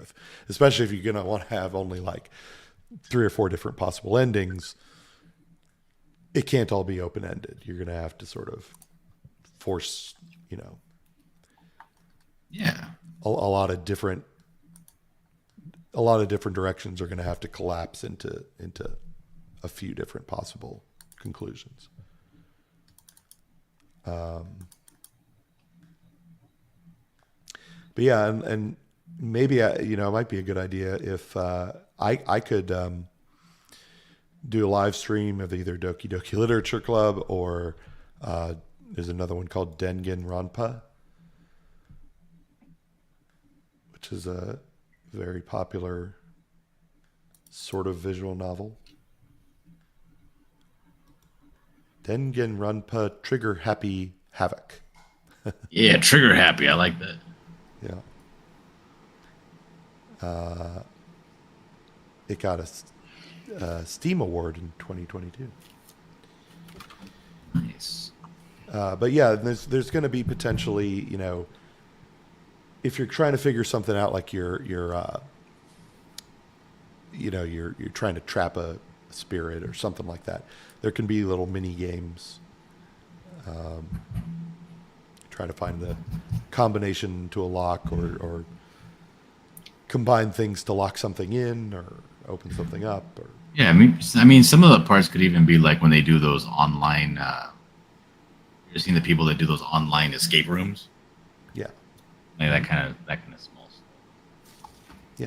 Yeah, and if you think about like The Room, for instance, is basically a visual novel that's very heavy on puzzles. If you've ever played The Room, I've never played it. Like phone games. I think it's on phones. Yeah. Like 100 rooms or whatever. I think so. But yeah, there's Yeah, a just don't put series. algebra. Don't put fucking mathematical equations in your freaking thing because I would never get past any of that shit. Yeah, another one is Seventh Guest is an old sort of visual novel thing that's also very heavy on, or even Mist. I mean, you're probably familiar with Mist, where it's just very puzzle centric, Very atmospheric too. Yeah, this doesn't have to be quite so puzzle centric, but you know, that can give you some ideas of the type of things that we could throw in there. But yeah, there's a series called The Room. I think there's 4 of them, where you're presented with sort of a puzzle box, and you have to click on things, open things, close things, flip switches, turn things around to try and open up and get inside the box, and then it's kind of cool because it's like you're a human and you're looking down on a table, and you're looking at like a house, like a little miniature house, and you flip things and do things that open it up, and then it zooms in and suddenly you're inside the house. And then you're like in a room, and there's another puzzle there. So it's kind of... Gather items. Kind of trippy. For stuff like that, like for utility or shit like that?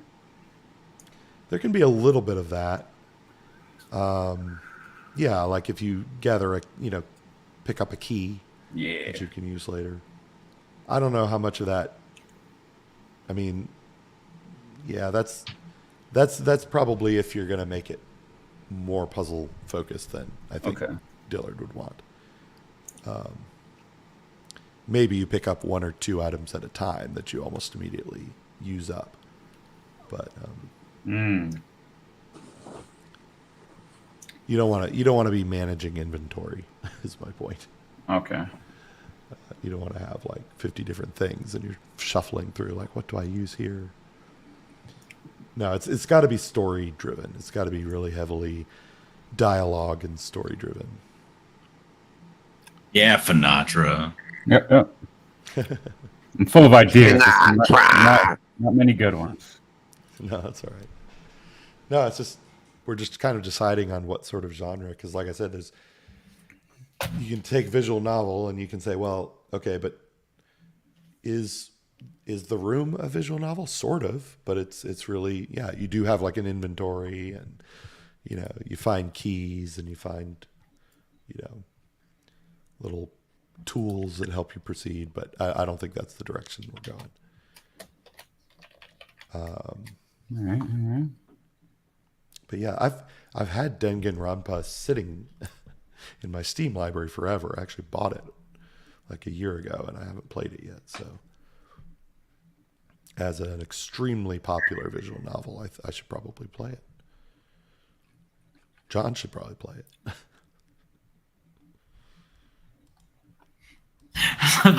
That's not my strong suit. It's playing games or understanding games. My strong suit is art. My strong suit is drawing. Yeah, but just to get an idea of what. Oh, I agree. Of what you're dealing with. Fine time.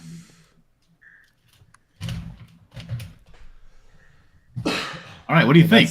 It's done. And that's very different from. Pretty awesome. Nice. Awesome.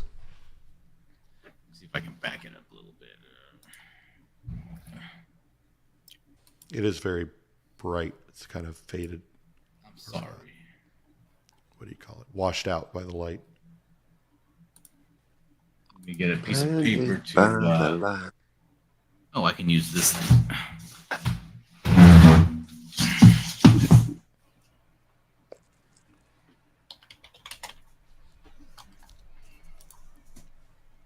Thinking about going through that John Malin EFAP and making a song out of it, but I'm like, man, I don't know if I want to sit here and freaking 3 hour.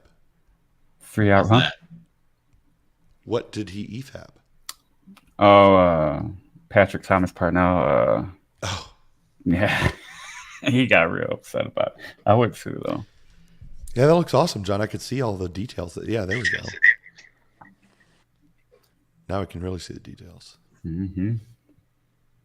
Nice. What camera do you have? Logitech Brio.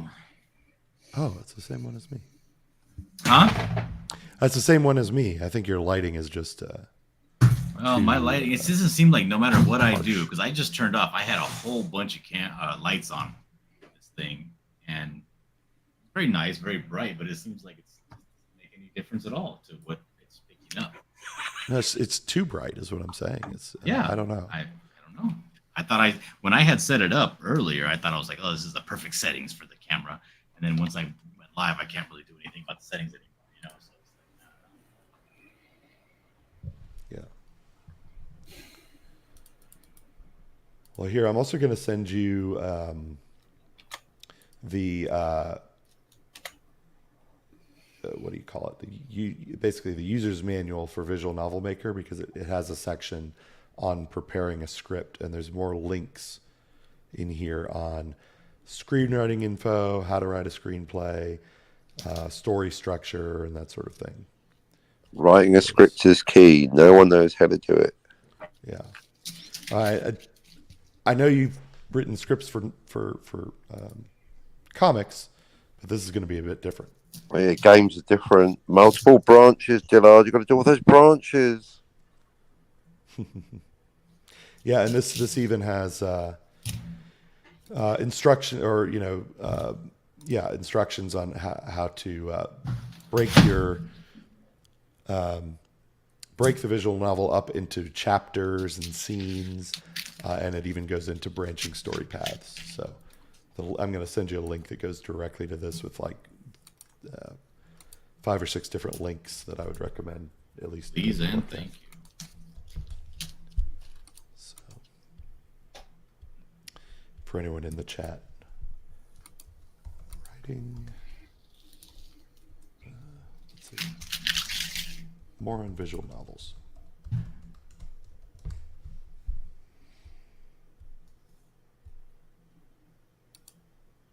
Oh, you had tape around. I am never using anything but this paper ever again. This paper is fucking amazing. What is it? It's not a Bristol board? No, it's I'll show you. It's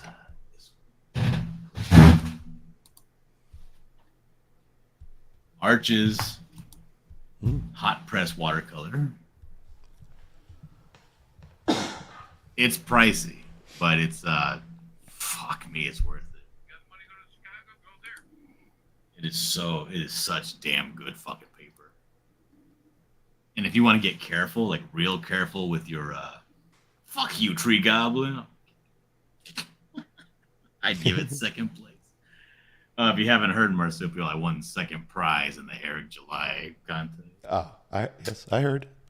I've been keeping up. Shit about it. You broke the rules.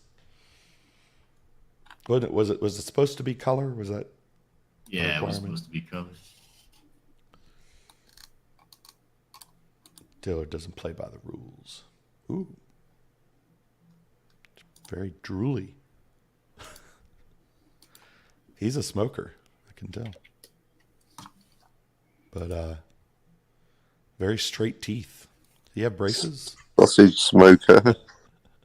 As a child, no. Well, he's graced with naturally straight teeth. That's right. Some people are born with it. Some people use Maybelline.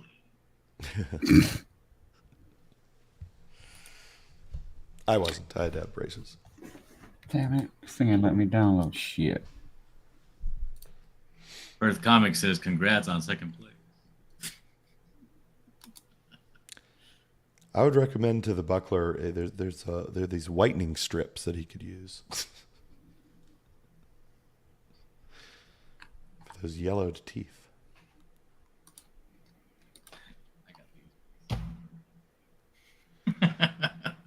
Oh, there you go. So yeah, in the second one that I sent you, it even goes into, make a list of characters, protagonists, antagonists, supporting cast. What were the important supporting cast?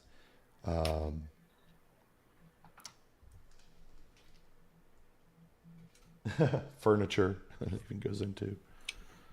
And that part doesn't have to be elaborate, but you know, there's various steps to this, and like I said, just read the 2 things that I sent you in order and go from there.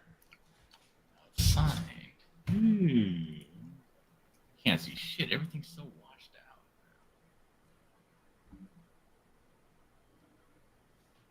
Very cool.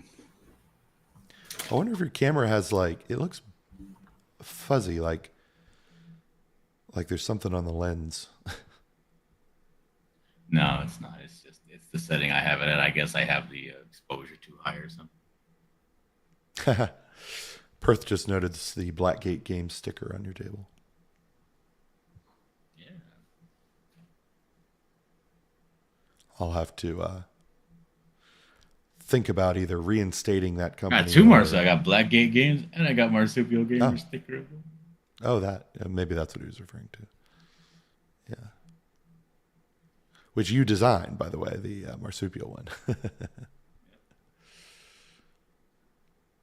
She promptly left on the floor because an anime face gets you much more interaction on Twitter. It does. I'm sorry. It really does. Like, I noticed. Whatever gets you where you gotta go. It's weird. Well, yeah.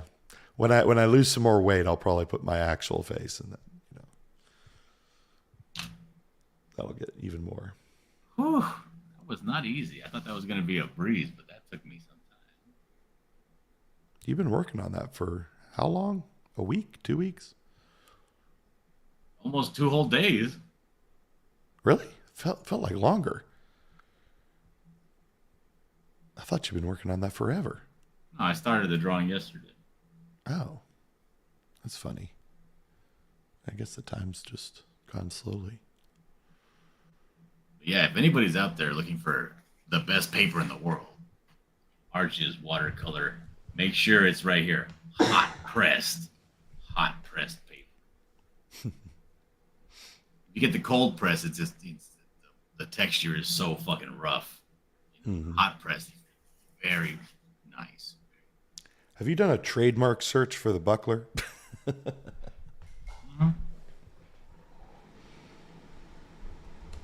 Good Shepherd plays by the rules. Tree Goblin is starting some drama over here.